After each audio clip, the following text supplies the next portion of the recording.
is a criminal, yes, of course, a categorical grade 1 criminal. The only person more criminal than Tinubu in Nigeria is probably Babangida. But he is a criminal, and is he fit for purpose? Absolutely not. Should Tinubu be the president of Nigeria? Categorical no. Is there a better option than him? That is subjective. So show me who he is.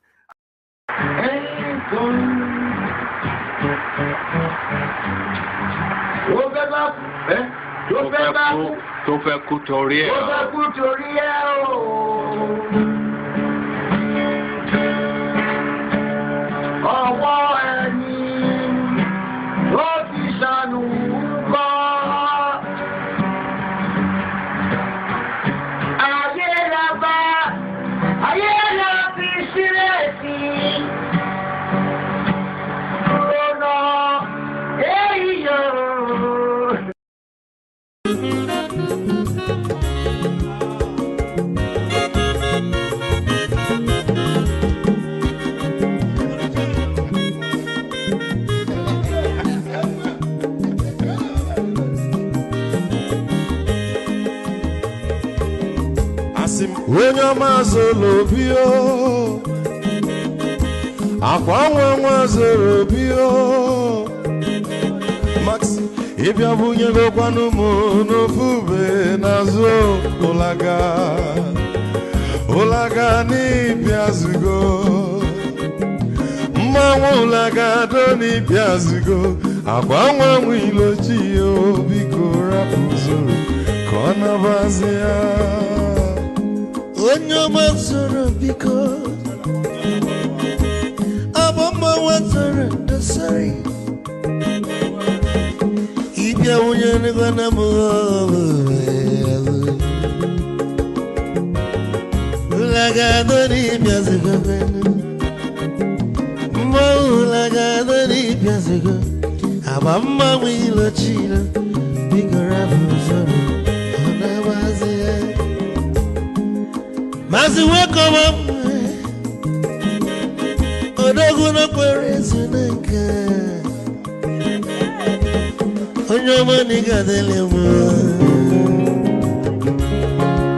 Mazi ni bazi Ibu go with melody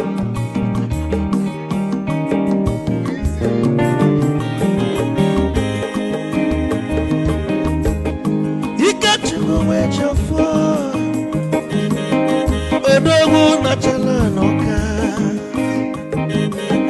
Ezi wane mliga delemo Olaga doni bezigo noe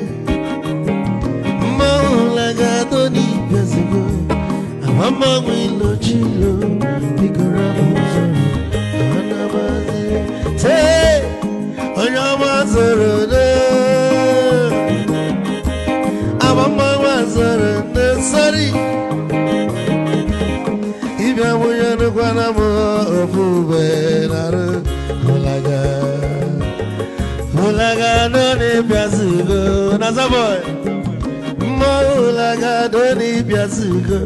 I'm a willow chilo, Biko Rapuzoro, Anabazi. A dog can never be kitchen for. Ama kwa mnika kugogia Waligwe kwelo Ikejo mabele bege Hey, you won!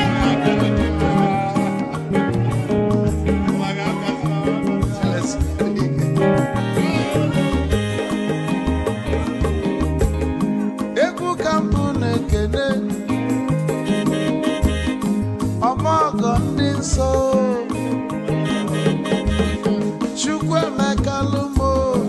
Chukwu negaji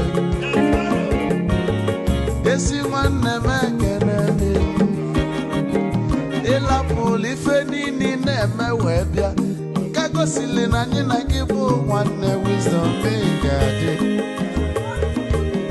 Kanye gi maiki kogo banya begwu Isili maxi obu netiri egwu a Malukwa malu ni mego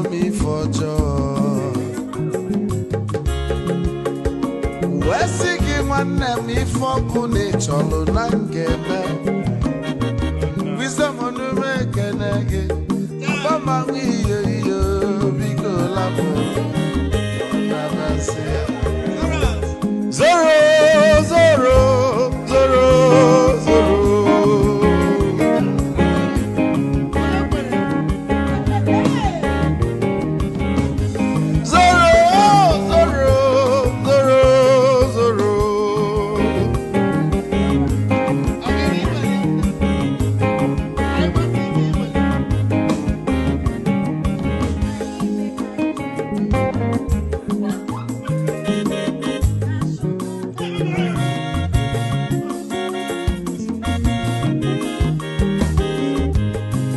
Duru joy na bugwa Hausa Sokoto Ujembe nwilo anụ solo nwe ma n'ọfịa n'ara onye nwụrụ zuru ike.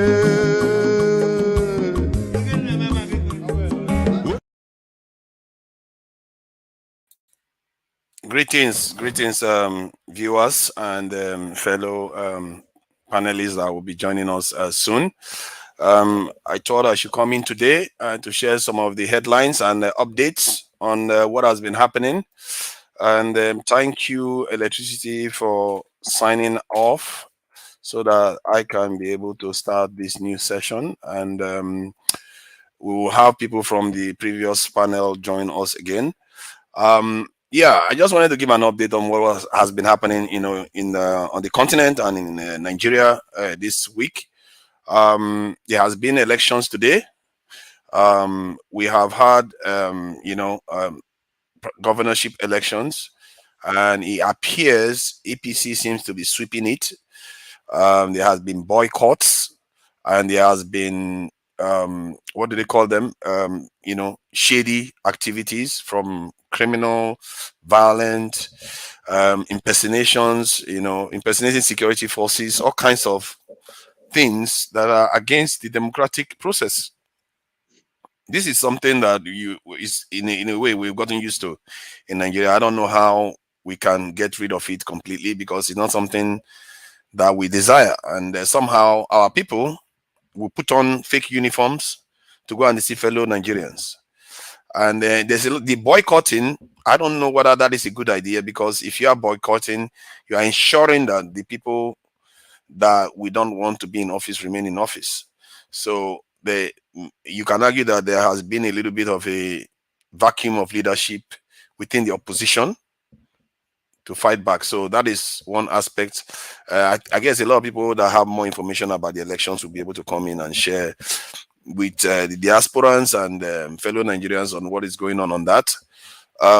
Yesterday was an interesting discussion about the opinions of Machiavelli, and because Nigerians are very, very fond of using him when I was younger, and some of the stuff he said, if Nigerians were paying attention to those things, maybe we would not be in this mess. There is also news on the continent, good news actually. What's the Kenya started, they announced free travel for all Africans, visa-free entry to Kenya for African countries, and starting I think sometime in December, so everybody can travel to Kenya for free. And Rwanda did the same thing. So we are waiting for South Africa to do. We are waiting for South Africa to do that. With Dudula going on right now, I'm not sure that they are going to be in any mood for that kind of. They're not going to be doing that kind of stuff anytime soon. They will be having nightmares. They will be having nightmares about Nigerians rushing into their country. So I'm not sure they will be doing that anytime soon. Oh, South Africa. Yeah, South Africa. It's not even gonna happen for God. Yeah, there is also, but Rwanda has done it. Rwanda is also a desirable country to visit. Oh, Lumide. Yeah, and Nigeria. So yeah, let me. I don't know why I should have let people come in first. I want to set up this first. Yeah. So then that is the good news going on. That's good news that African countries are beginning to open up, and I wish Nigeria does the same, visa-free entry to all African countries, because when you do that, it increases the power of your passport. of African countries' passport, then it also increases trade amongst Africans, increases tourism among Africans. This is kind of, and it brings us closer to each other, because one of our greatest weaknesses is the fact that everything we do seems to be going to the West, and now sometimes to the Asian this thing. So our funds are going there. It's not being spent on the continent. That is at the core of most of our problems, really, because in America, they say the African Americans have a powerful, high purchasing power of about $2 trillion. But the problem is most of that money is sent back to other communities because we spend, we don't receive. And this is exactly what we do on the continent too. We have a lot of purchasing power. We have a lot of soft power. We don't have a lot of hard power. But some of all these things can be leveraged to be able to allow us build the hard power that we need to ensure our absolute ability to determine our destiny. But what purpose will a visa-free country serve Nigeria? I guess we'll get to that later. So I want to also introduce the forefathers. Yeah, forefathers, please. I do apologize to interject. I just want to say one line and I'll go off. I'll come back in an hour. I want to drop off somebody. This thing. But what I want to say, we have gotten to a place now that you see all these our big grammar. In fact, we need to start mixing our local lingo and pidgin English to get to the real thing. Because these people, they've just told us, listen, if you like, talk and talk. They don't care. Look at what Hope Uzodinma did. And still, some people will be hailing that criminal, that APC. See, what people don't understand now is not about party lines now. It's about our country. People are suffering. As of this evening, somebody was telling me that a bag of rice is 57K. How many people are even earning 57K as salary? That's righteous man. Yeah. That's why I'm asking you, what will the visa-free country, Nigeria serve? What purpose is it going to serve? Only my brother, 1 minute. I'm going off, like I said. Very soon, you see this visa-free, there's going to be a exception to it. Very soon, go and write it. They are going to exclude Nigeria because of our situation. Because a lot of people want to run away to Kenya. Because everybody just want to get away from that country. So far, they just get away from Nigeria. That is just the thing. Because the stress is just too much. Listen, these people are not going to get away. Because the only language right now is force. They're not, listen, let's not be deluded, my brother Olumide. Hello, KJ. They are not giving us a Yoruba nation. They are not going to give us Biafra. They are not going to give us anything because it serves their purpose. You know, I've been saying this. That's what I'm saying. I know. It serves their purpose for us to be together so that they will be advancing this corruption and all that, all this. So they're not just, it's just going to be force. Somebody was asking somebody in the previous broadcast that are we ready to get involved? Hell yeah. Do you think we waste, all of us here, do we think we waste our time for weeks now? We spent a minimum of 10 hours here, talking. We'll fight each other. We abuse each other. That's why I'm asking for fathers. Yeah. So, guys, I'm coming back. I'll talk to you later. I'll come back later. Yeah. Okay. Thank you. To Nigeria? Yeah, let me introduce all the topics first. I've covered about half of it. There is also the continuous violence in the country, in Benue, Plateau, the north. A few IDP camps are in Nigeria, and it's something that we need to be dealing with one by one. There is massacres going on, and the latest massacre outside Nigeria now, that is all linked to the problems we keep having on the continent, is that of Sudan that I mentioned yesterday. And that is something that, I was quite impressed with Masca, how he took it, because it's something that is not religious. It's something more sinister than that, about the people taking advantage of our weakness and keep taking our people out one by one. And there is also the Maya that went to Brazil. Oh my God, that one cut deep. And he went to Brazil, and the stories that he was hearing was just as vicious as what we are experiencing here on the continent, about how the Brazilian society, the black community is treated there, how they are at the bottom of the barrel, and they are in those ones, they've almost accepted it. We see the same pattern in Haiti. And the other day, I was even watching a documentary in about India. These Indian dark people, they are not Africans as we know them, but they are just treated just as bad. Fafana, can I comment on that? Yeah, you have a lot of chance to do that. Let me cover the ground, because they are just want to introduce the topic so that everybody will have an idea of what we are going to be talking about today. And so the way those ones are treated, there are some of them they said they are not even allowed to be seen. They are not allowed to be seen. That you are so untouchable that you shouldn't be seen, and the only time you come out to do anything is at night. So, forefathers, do you want to talk about how to fix the shito? I mean, you want to talk about India? We are going to talk about all that is affecting our people, because the forces affecting us is not only on a micro level, it's not even only on a national level.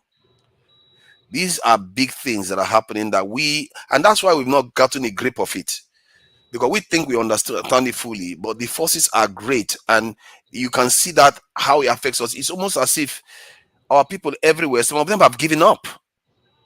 They've given up. If you look at the way Haitians are treated by Dominican Republic. But the true picture is Nigeria can create a home, and it can be a good example of what the black nation should be.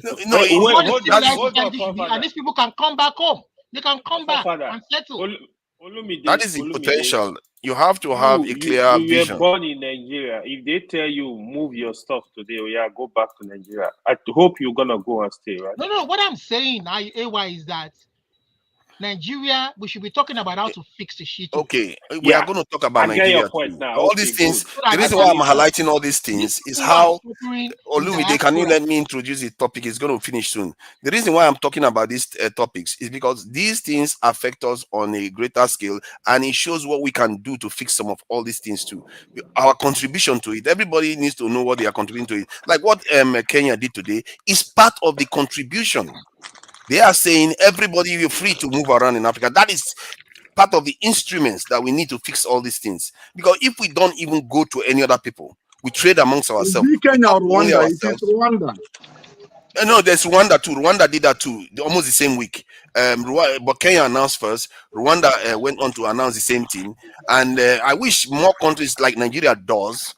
And it's going to start sending the signal to all our people around the world that you are welcome. And I think they should also extend it to the 6th region, which they consider like the Caribbean, African Americans. They should extend it to all the black communities around the world, because they are all experiencing the same problems that we are experiencing. So when Wodemaya went to Brazil, some of the stuff they were saying, I was just heartbroken to be hearing those things. And hearing about how their lives are blighted. And when they explain, they're not explaining like with, we are crying and all. It's almost like they are used to it. That is what makes it worse. They are used to being underclassed. It's so strong, they have just accepted their fate. Nobody is there to save them anymore. So that is that. And I think the final one is Ethiopia is looking to have access. Ethiopia is looking to have access to the sea. Because when I spoke to East Africa, sometimes I feel like those their leaders, they listen to the internet quite a lot. Because even one of the guy I was talking to in Kenya, he was saying that like their president, some of the language is using the kind of language we use in our discussions. It's so bad that, bro, Ethiopia are ready to go for another war, man. If they are not giving them, because I told East Africans that when we were having that conversation, I said, you know what, this doesn't make sense. If I look at that map of Ethiopia, let me share it just so we understand what we are talking about here. It's really odd what you see there. The Europeans are, all these people, the powerful people, they are very, very crafty. They know exactly what they are doing. Look at Ethiopia here, and look at this is the most powerful nation in that region. The most powerful nation is that it's got about 100 million people in here, more than 100 million. This one is about 5 million or so, 6 million. Kenya is about 30 or 40 million. So this country outnumbers all the countries surrounding it put together. But guess what? they locked them out from the ocean based on somebody promoted Eritrea. Eritrea is one of the most militarized country in Africa. Their military posture is the strongest I've seen it on the continent. As a matter of fact, one of the strongest in the world, their military posture based on their population. And Djibouti is basically a military-based supermarket, where any country that wants to have a military base in Africa, they go to Djibouti. Djibouti will give them land. The only people they don't give military base in that country is African countries. Otherwise, Nigeria will probably have a military base there. But no. That's too much. They won't let that happen. Typical Africans. So the idea is that Ethiopia wants to have access to the ocean so that they can start pulling their weight. And I think what I told my fellow East Africans then was, I said, you people need to allow Ethiopia access to the ocean, because you are doing your region down when you are blocking Ethiopia access to the sea, because Ethiopia is the strongest nation in that region. It's like Nigeria being landlocked in West Africa. You're not giving it chance. You're not giving your people a chance to do better. So, and now they are thinking of war. They shouldn't be thinking about war. They should talk to Eritrea personally. They should negotiate with Eritrea. If you have to pay them money, whatever you need to do, let them give you a corridor through their country. 2 mile by 2 mile this is road, and you can get to the ocean through there. You don't have to fight each other. And there's tension going on now, because I think BBC was reporting that Ethiopia is looking to start a fight because of that. I don't think they should. They should negotiate it. I think that's it there. Ethiopia, this in eyes red sea ports, flaming tensions. This is the problem, because they understand that needs to change. That region needs to empower itself. And I don't know. I think we'll probably go through the document to see whether they are actually looking to negotiate with their neighbors. Because you have to negotiate. I don't think African countries should be fighting each other anymore. So that is that anyway. I think I've introduced all the topics from election, the massacres in Nigeria, and that of this is Sudan, to the visa-free entry to Kenya, Rwanda. But we are waiting Nigeria and South Africa, both significant countries. Maybe Egypt can do the same too if they are kind enough to their fellow Africans. That too is something that we can talk about. So yeah. Let's go. Let's get on with it. And the Machiavellian doctrine too. That the question I was asking was that, was he right to have said what he said? Maybe he was right after all. Does history justify? Does history prove him right based on some of his submissions? So those are areas we can explore this evening. And thank you all for joining us. Welcome all the panelists. And gentlemen, we know you are all very busy people, but you care for your country and you choose to be here. And KJ, welcome. Mazi Prince, thank you for coming in. California 5. I know you like it to be said properly. Righteous Man, thank you for coming in. Omo Yoruba, thank you for being here. AY, as always, I'm glad to have you here. So, where do you want to start from, AY? You wanted to say something. AY, can you hear me?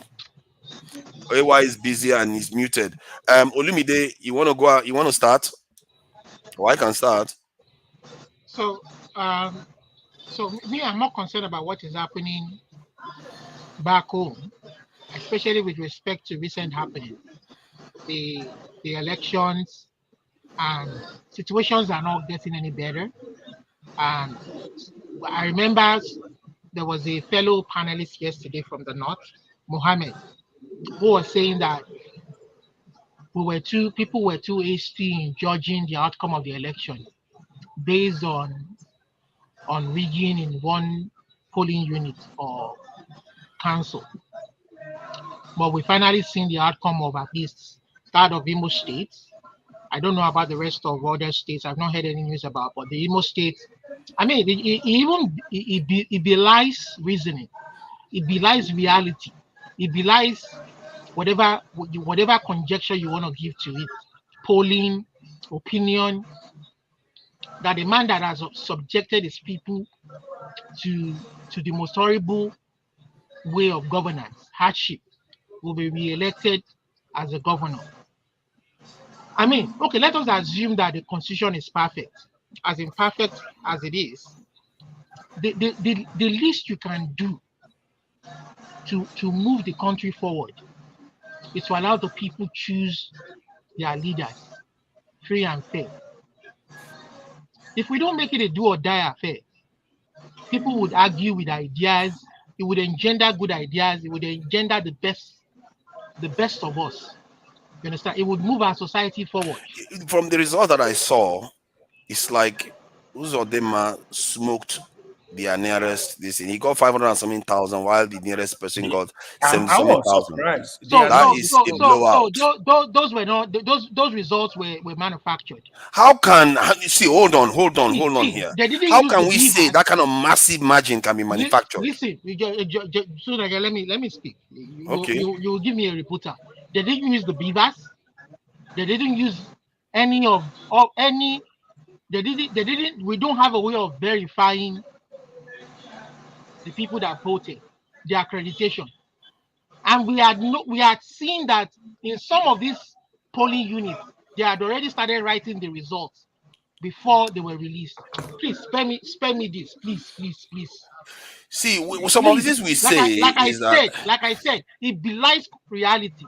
It belies conjecture. But how do you explain that? How do you explain that, Olumide? How do you explain that other parties have? Let me ask you now. Let me ask you so that our people understand the structure of the election itself. How do you explain that other parties have agents at these polling stations, and yet the numbers still come out this way? How do we explain that? It's not only one party that is doing this election. It's PDP, APC, and Labour Party. All of them are there.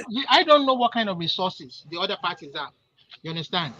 But we need to make sure that everything is done to make the election free and fair. See, we can't have a civilized society. We keep behaving this way. Let us forget US. Let us forget US. Let us forget UK. Let us forget Canada. Let us forget those countries that we know, we're familiar with in the Western country.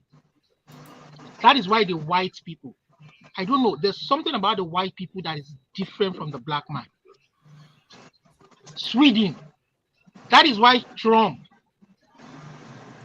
popularly said Africa is a shithole, that he would rather have immigrants from, not that I agree with him, but it kind of makes sense. He would rather have immigrants from Sweden, from Norway, from Iceland, if you look at those countries they exemplify what you call a civilized society. They do their own elections too. It may not be as similar as what you have in the system of government. Yeah, but I asked a specific question now. You did say it yourself. You don't know how much resources the other parties have.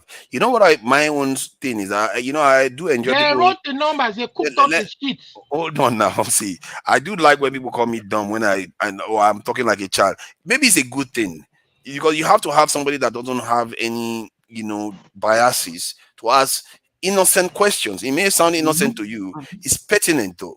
Because these people, it's not like Labour Party is not present. It's not like PDP is not there. So what are those officials doing? What are they saying that happened? Don't they have cameras? Don't they take pictures? The detailed facts will come out. The facts are already coming out. You understand? Let me tell you, as somebody that is on ground, let me tell you what really happened in Imo State yesterday. Are you in Imo State? I thought you were in Lagos. I am from Imo State. Are you there? AY, when they were talking about the cost of price of rice, you said they should ask righteous man. Are you there like that? AY. Okay, go ahead. Make a low pull your leg. Go ahead. We have a lot of motherless babies home in Nigeria, in Lagos here, that we visit every 25th December. We're expecting 10 bags of rice from you. So that when we go there to give them, I will put you on call, live video. You watch your rice going to them. So you shouldn't be there getting robust and getting fairer. And every time you're attacking us that are back home here. No wala. Forefather is there. Forefather is the billionaire. Which forefather? Every time you refer to, it be like say you be funny guy. Don't get righteous man started now. Don't get righteous man started. Righteous man. You see, it's because of safety purposes. I'm very. When I talk about security, I'm also practicing it in my own life. So somebody is saying here, forefathers, that his forefathers not aware other party agents were precluded from the collation in Imo State, and the fact that they even refuse to use the beavers. How can they refuse? because they want to avoid a free and fair election. So they didn't. Okay, hold on. They didn't use beavers in Imo. No. I think we should. That is not an election, now, is it? Let me explain to you. I'm not sure that it's real. I think can KJ will confirm it. Can I interject and tell you exactly what happened in Imo State yesterday? Share 2 minutes. 2 minutes. Okay, let's do 2 minutes so that I can go around quickly. You know, now that the Blackstone is there, I hope he has gone and checked that Germany does have mosque. Blackstone. Don't think I forgot to know. You've gone to check that Germany has mosque. Have you? It's not that. You go forget Blackstone. Blackstone go argue. You go argue with. Down. No, you are in UK. You just want Blasto, they argue with Google. No. With £50, you can fly to Germany. Okay, you can fly down. Just one. Okay. Your 2 minutes is gone. So who is starting with the 2 minutes? Should we start from you, AY, so that it flows to Righteous Man? Or Righteous Man, you want to start? Okay. Since you're already talking, Righteous Man, go for 2 minutes. Okay, yeah. What happened yesterday in Imo State election? That's my state, and I was making calls yesterday. My local government and other local government areas where I have my friends and colleagues and relations. I was calling them. So what really happened yesterday was that APC, they had already gotten a written result. They have that, and they collaborated with security agencies. And then, not that PDP or Labour did not have party polling agents. They do. But what they got at the polling stations or polling units were not the same result sheet. If you watch Arise News yesterday and early this morning, you will see when the agent at the headquarters of Collation Center, when the LP agent and PDP agent were telling the returning officer that what he was announcing or what was being announced, given to him as figures, were not what they obtained in the field. That's polling unit by polling unit. And there was chaos in the collation room. They started, in fact, the LP guy, the agent of LP and the PDP were beaten up. If you watch it, even a policeman was using his boot, smashing the head of the LP agent. They dragged him on the floor, they beat him and threw him out of the collation center. And if you listen to the press release of LP and PDP, they have rejected the entirety of that election and called for cancellation of it. So it was manipulated. There is no way on earth today that Hope Uzodimma will get 500,000 votes in Imo State. Never. Because before that election, I made calls across, and they were saying, yeah, sorry, Righteous Man. We get the idea that Uzodimma, probably rigged this election. So we are going to go get deeper into it. Let's go with AY, then Olumide, then KJ, Mazi, Prince, and the Blackstone. So let me say this, right? To be honest, I told you yesterday, but I was not interested in these 3 elections. I was not interested, to be honest. The thing is, because I know, especially for Kogi and Bayelsa, they are the 2 most violent states when it comes to Nigeria election. Then when it comes to Imo State, Uzodimma, obviously, he is a very desperate politician too, right? So I don't know what transpired yesterday. I was not just interested, to be honest. I just felt this is not going to be an election as usual. It's going to be garbage. What this politician, what they do, right? Especially as a city-state governor, they have so much power. They have the money. They do everything. Buy who they need to buy, the security, the INEC official. They also have structure for real. Because for Nigeria, to win an election in Nigeria, that party structure must be there. What this party structure do, they tell you you are the leader of a local government ward. You have to bring that vote out. So it doesn't matter if you are persuading people to go vote or you are killing people to get the vote.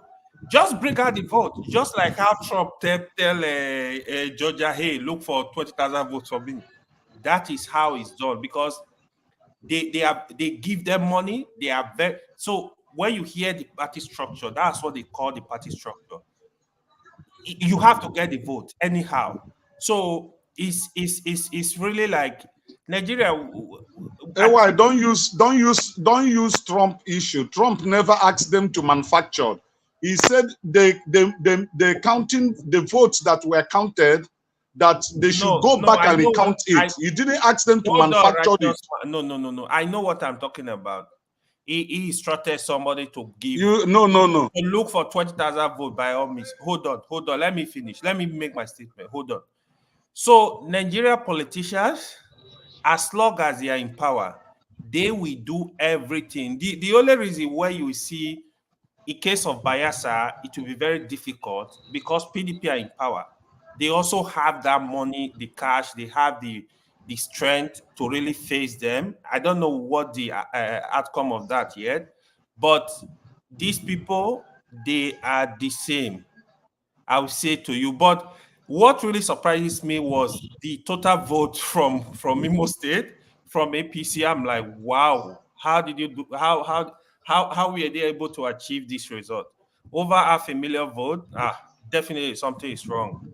That is so high. The number is so high. The difference is just too much.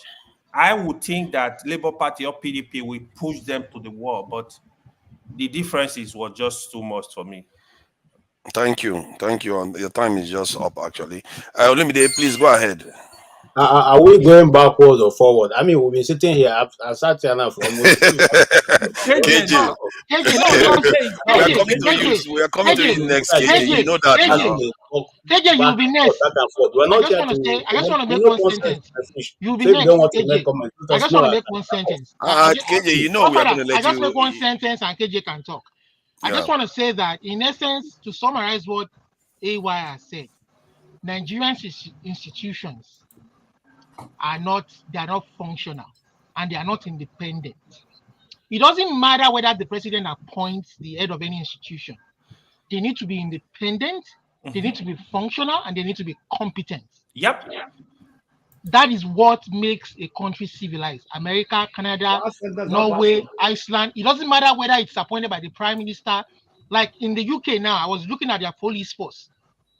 They said that the police force is an independent institution.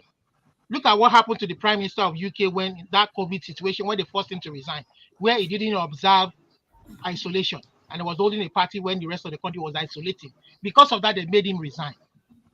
They forced him to resign, lost credibility. So they even got the police to investigate him. Can a president in Nigeria be allowed the police force to investigate him?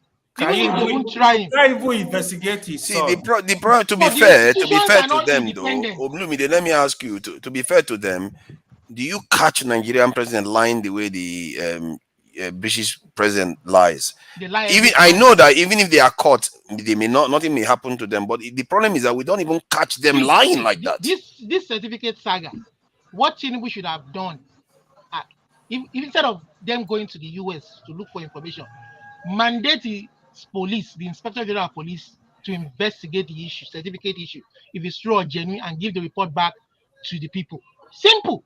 But he never did that. Olamide, let KJ go. Yeah, that's what I'm saying. With regards to the election, that is why they will roll out the army, they will roll out the police, they will be rigging, they will be doing all sorts, they will be hijacking boxes. Where is the army and the police that they rolled out? Olamide, allow KJ, please. All right, KJ. Thank you. Thank you, gentlemen. I didn't come to try to join issues here because I'll only be stupid to think that you can actually get anything better from this INEC. So I'm just going to keep straight to the point why I came. The person who is still heading INEC is Mahmoud Yakubu, who organized the worst election in the history of Nigeria. And he's still the one who organized this particular one. I wonder why anybody would think something different will come out of it. and the whole of the social media is agog or awash with the issues that went on in Imo State. I would have thought that AY would have deferred when he said he didn't understand what went on, and so don't even try to throw out a figure because you didn't understand what went on. So that means you're not on hand. You don't have enough information to make any comments that is actually a reality on ground. Yeah, Now, I was before just honest. before the election started, right from Kogi State, all the election results were already being written. In fact, the people of one of the local government in Kogi State resisted the police and the officials. They took those things and showed the how it had already been written. The same thing happened in Imo State. The people also in Imo State was even the one that is everywhere. The whole of Osu local government. There was no election. It was already written out. And they all wanted to use the people to satisfy just like they always do, organize people, line up, and then they give you at the end of the day what result they needed. So this is what has gone on. It's not about money. Yes, a woman, an INEC official in Imo State said in her polling booth, they paid people 2,000 naira to vote for. If you vote for APC, they pay you 2,000 naira. But even at that, the number was not enough. In a particular polling booth, only one person was voted, and that one person, it was later written as 17 in favor of APC. In another place, it was 7 people that voted for APC. It was turned to 700. So these are some of the things that have been there, and it's there. It is on the internet. If anybody who wants to research it, you can go to X. You see, if you don't have it, give me your list and I'll push my X to you. So you see, I have tons and tons of video coming from Nigeria on this issue. So nobody, in fact, the Kogi State on this is even, I don't want to say it's worse because Imo is worse than Kogi. Bro, Kogi, see, one thing I Kogi know about also Kogi, is bad. So, and then the one in Bayelsa is equally bad. But nobody should expect anything different. This was the same thing we're saying here. The reason why we're being on this platform, saying these are illegalities that have been instituted. And from now going forth, it's going to continue. Do you think if I was a person contesting in one of these elections, I would also go and keep quiet? No, because I've known that the law now says once you can get elected, you go to court and we'll fight it out there. And so, as long as the law says that INEC, whatever you say is correct, why should I worry myself? I'll get all the talks and they'll do whatever they need to do. And as long as I'm declared winner, any other thing can follow. You see, this is when we are talking, it was like it's a tribal thing, no, or a religious thing. No.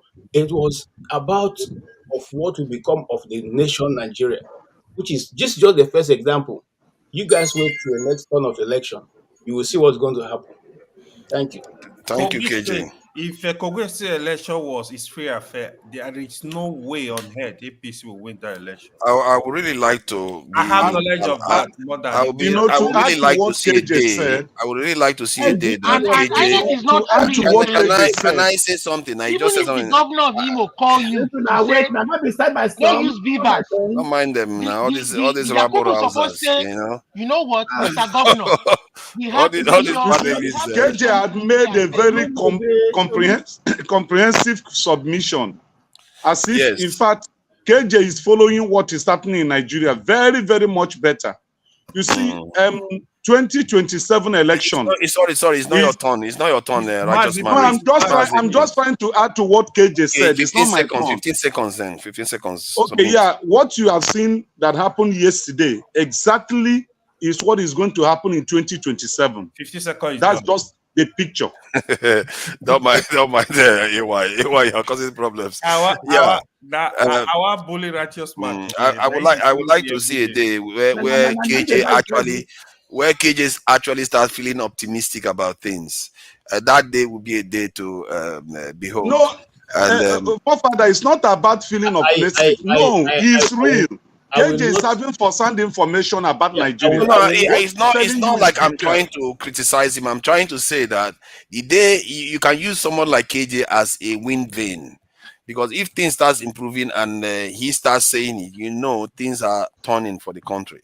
That's what I mean by I would like to see a day when he starts becoming optimistic. Then you know things are actually turning in the country. Optimistic like the Blackstone. Listen, AY is a problem. AY is a problem. Honestly. In response to what you just said, why will I be optimistic? Some Nigerian elders, I'm coming, listen, sir. Some Nigerian elder statesmen met during the weekend, led by Emeka Onyaku, which is somebody I respect a lot. And they gave a press briefing.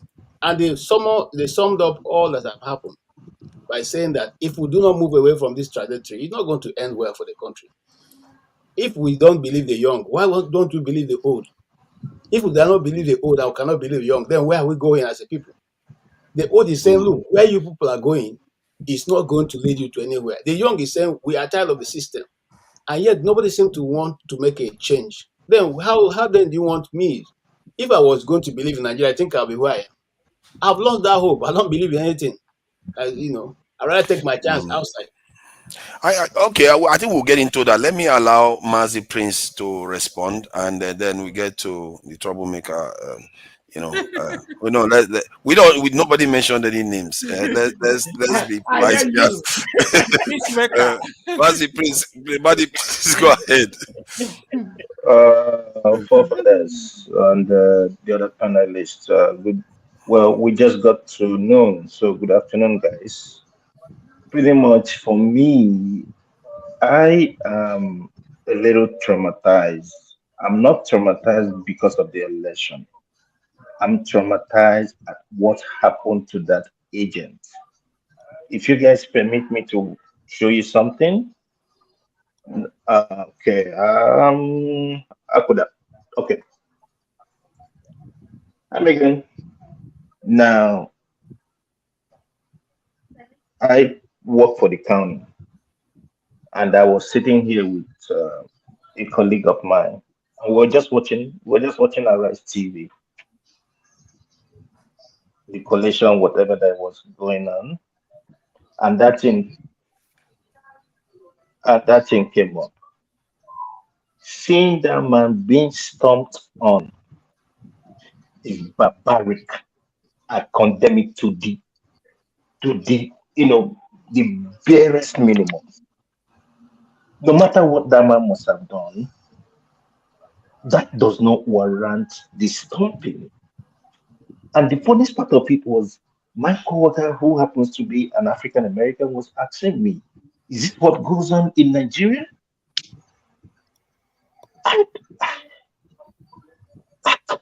And look at even the DIG Mba was sitting right there and seeing these things go on.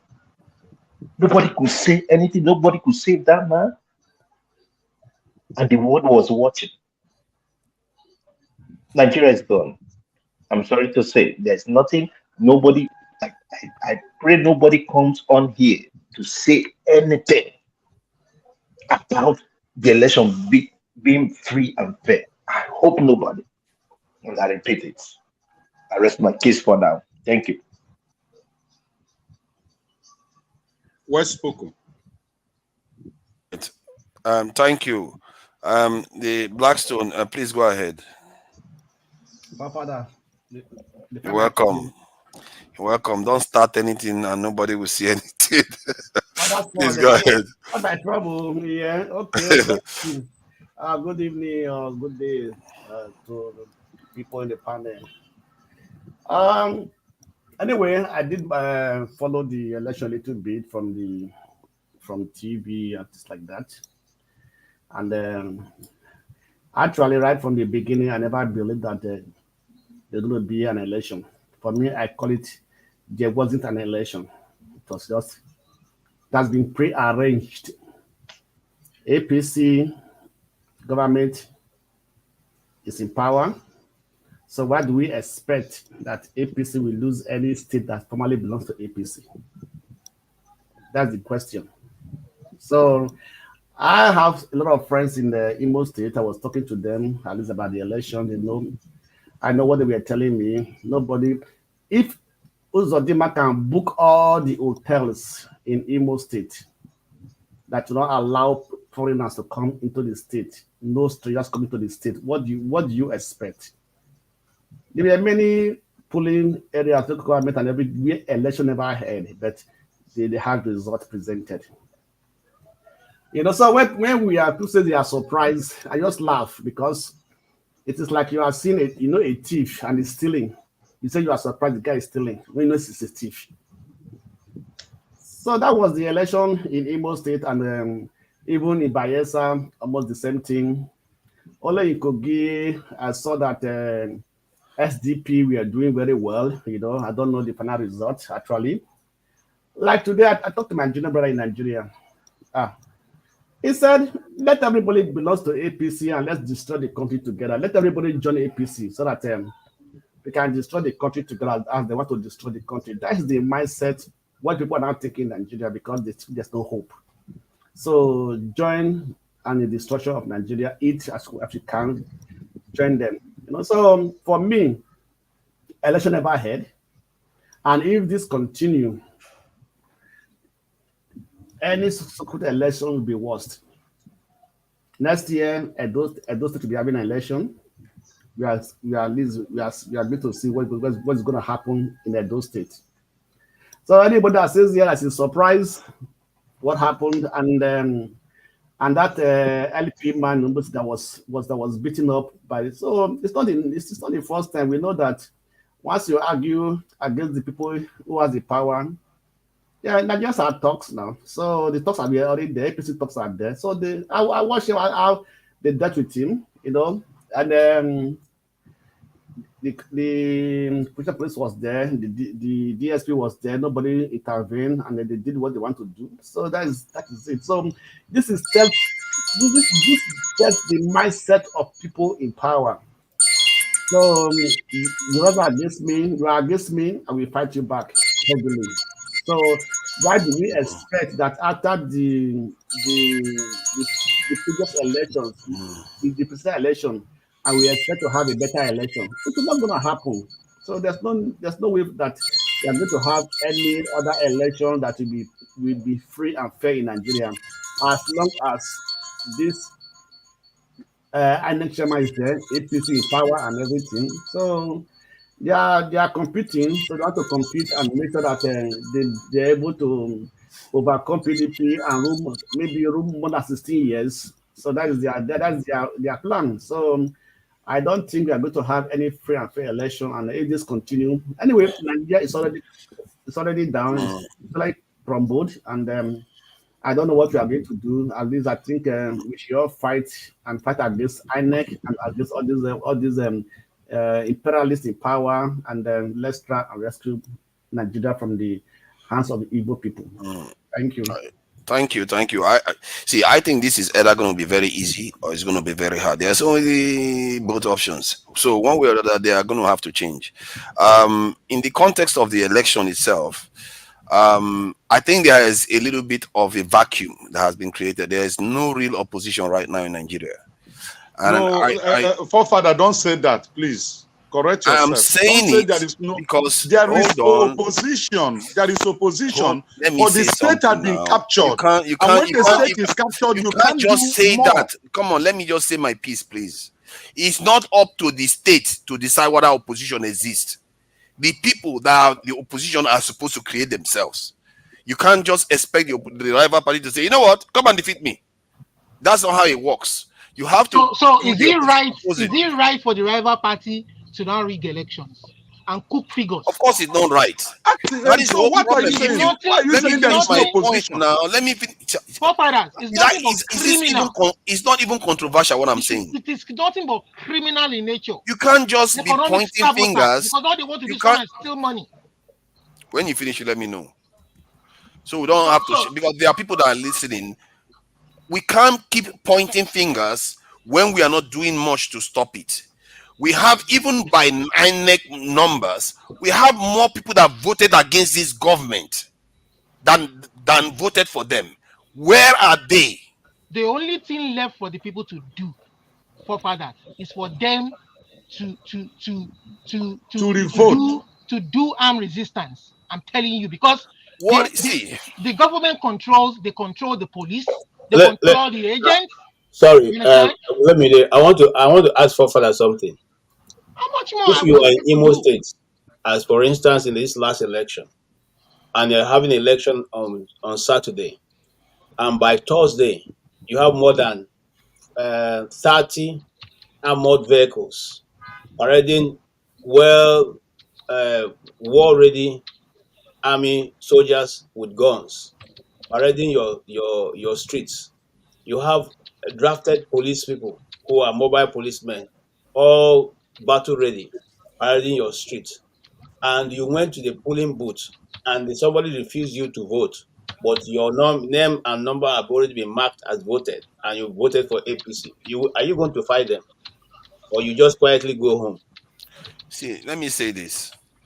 No, I asked you a question. It's a question I'm asking. You go home now. Of course, you go home based on the scenario that you have now. Now you are going home. You don't even have, and I'm telling you the truth. You don't even have a internet, or you don't have your network. Data. Take a call because your network is not working. What do? How are you going to fight? Let me get a word out.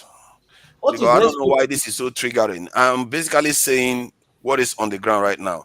Why is it that a party that won 35-36% of the vote suddenly seem like unassailable, like nobody can stop them? Where is this in an election that come on. Stop repeating that. Stop repeating that. Can you just stop? Okay, actually, I will step you down if you're not going to let me talk. I'll let you talk. You're repeating fallacy. I let you talk. You have to extend the same courtesy to me. I allow you to talk. That your fallacy is very hard to stomach. You're fine, but still, you have to allow me speak my own. This is what I understand from the process. Where is Atiku? Where is Peter Obi of the other parties? Where are the leaders of the other parties there to say, you know what?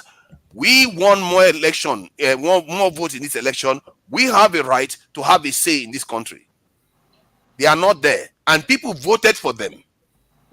People lend their support to them, and they are not there to actually oppose. And they are all just saying, "Oh, it's going to become a one-party state." That's not how it works. If you don't want it to become a one-party state, then you strategize to oppose them, and that's what they should have been doing while they are going through this court case.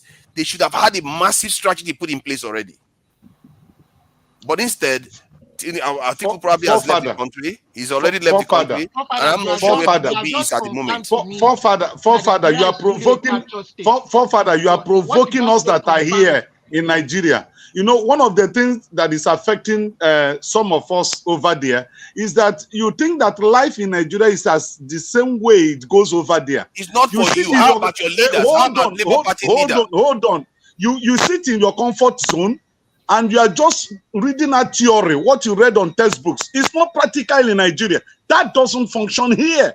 You have a territorial regime in Nigeria. You have people that are ready to kill, to massacre. And you have Nigerians that are hungry, that have no food, going to bed. You have people that have no water, no light. The electricity I'm using now, I generated my own light. There's no light.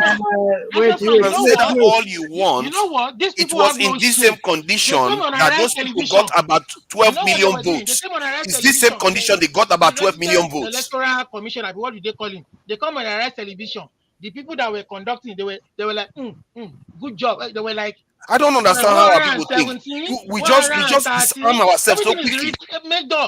Oh, are you fooling? You're fooling the whole world. You don't see if you're in a struggle, you don't just lose one battle and concede the war. How can our people just give up? You literally got 12 million votes at least, maybe even 13 million votes, while the party that is in office got about 8.something million. You are conceding so much ground to them. They don't need to conduct any. I don't get it. Those people that voted to give a Labour Party. Hold on, those people. KJ, excuse me. Righteous man. Did you see the man being beaten at the returning office in Imo State? Yes, I saw him. Who let that happen? The chairman of Labour. That's the Labour chairman that was beaten and thrown out. Yes, okay? That will happen when the people are not demanding their rights. Hold on, sir. Be kind to me, please. Hold on. Yes. When he was beaten and thrown out, what did the rest of the people do there? Did they walk out with him? The police was not there. Vacuum. The army was not there. Which of the agencies that were not there that saw that didn't see that in life? They were all there, seated, and nobody said anything. He was beaten, brutalized, and then thrown out of the place. And they sat down and continued reading the results. So we are dealing with a situation that is not a normal situation. I just want you to understand that. KJ. How long can we keep let me begin. In at least to some extent, I support forefathers. To some extent, because if we are going to sit down, the opposition are going to sit down and leave everything to say it is one party state. Because APC is in control, we have no power to challenge them. I was talking to somebody today. I said that Peter Obi, I never heard that he was in any rally in this territory state, joined his party to support. He did. He was. Let me finish now. How many times? I said Peter Obi is the light. Peter Obi is the light of Labour Party. And if Peter Obi can galvanize the people for his own party, for his own candidate, you understand, people will follow him. He is the light. He's the one that is leading that movement for Labour Party. And where are they? They have all disappeared. There's no article, there's no Peter Obi. It was everywhere in the world doing conference. That conference does not have no impact on what's going on in Nigeria. Let me finish. No, Peter Obi was in Imo State. Peter Obi was in Imo State at least 3 good times. Blackstone, he was in Imo State. I disagree with you. Do you know why I disagree with you? If you have been following trends of what is happening in Nigeria, Mary Odili, before the presidential tribunal gave their verdict, Mary Odili during a conference, I heard that. I she said, listen to what. Let me remind you of what she said. You don't know. Let me remind you of that particular statement she made. She said, we will not watch. The justices will not open their eyes and watch, and allow the people to legally remove somebody that was confirmed as president by the law. So what they are telling you is that they will use any means to bring down any revolution, to bring down anything, any civil unrest, to back the president up. That country is all messed up. Wait, you know one thing, eh? No, but sorry, Blackstone. See what you're saying. I think I'm a bit concerned, because now Obi does not have the army. Obi does not have the police. No, and hold on, sir. Just listen to what I'm saying. Wait. He does not have any of those. No, I never said fighting. Hold on. Did he need army to get at least 6 million votes that they gave to him? Hold on. KJ, why do you say that? Or did Peter Obi use army to get more than 6 million votes that they gave to him now? Listen. I see we are trying to compare apple with oranges. You see, there's something called power. Power is not in vacuum. There's certain things that gives you the power. One of those things is the state apparatus, that is the government tools, the police, the army, the air force. They are at your beck and call. Obi couldn't have called out the army. Okay, he went to Imo State and saw armored tanks parading the streets. Okay, all the army people leave this place. Somebody gave us an order. And by Nigerian constitution, it's only the president that can order. What does that matter? It doesn't matter. Listen to me. Now, when we come sit down here and begin to assertion blame, let me tell you something. I'm coming. You see, there is a narrative that goes on in Nigeria that you must have a structure before you win election. That itself means corruption.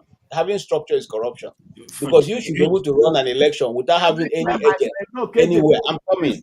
KJ, sorry, that is politics. Even in America, you need to have a structure to win election. Don't be deceived. My brother, no agency goes to stand and say, okay, I want to see these things. No, those things are already done. All I'm trying to say in essence is and see, you guys run. Wait, you want to compare America with Nigeria? They are light years away. KJ, how can you be saying it? You didn't answer a straight question that I asked you. Did Peter Obi need army to get over 6 million votes?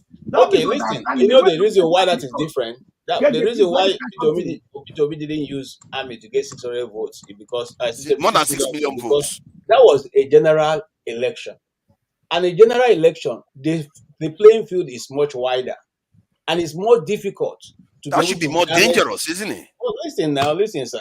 It's more difficult for you to be in control of all the operatives. So there are some places you are going to be in control, which will agree to you. The other places you cannot control. Like Lagos. For instance, I'll give you an example.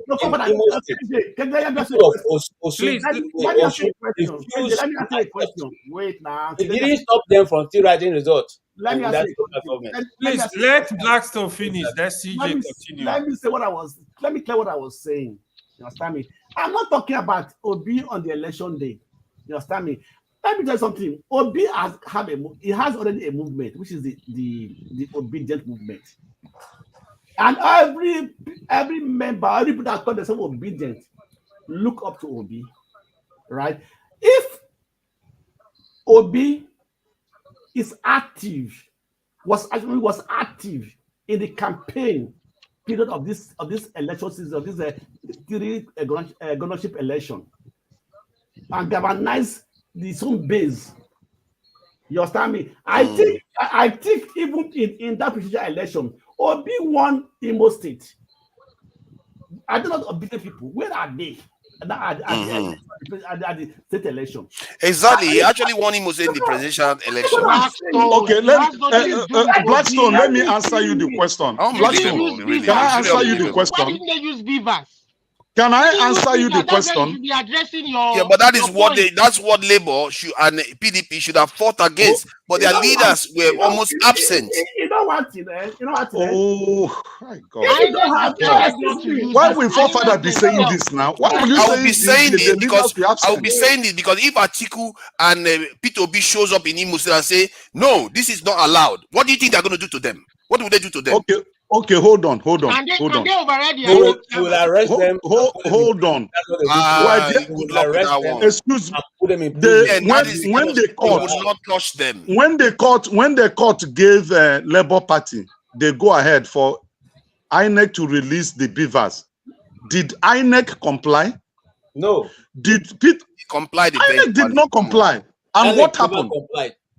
And the court never complied. In terms of the presidential election, they did give them the yes that they needed. They gave them the information that they needed. They gave Labour Party. They didn't give them.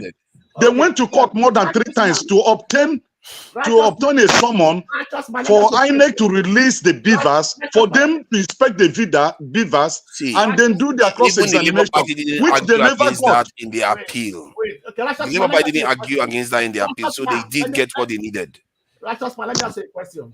You understand? If you have a problem with somebody, and people went to the police station, and the police said, now work against your father, say you don't have a right on, I say go home. Will you just go home and sit down and not go back and fight for that right? You will go back. It depends on the condition and who you are. Okay. Now that Labour man whose head was smashed yesterday by a police officer using his boot to smash, while the Deputy Inspector General of Police was there looking at a police officer with Nigerian uniform receiving taxpayers' money as salary. Then the policeman was there watching another policeman that he could command smashing the head of an agent. Then what do you think a bloody civilian will do? Righteous man. But that is not the reason why the entire election was lost. Righteous man. The entire election was lost because it was rigged. The election was rigged. Let me ask you a question. What they presented here and what they announced to the world was not what people voted for. Righteous man, let me ask you a question. People on the ground allowed it to happen. Is it the first time it's happening in Nigeria? Is it the first time?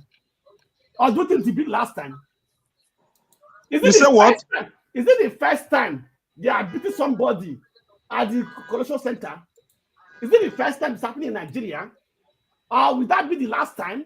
So that's Blackstone, we are talking of moving forward. We are talking of progressive, we are talking of progressive Nigeria. Okay, let me tell you, in the history of Imo State, it's my state, no governor have ever won 27 LGS in any election. No party. Let's allow CJ say something before we carry on. Why are you dribbling backwards? Nigeria. No worry, they had just said something. Now let's allow CJ say something. In France.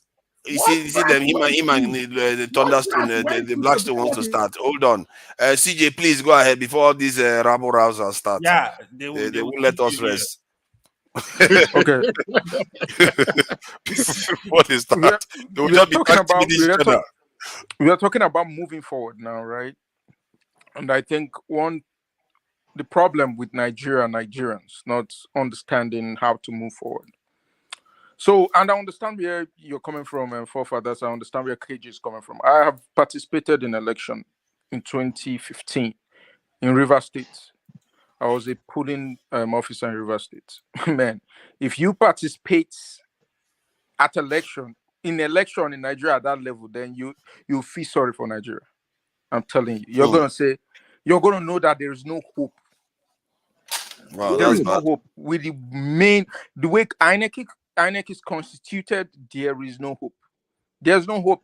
It's all about who has the most money and power. Do you have the army? Election in Nigeria, do you have the army to execute it? That's what the structure is about. You have the money, you have the army. I was a polling unit officer. I had guys who are Vikings with their AK-47s around me. You dare not do nothing. They're going to blow your head off. Yep.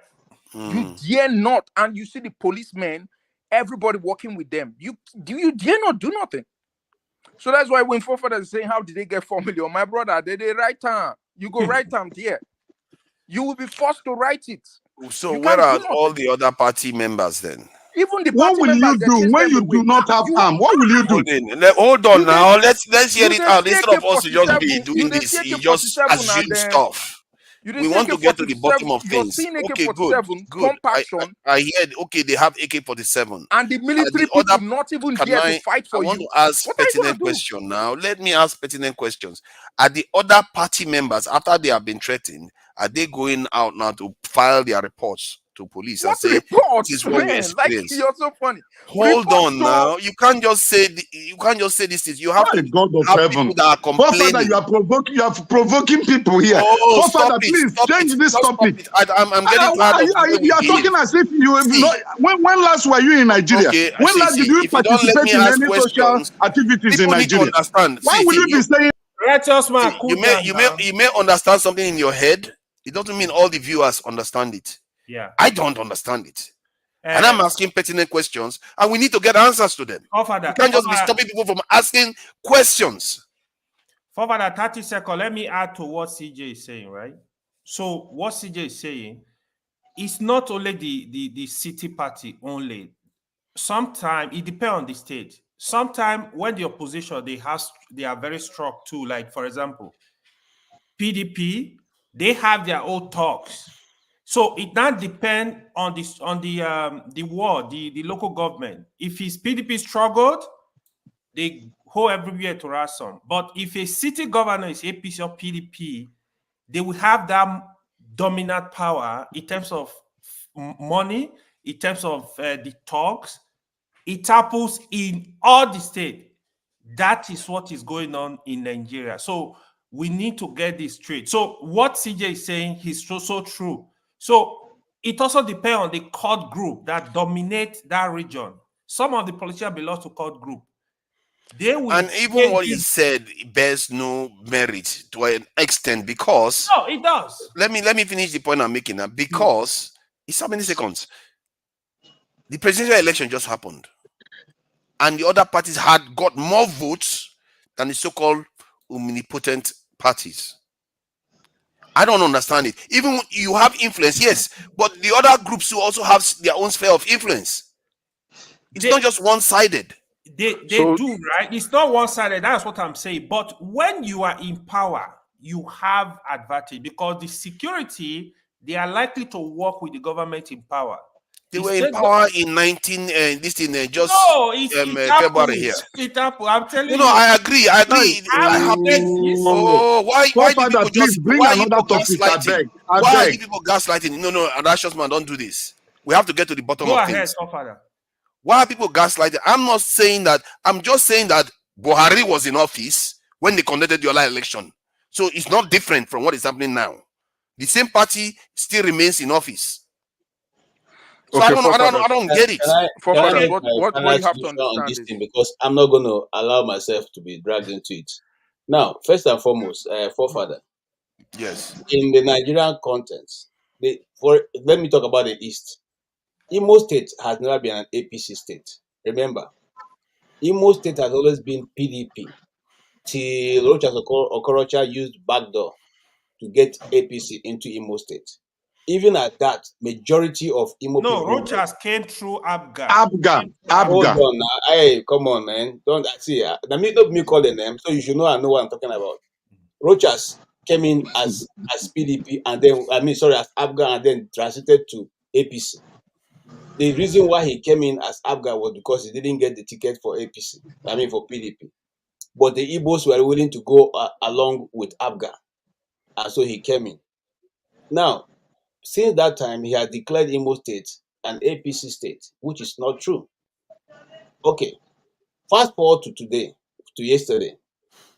Now, of course, we all know how Uzodinma came into the state, and the state has never. But because Igbos are peace love, because that kind of thing that happened in Imo cannot happen any other place, especially in the north. So he has been left to remain there to run out the clock. Now he has run out the clock, which ended, in the last election.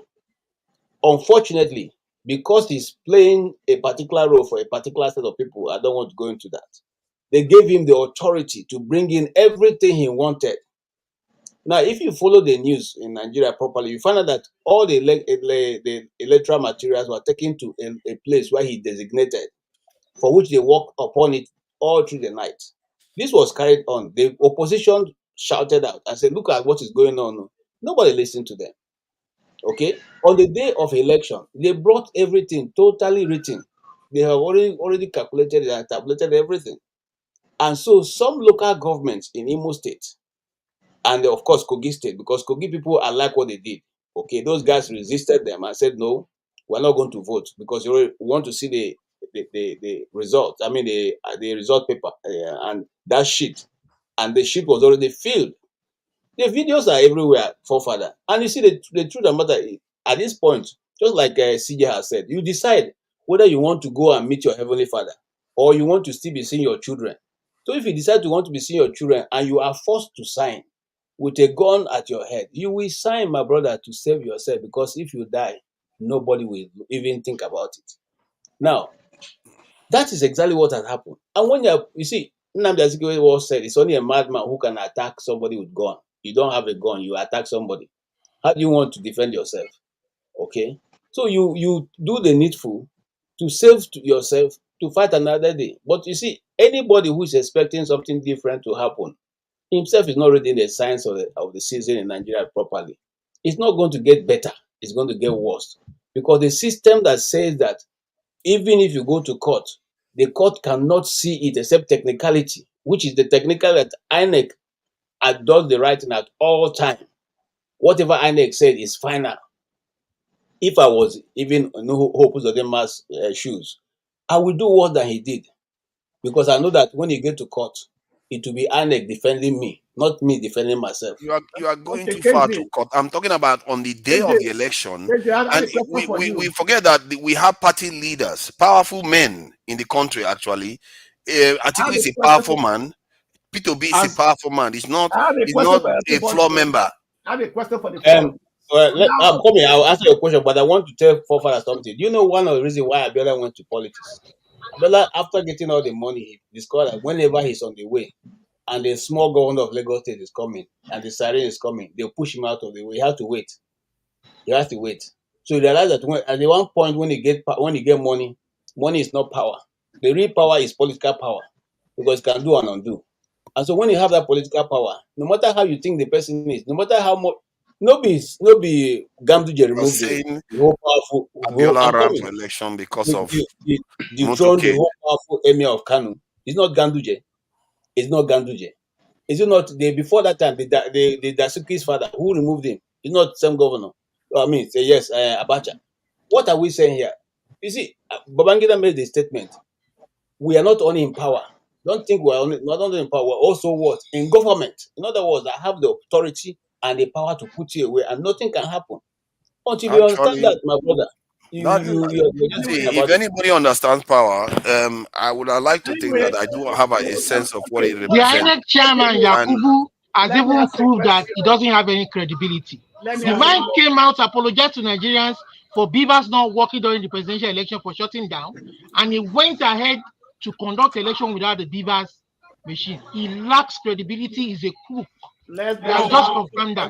the alternative is surrender. The alternative is surrender. If all it takes is to change the country is party leaders showing up with their lieutenants coming, motivating their followers to campaign in the UK now. If they want to run an election, you will see the party leader going in, even in what they call it off-season election, where what they call it by-elections, where somebody maybe dies and they want to do.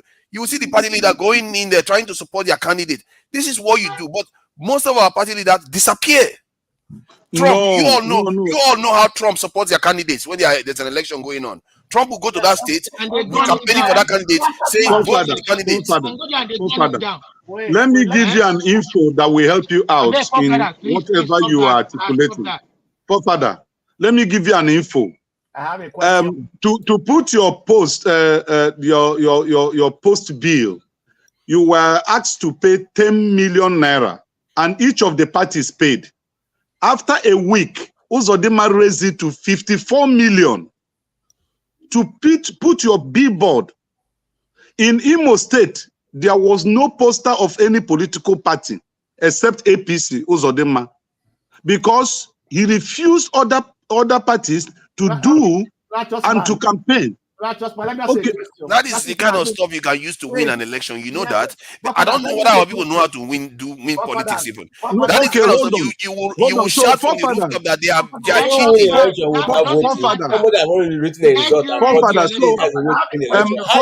You can use that against them. Obi followed Senator Chionu. Obi followed him. They had major campaigns. They had in Olu, in each of the 3 senatorial zones in Imo State. Obi was with the Labour Party candidate. Obi also went to my own particular local government and he campaigned there. Fortunately enough, one of my uncle was one of those who coordinated that. When I called him, he said they have resolved that this man should go because even during the civil war, Imo did not lose the number of people, youths, they have lost within these 4 years of this man. So the actual thing is, even during the civil war, huh? Let me ask a question. Yeah. I have a question, please, for you, a righteous man. There's one election coming next year, which is Edo State election. So what do you now? What is that the solution? What is the plan? Labour Party we have on the ground for that also to win Edo State. What is that? We are not complaining. Now you're not more in the east now. Let me answer you. Yes, answer. Let me answer you. Let me finish my question now. Let me ask question. Let me finish. Okay. So what is the plan? What is the plan now? Because Edo State is, I know that once they carry something for head, they will kind of reach the end. Edo State is number one obedient campaigners and they carry obedient movement for head. So what is not the solution people going to have for Labour Party to win Edo State in next election? Good. Let me answer you. How many senatorial zones do you have in Edo State? I don't know. Every state has 3 senatorial districts. Every state. Good. How many, after the presidential election, the result, how many senators did Labour pull from Edo State? I don't know. They didn't pull anyone. Good. Now, the candidates that Labour will bring will determine whether the obedient will follow him or not. Because whereby there is a divided house, then you won't see the obedient, rally around for the candidate and supporting the candidate as they did for Peter Obi. Edo State is going to be the final bus stop because Emiloko wanted Edo State last time, that the people rose up and said that cannot happen, that Edo is not Edo is not Lagos. It's my and state. they stood their ground. It is my state. I know what's going on there. So it is my state. Yes. They have people like Blackstone there now. They have bank who say that kind of stuff, isn't it? Edo is not Lagos. Edo is not Lagos. You are putting Nigerian Watch. Nigerian Watch is a Edo state now. Edo is not Lagos. True. You can't just mess up in Edo. Edo is not Lagos. Without Edo state, there is no obedient family. So you have to know that. Let me tell you this for free. Edo State, they have one senator of Labour Party. But let me tell you this for free. Peter Obi will not have influence in Edo State election. Forget it. Edo State, you cannot, except the candidate is very good, they believe in that candidate, Peter Obi will not have influence. No, but that was what I said. I say it depends on the candidates the Labour Party will present. And again, the obedient family that is in Edo State. I disagree with that one. I disagree. If Labour Party and Peter Obi bring out a candidate that Peter Obi support, I got Peter Obi blessing, the obedient family will follow him. Because obedient movement in Edo is because of Peter Obi, not because of obedient something. It's simply because of Peter Obi. So see, the thing is, if they have a candidate and he has Peter Obi blessing, and Peter Obi follow him in campaign in Edo State, they will sweep Edo State. But the thing is, should people vote based on? Even if Obi comes, it's not true. See, it's not true because Olumide, just because you didn't win the presidential election doesn't mean you shouldn't win as many elections you can win as opposition. Labour, there's no reason why Labour should not win this governorship election in Southeast, for crying out loud. Forefather, what you are saying is true. You made a very valid point. But what I'm saying is this: taking all with what we have on as a right now. Let me finish. What I'm saying is this: with what we have on ground, it is not possible for you to have the correct result from any election in Nigeria. I can tell you the people have voted. Righteous, I can tell you for this for free. Edo State, one, Obaseki, the governor, has fallen out in favor with Edo people. So he cannot be able to influence that election. Yeah, I agree with that. You cannot BDP, I don't think they are out. Yes, because the Edo people brought Obaseki for the second tenure. And it disappointed them. And they are all angry about it. Even though if the Nigeria Watch, it follow Nigeria Watch on Nigeria Watch, you mean? On Nigeria Watch, yes. Is that one of the people that actually brainstorming or carrying the. When I forget that wrong, then go read them. Now nothing appears. God bless you. Stop surrendering. Righteous man, don't do that. Don't do that. There is no. Why are you telling me I should not do that? What you are doing is hold on. What you are doing is disempowering your people so that what your only option is violence on the street. That's what you are doing. When in reality is that this same group was able to win so many votes in the Southeast. There is no, if they kept that coalition together, they should be taking every governorship election that is coming up. They should be taking it by right. So what happened in Enugu? What happened the last election, the gubernatorial election? A lot of people the gubernatorial election in Enugu. What happened? If they are in charge, let's leave them. Let them do whatever they like since they are in charge. Forefather, a simple question. Forefather, a simple question. What happened in Enugu gubernatorial election? What happened between Labour and PDP? From what I gather, is it not PDP that won it? Now, I won't mess up with Capone. With how many votes? I'm not sure. I don't know, but I gather that with 3,000 votes, manipulated votes, 3,000. Yes. And what the vote they cancelled was more than 3,000. And the electoral law states that if the cancelled vote is more than the difference between the winner and the loser, that election there will be a rerun. But do they attend to that? No. They went ahead and confirmed the Enugu Peter Amba as the governor of Enugu State. See, let me tell you. So Lumide is 100% right. See, let me just say this. This is very important because I think what we don't tend to get as in politics is that people listen to signals. Like when this election occurred and the Labour Party governor is doing very well in Abia State, that's good. But the ones that went to the House of Assembly and the ones that have been governing so far, they seem to be towing the line of the corrupt politicians. If all this while they were fighting them, you will see that the consciousness in the South will be like, these people are fighting for us. We didn't waste our vote in the election. They're fighting for us. Hold on now. They will be knowing this, and you will see that they will go and vote for them in this election. Most of the attention was taken away from, instead of positioning yourself to be winning more support, they are focusing too much on the court case without strategizing on how to take more seats. Because if you take all the governorships, let's say you take like half of the governorship in the Southeast, that is a lot of power you have. You can leverage that power to do all kinds of other things. You can extend your influence, but no, the leaders are nowhere to be seen. The followers are towing the line of the establishment. What did you expect to happen? So this is what you get. Forefather, let me echo what you're saying is not right. Forefather, wait, what on? What Forefather? No, but it's true now. How many of them are complaining about all the money they are spending for House of Assembly members? How many of the Labour Party members are complaining? What Forefather is saying, the opposition, they need to wake up. They need to be strong.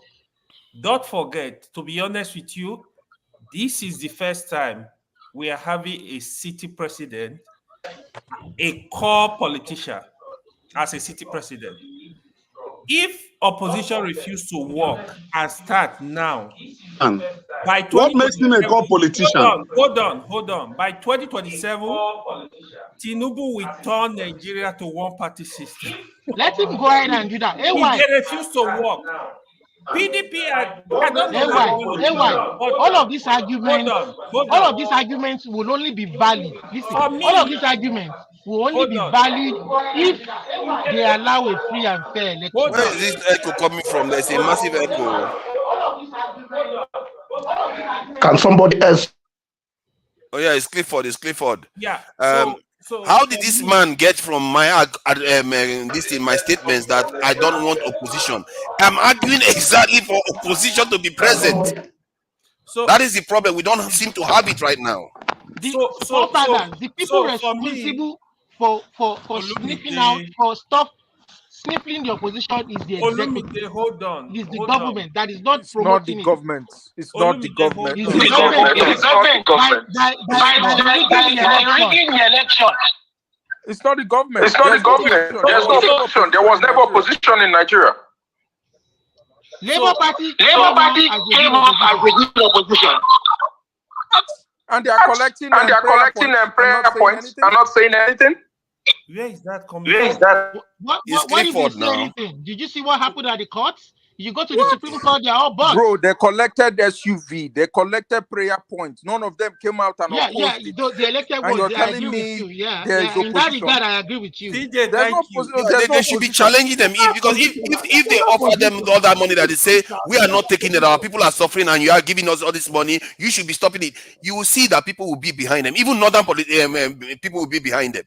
That is how you start sending signals to people that you are representing them. Let me tell you. Forefather, can I say something? Forefather, can I say something? Your mic.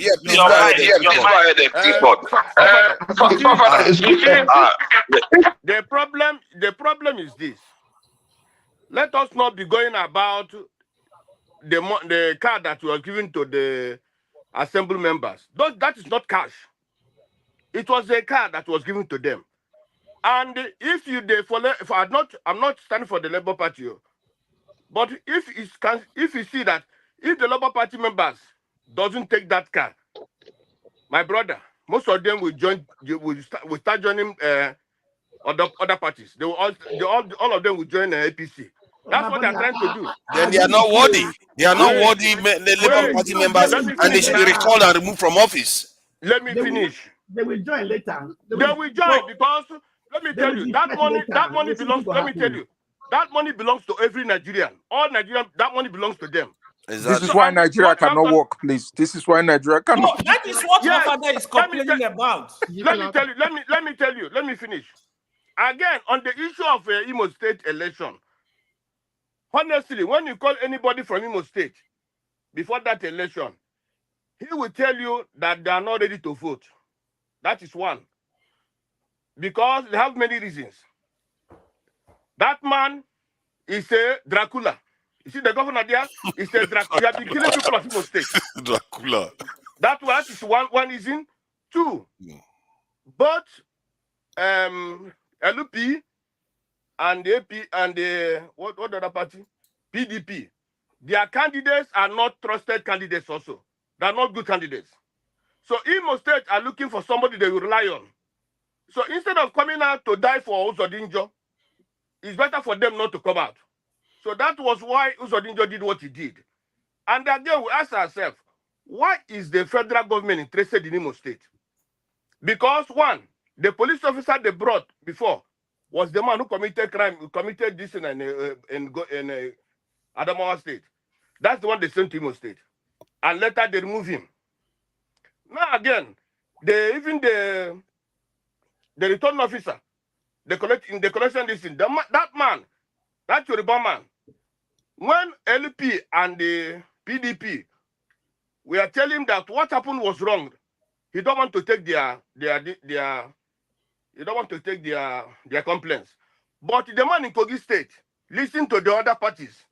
Yeah. But the one in Imo State didn't want to listen to the LP and the PDP. Instead, he said, no, it's not what I came here for. But why did the Kogi man listen to others and the council's nine local governments? So there's something that is going on that this federal government have not told us about Imo State. Because everything they're doing is against bringing somebody that will kill people in Imo State. Because since Uzodinjo came to that state, how many people have died? And nobody's talking about it. That man is a big Dracula. He's a big Dracula. He has been killing people of Imo State. And that is why people say they're not going to vote. Is he not the one introducing concrete to Nigerian roads? No. Which one is that one? Omahi. Okay, that one is Omahi. Okay, good. I'm telling you, that one is a Dracula. Understand? Imo State people say they're not going to vote. And this vote, you see that they counted. It's not the people that voted. These are the reading the vote. So that is the problem. Kosan, you know the truth. If a state, if people refuse to vote, it's easier for politicians to rig election. Trust me. What are you coming to vote when you are voting? Are you going to vote for Uzodinjo? Are you going to vote for the other people? No. Was it Uzodinma that promised youth that he was going to give them jobs in Europe? Yeah. No, don't call him Uzodinjo. Who's Dracula? Call him Dracula. Oh, God. Dracula. So that is the man that won the election. Oh, God. That's why righteous man is supporting him now. You want to go work in Europe.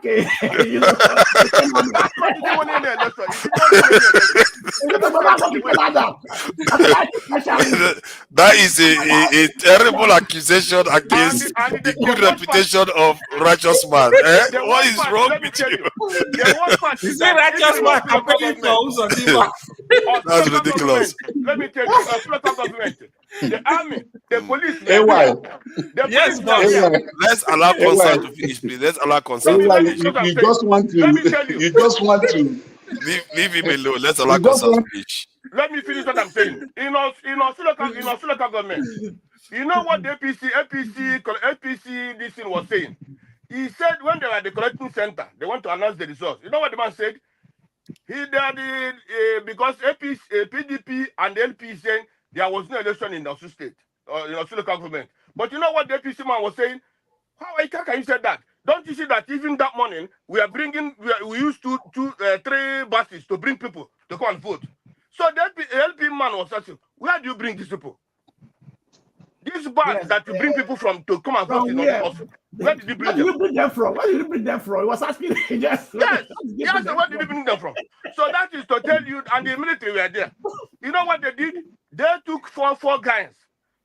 They took 4 guys, put them in the house, and they were tampering for APC. That was what happened in Australia. Yeah, but concerns. I think this is where sometimes I admire Nnamdi Kanu to an extent. Because Peter B seems to be too quiet, and he doesn't seem to have the fire in the belly to take over the Labour Party and make it. Because I think they missed an opportunity. Forefather, can I say something? This election that happened to gain more governorship. Forefather. Let me finish what I'm saying. To be honest with you, those that call it's a good position. It's not like it's like Tinubu is a criminal, and the criminal has taken over the country. So it's better for the citizens. If the citizens want the country, look at me. Let me, for example, now the elders. Where are the elders where are the elders today? Where is the clerks? Where are the Afenifres? Where are the Igbo leaders? All of them have to come together and say, stop. Let's stop all this nonsense. What is going on in Nigeria? It's not more a country. Let us stop these things.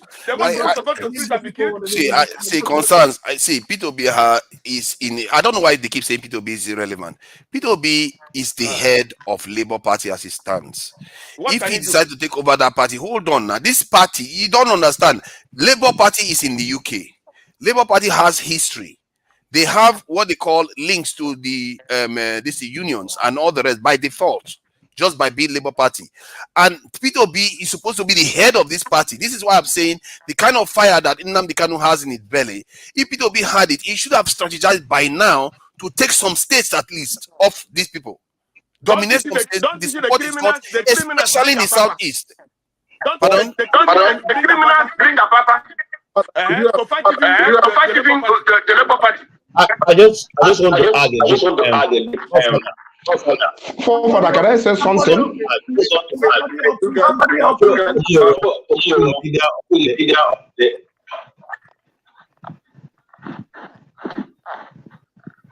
KJ, you are echoing. Somebody open 2 panels. It's Clifford that is echoing, but Clifford, please say something so that you can finish what you are saying. Yeah, you open 2 platforms. No, he's muted. Clifford, I'm not. Please go ahead. Forefather, what you and AY, I think you people are just blackmailing P2B, because I don't know what P2B will do in Imo State to change the result. P2B was in Imo State 3 times campaigning. Even if you like to make research or play some videos, go and search about LP in Imo State. Hope of them 3 days ago when he campaigned at one university, the youth were even accusing him, shouting no electricity since 2 weeks or now. No electricity in Imo State. So how do you think that people will still vote for him? They write the result since 2 weeks or a week ago. They know how everything will work out. No, go to just Google about Imo State. You see what Kinasa, one lady, his PA, special assistant, was doing in Imo State. So you people are just blackmailing P2B. What will P2B do to change what the federal government do? Because people always say P2B should do this, but he campaigned with Tata 3 times the last 2 weeks. Yeah, he did campaign. What do you expect him to do again? P2B messed up. You listen to his how did he mess up? He defended Labour Party collect prayer points. He never stood against prayer points. Yeah, let's KJ talk. It's KJ's turn. KJ wanted to say something before. KJ have spoken more than 3 times. Everybody have spoken more than 3 times. I've not even finished one. EJ Amatu hasn't even said one thing. Yeah, but this is my first comment.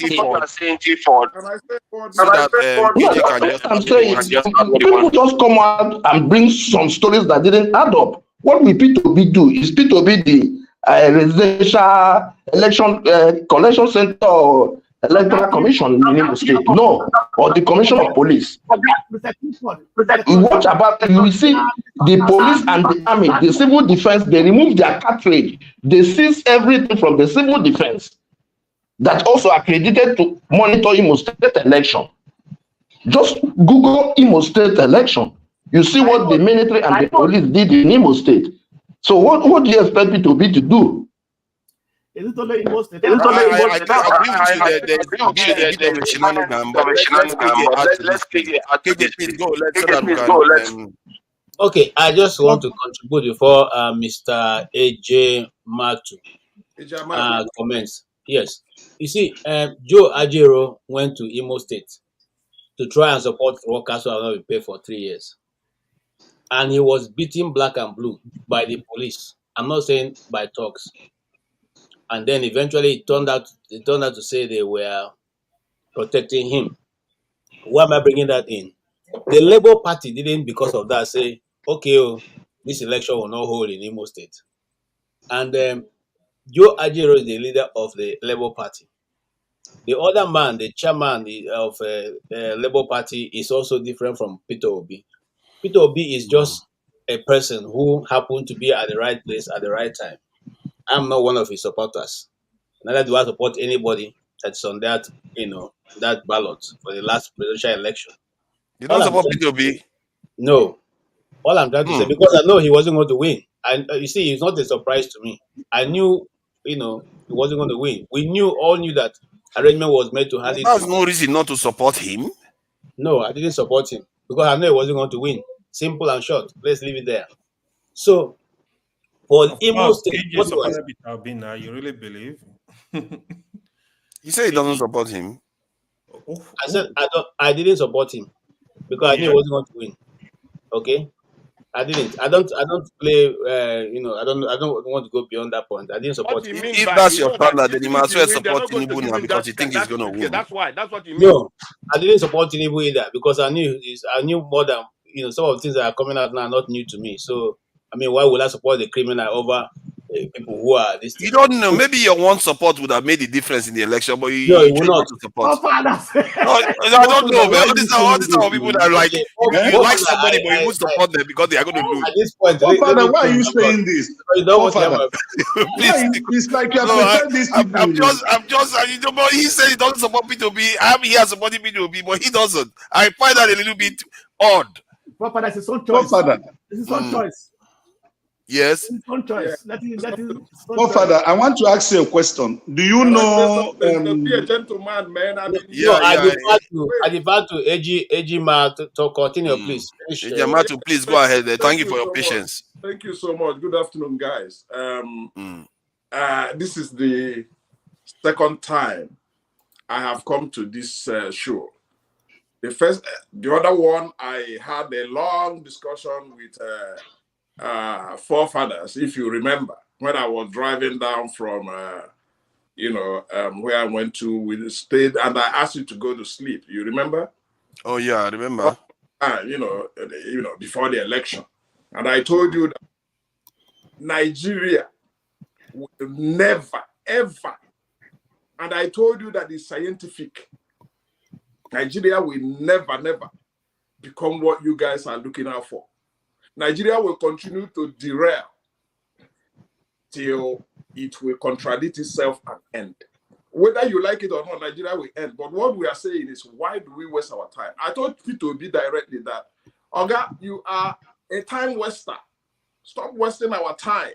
Igbo people want to be free. We have everything it takes to be like Japan. We have everything it takes to be like the Western world. We can do it in 10 years. You guys keep wasting our time.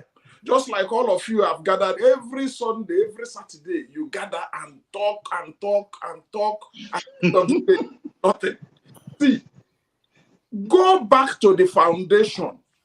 What is the foundation of this country called Nigeria? Who laid them? Everybody here knows who laid the foundation of America, what their dreams were, where they have reached, and where they want to reach. All these things we gather here to talk is just mere talk. I know Mr. Onwa. I have his number here. I can call him now if it's possible for him to pick. Tell me which of the states in Nigeria now that is not a criminal that is the governor or the president. It is coming. Before, you used to have some good, clean guys, but now you can never get it. Let me tell you what happened in our village. I'm from Umbise, so Imo State is my constituent. In my own village, I was following it. The election took place. The guys, the big guys in the APC, they got all the money. They took, everybody got something, the chairman, whosoever that's coming, until they decided in my own polling booth to give 3,000. If you agree with the APC, come and take 3,000. People went, they took. Meanwhile, there's one of my cousins that is contesting to be a governor, General Ogunewe. Everybody want him to. He's a good guy. To an extent, though. So people want to vote for him. But of course, there's hunger in the land. They take the 3,000. Some of them voted. Some of them, I'm twisted the APC big boys and did not vote. Okay, you think, because forefather, from what you used to say, you feel that thing they voted there is actually going to count. No. But when they got to the collecting center, over 50 military men came on trucks with fully armed. And I can bet you, I wasn't there, but I can bet you that those 50 guys, there won't be 2 of them that are military. Or every other military, somebody wearing military uniform is fake. That is the extent of criminality in Nigeria right now. So if you come here and bring science, you come here, you bring art and experience to, play on what is happening in Nigeria, you're wasting your time. If you expected that Labour Party people will get to the National Assembly and behave, you're wasting your time. If you expected that P2B will become the president of Nigeria and make Nigeria to look like Europe, you're wasting your time. It will never happen. Let me ask you then, do you think that Nigeria should have what they call shadow cabinets? Like in the UK, they have the opposition has what they call shadow cabinets, which means they have people that will be like Minister of Defense when they get into office, Minister of Finance, and all the rest of it, so that the people know and they will study the people before they even get to elect them into office for a long period of time. What happens in Switzerland, sir? Yeah. You don't understand it. Among all the people that gather here, to have discussion, you are the worst because you don't.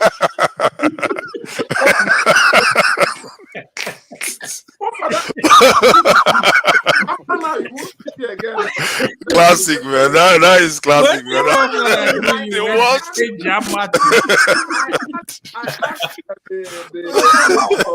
Oh my God. Everything you go back to, Oh my God. After May, to start discussing the aftermath, the next election. Seriously, I'm the worst. But forefathers, I confirm what the man said. What the man said is true. Honestly speaking. No, it's not. Start telling us about Europe. Start telling us about Europe. You know, stop about all kinds of things, but the worst they call me devil and everything, but the worst. Father, I was shouting that you are provoking people. You remember I was saying it.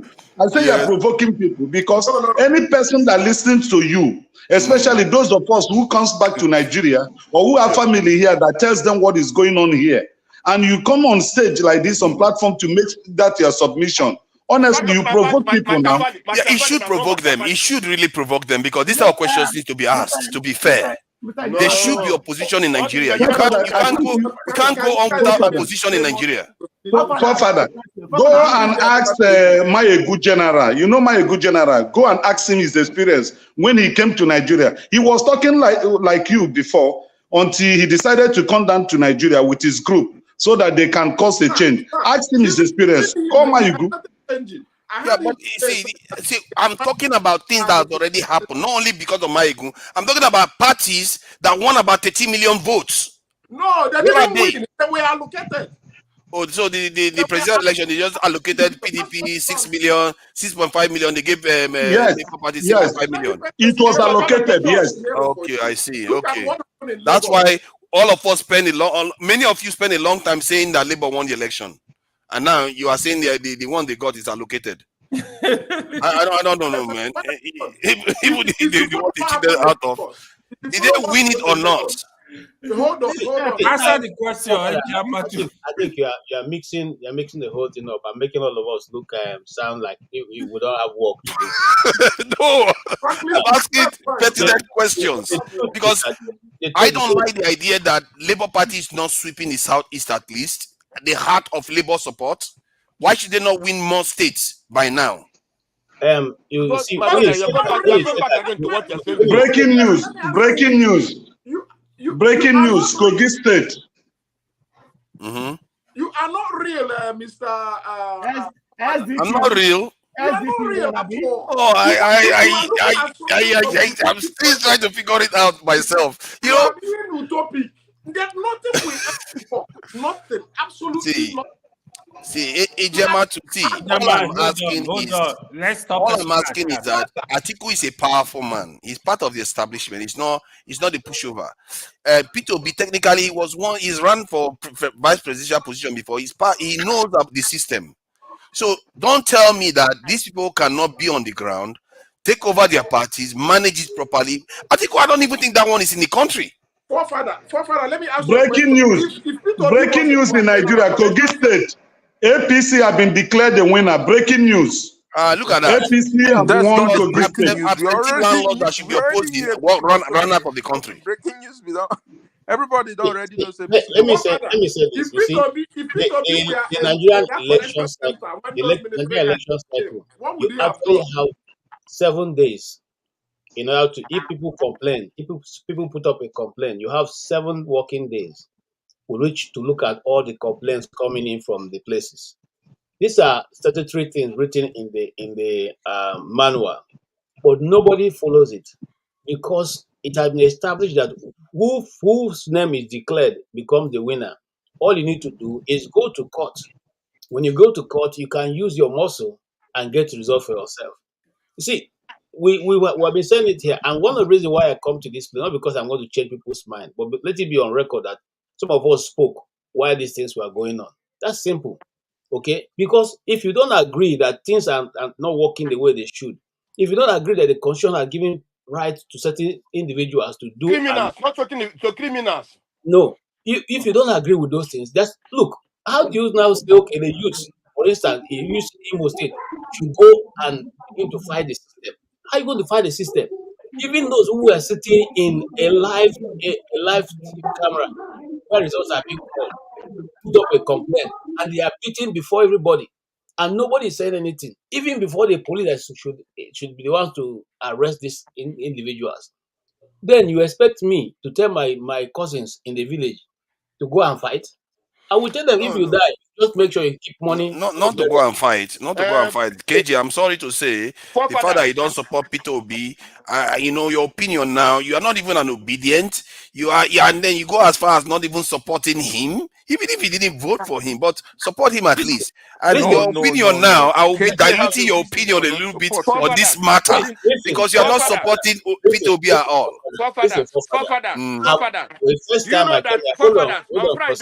Hold on. The first time I called my sister. My sister said she's going to make. She's one of the district. I called her. I said, "Never. I don't want to see you there. To go and be one of the agents. I don't want to see you there. To go and work for INEC." Why not? No, let me finish. Let me tell you. I know how Imo State is. I know how that man is killing people. Then I tell her, I don't want you to go there. Okay, you're worried for safety. I told her, how much are they going to pay you? He said 15,000. I said, okay, don't worry. Monday, I'm going to give you 100,000. Please don't go there. My brother, you didn't see what happened to the chairman of LUP? LUP yesterday. They flog him a little bit and they embarrass him a little bit, but his point is made. They beat him. They beat him up there. So, of what point has he made? What point? Hold on, sir. Concern. What point has he made? The whole world now knows they were messing about.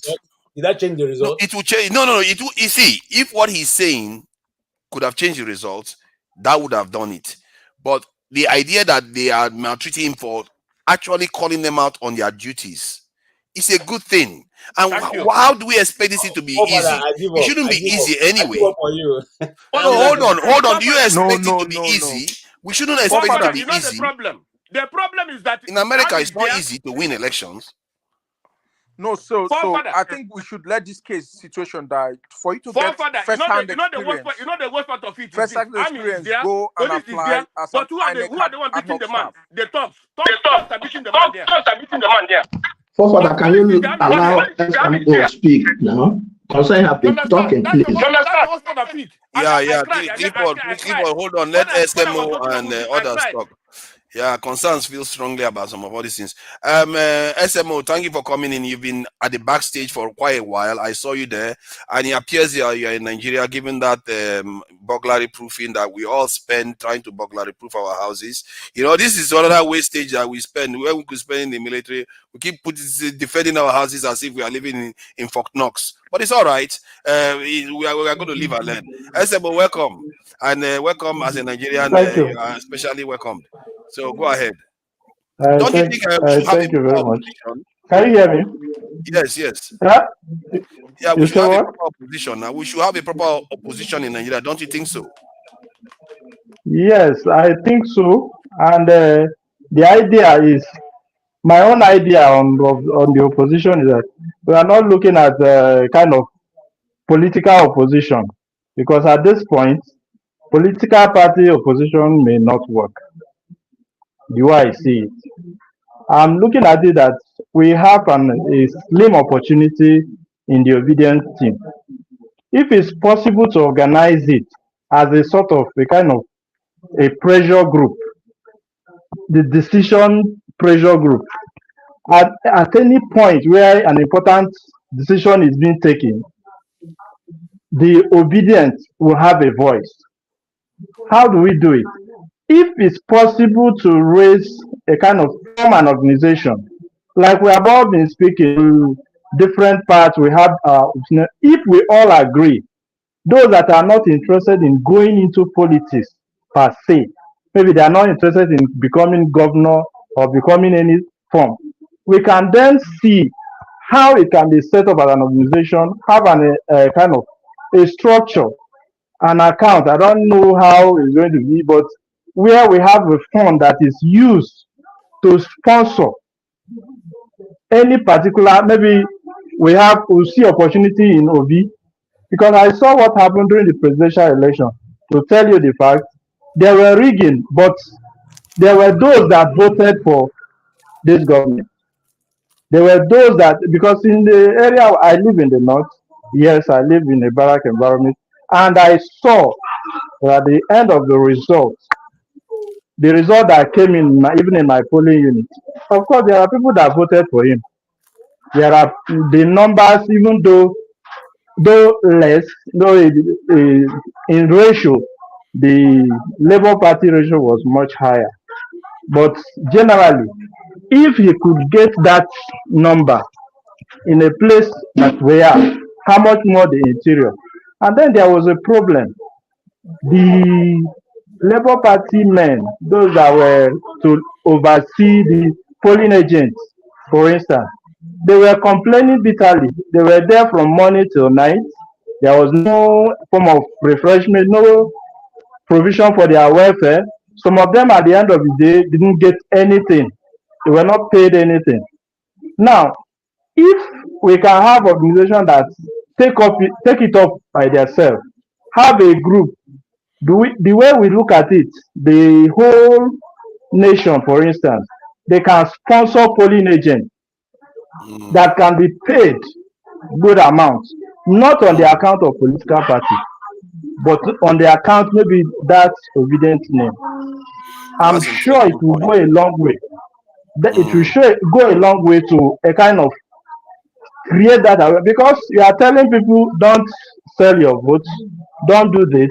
But I look at it, the people that are going to be used in selling votes, like I said, the obedient team or the Labour Party polling agents were not eating. We are not giving anything from the party. We're supposed to play them. Is the of course through the party system. I'm not The a party member supposed of to the pay them, and the party party. didn't pay them. Yes, and the party didn't pay them. Why the They are other not party, even in for office instance? yet. They're already denying people salary. Labor no Yes. dey give shishi. No. Why the other party? They don't have the resources. They don't have the resources. They don't have the That is it. It's not even issue. Okay, They don't have the other party. I'm a bit We are surprised sending because food. a lot of obedience will be that we need to contribute to that. That I'm a bit Yes, surprised. that's what I'm saying. If there's no proper channel for that, and even if it were to be paid through Labour Party, the system is so corrupt that even the people on ground that were initially original Labour Party members were the regular Nigerian politicians. So even some of them, there was a story of money coming in but being diverted. So if this group now is formed as purely pressure group to enforce a decision, the people will know, because when they speak, if we want to organize a protest, for instance, you think it's just the way we are shouting, go out, go out. Who is going to initiate it? Throughout the rally for the presidential, for instance, I was like, okay, if I want to go out for the rally, for instance, I look at it in my business, I will leave my business. I will go there, stay there throughout. Nobody knows me. Nobody cares whether I come or not. Okay. I know. Let me just At the ask you election, one very important question, because I think that question, I can see it in the forehead of a righteous man. Are you sure you are not a Agbado supporter? Me? Yes. Are you an Agbado supporter? I can never be. I have to clarify because of the statements you are making here. Seems like you are trying to pour sand in some kind of narrative. I'm just being factual. I see things on ground. I didn't go out for the rally. Let me tell you, I didn't go out because I'm engaged. But I made up my mind that I will speak about it wherever I am. I will, in any engagement I have opportunity, I will talk about that. This is the right way to go.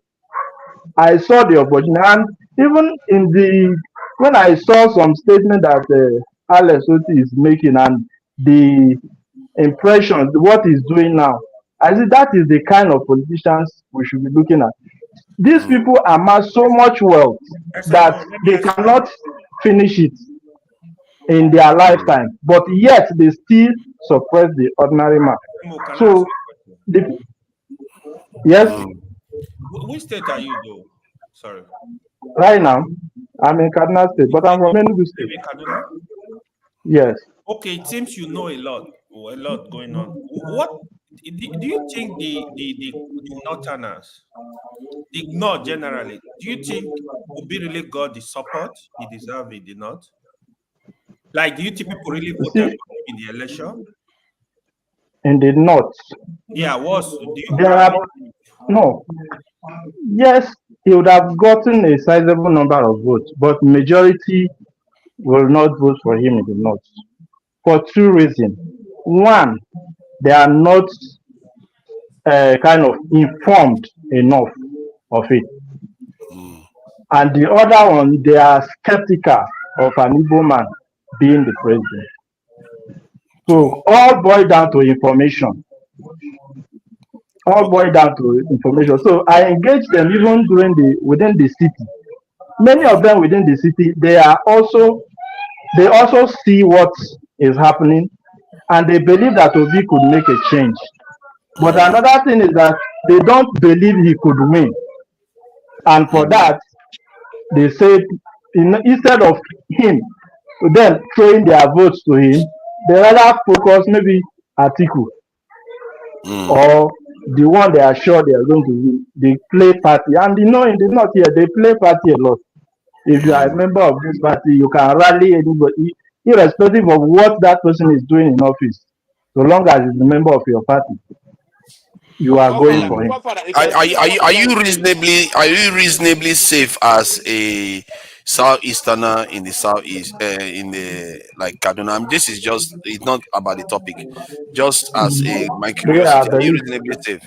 I'm as yes, I'm as safe as any other person in the North. I see.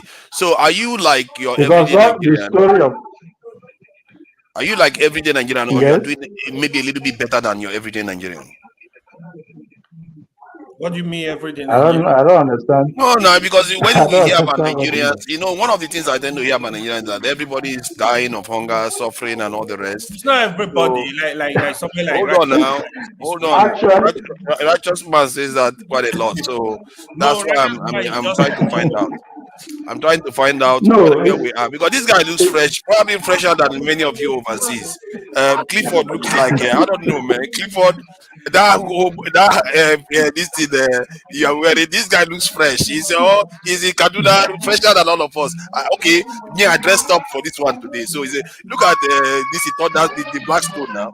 The Blackstone, he probably is I working hear all you. day. But you look I fresh. hear you. Forefather, Not everybody is hungry in Nigeria anyway. Forefather,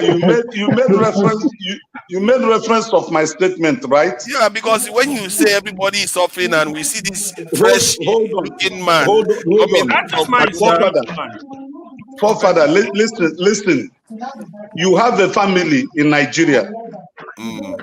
Call the family you have in Nigeria. Let them give you for sound information. If you believe that my telling you or the panelists here that Nigerians are suffering, that I'm lying. No. Call I'm your not saying family you're and lying. find No, it I'm from not saying them. you're lying. It's true. But when you look at them, they look fresher.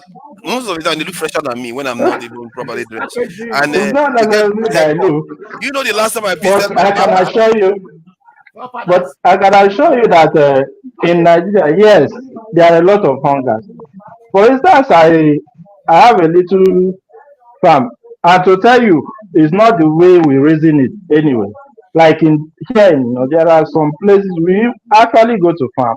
I have a farm, although I don't do the farm work myself. I contract it out to some people, and most of the people that help me in the farm are northerners. But an example of the hunger that is on is after harvesting, there was an incident that happened. I was not able to move the grains from the farm that night. And before morning, it has been looted. Many of them were taken away.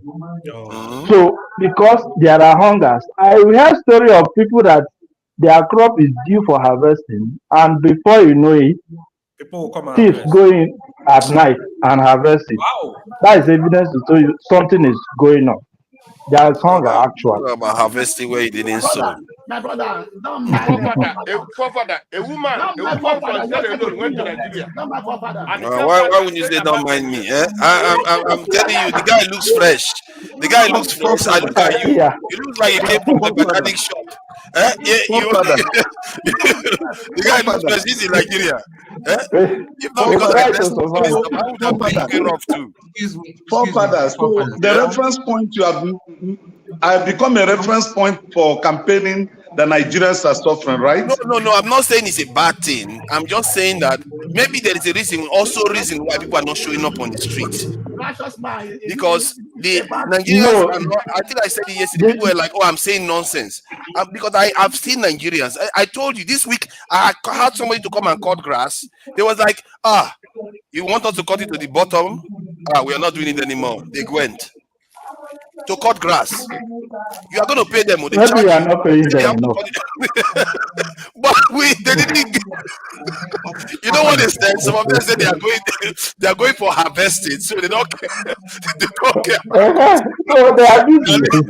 So, but it tells you that they have priorities. It's not because there's no means for them to make money. He didn't charge us more. He just walked. So maybe it's because it's Abuja. I don't know. But Nigerians have options. I've seen Nigerians that used to earn about like 50,000 2 years ago. Now they are demanding 300,000 a month because they are progressing, and that same person is working for people overseas. Because what 50,000 will give you 2 years ago is no longer giving that. So you have to demand for more. The reason why he is doing that, he said, is because he's working for people overseas while he's in Nigeria. There are a lot of teachers in Nigeria that are teaching people overseas because they can do it over the internet now. Ngosika is one of them. I spoke to her about this here.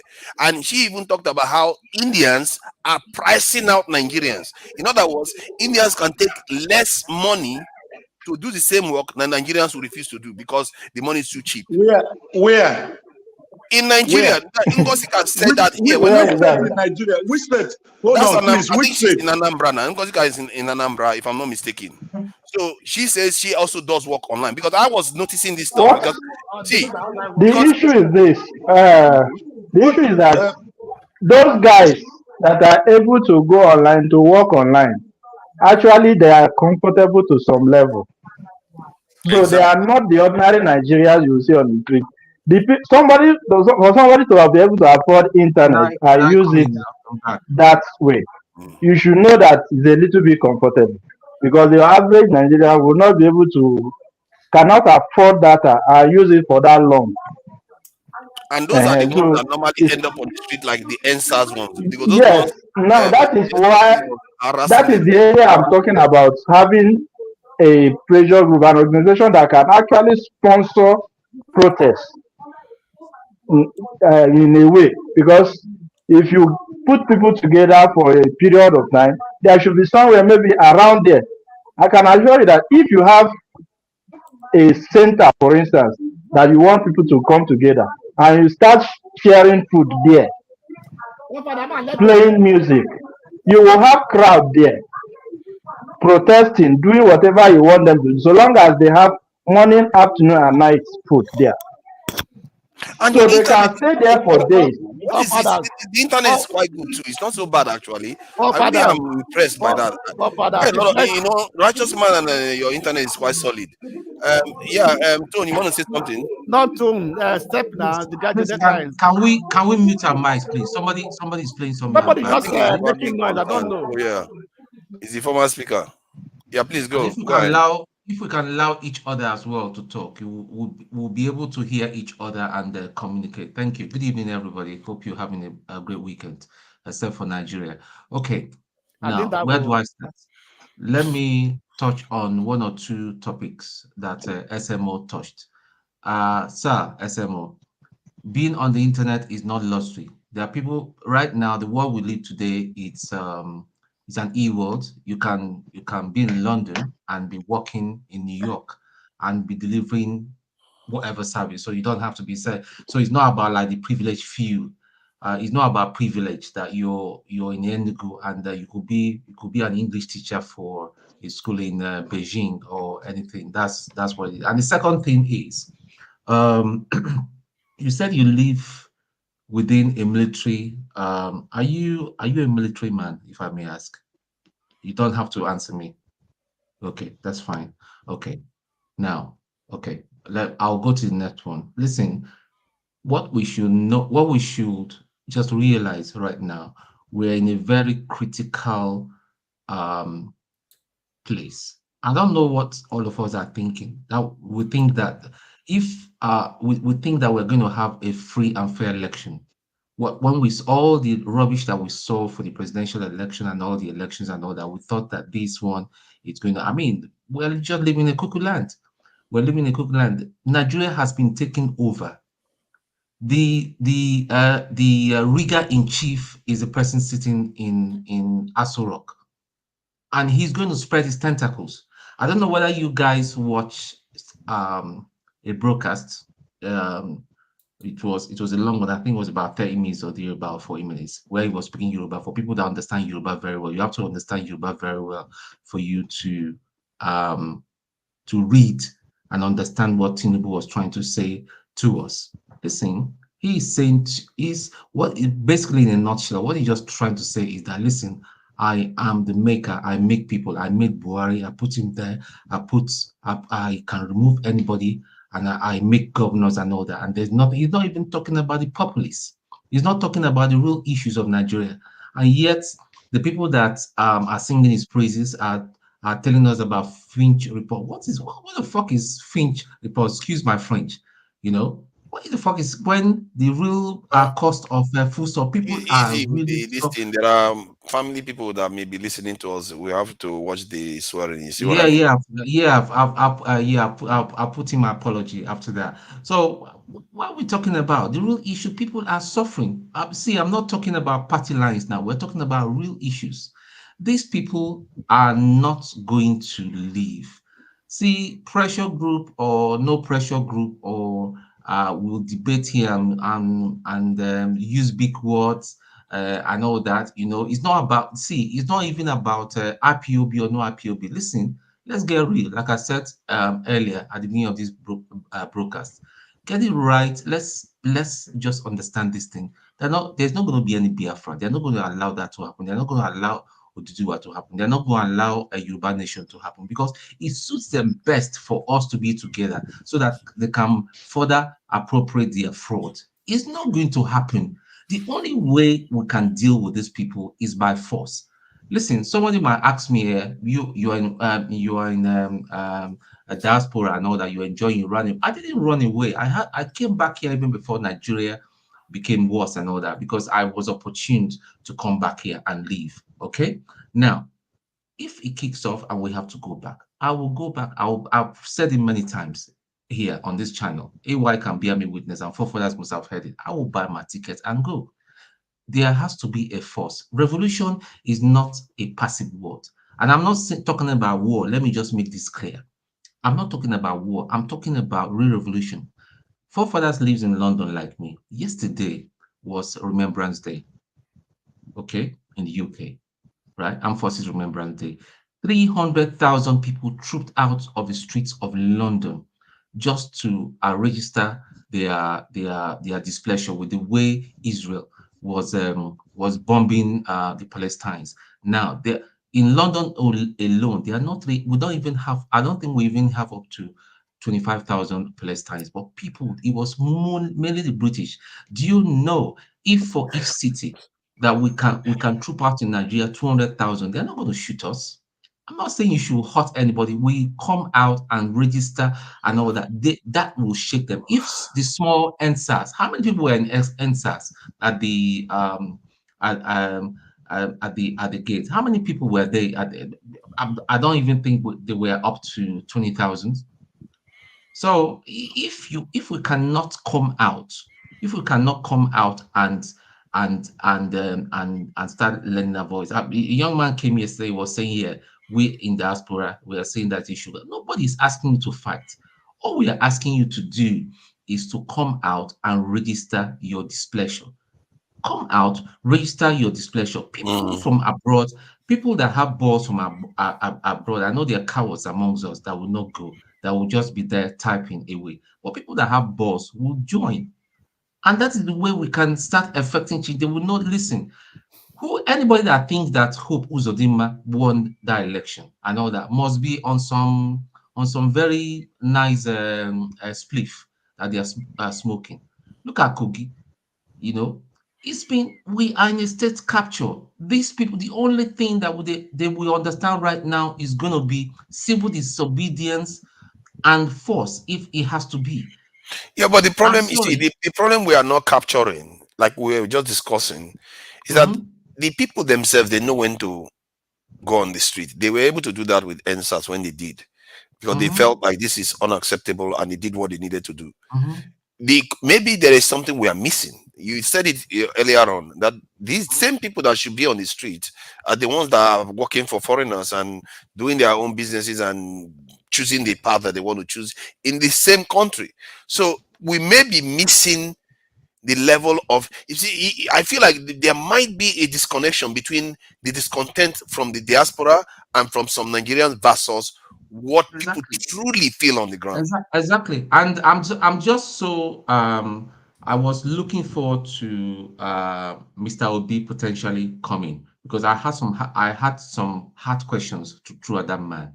In fact, by the time I will have finished interrogating him, he would not even know whether I'm obedient or anything. Because the Labour Party itself is a messed up party.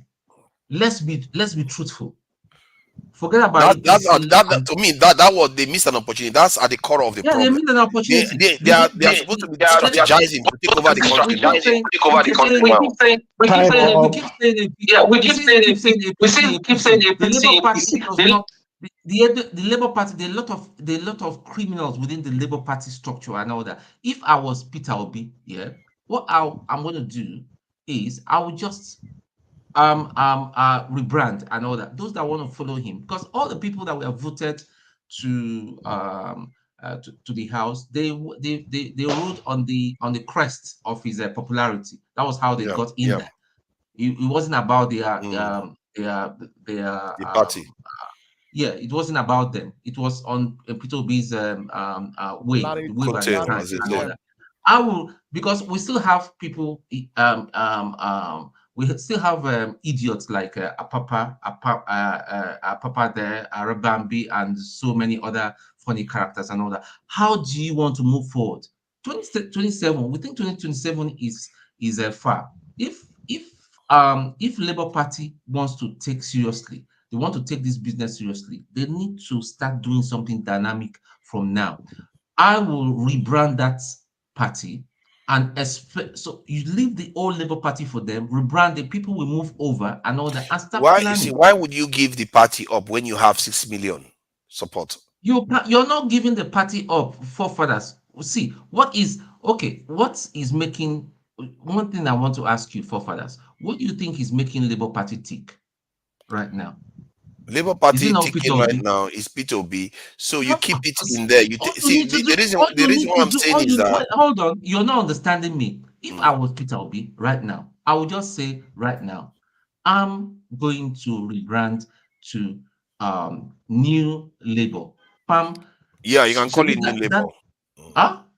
I say calling it New Labour is a fair way to go. New Labour. You don't ditch. I'm not saying you should ditch the name entirely. New Labour and all that. Let's start again and all that. Then you start to get people. After all, which is a fair statement. Those people that were there and all that, they collected the SUVs, didn't they collect? Why didn't they refuse the SUVs?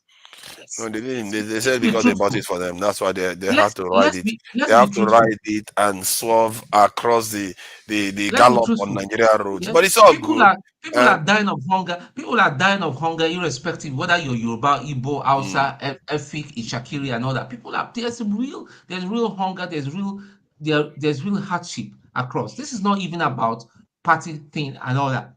So when I see people still talking about whether you're Yoruba, you're saying you can call me any name and all that, and then you have people from IPOB, they are very happy that we told you not to vote. Omo, let me just say this to you: if you do not vote, like forefathers said, if you abstain yourself from voting, you do not have any right to criticize anybody because you did not register your vote. Peter Obi is going to be locked up by Tinubu, because Tinubu does not want further problems for himself. So it serves him best to leave Kanu there. The only people that can release Nnamdi Kanu is the Labour Party. Yeah, thank you. His incarceration is illegal. Everybody agrees. No, to be fair, it's okay. It's okay. Let's not open that kind of worms. Don't give me the fight today. Don't come with fight today. I don't have it here. Steph, you want BQB to say something because he seems to be in a hurry to trigger a lot of people before he leaves. No, not actually. Not actually. No, he came here to make trouble. Hold on. Yes, no, hold on. Because Steph was here. We have to respect people's time. You see, we didn't pay them to come here. No, and he has been here. But he gave preference to some of us in Nigeria. Hold on now. Let's just ask if Steph, do you think he should go ahead? Okay, or no problem. Yeah, he should go ahead. Okay, thank you very much. See, gentlemen, we have gentlemen here, so be a gentleman, BQB. Go ahead. I'm always gentle now. At least hear some of us to have a contrary and objective opinion about some of the comments made so far. I'm joining you from Lagos. Let me first of all start with Righteous Mind. I've been following this program every time. He comes up to say the same thing. People are suffering. People are eating fish head. People are practically dying on the street. That is not what I can see in the street. I live in Alimosho, which is the largest local government in Lagos State. Of course, there has not been any time that people in diaspora, people have always been complaining Nigeria is hard. It's not only now that people are calling their family loved one in abroad that Nigeria is hard. It has always been like that. Although I will admit that progressively, it is becoming worse. It's better under Buhari than now. It was better under Jonathan than Buhari. It was better under Obasanjo than Jonathan. If you follow the trend, that's the way it has always been. Even the exchange rate too was progressively becoming worse as new government came in.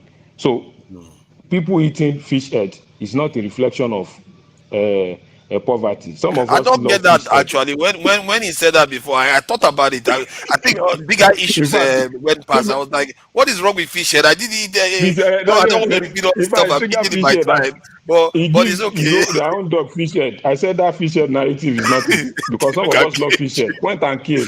In fact, if I do point and kill, that fish head is the most important part for me.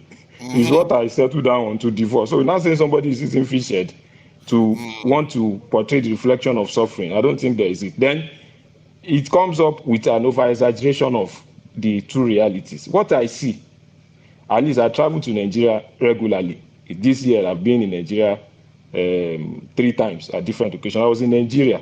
For some of you that say APC travel big, I was in Nigeria. I voted for Peter Obi. I broadcast the result in my polling unit, so I can tell you categorically that almost everybody here were just pulling their support in diaspora. But me, I was there, so I voted. I can tell you categorically what happened. So that is just. Then again, there is a disconnect between how we feel about the suffering in Nigeria, in diaspora, than actually what Nigerians feel. What I see every time I go in, I just see people going about their normal activity. Of course, you can see people selling in the traffic. You can see people complain that business is not moving on. But I think from what I see from my area, I don't know what's happening in the east, central area or not. But what is happening in Lagos that I go to the local market. I see people buy what they can afford.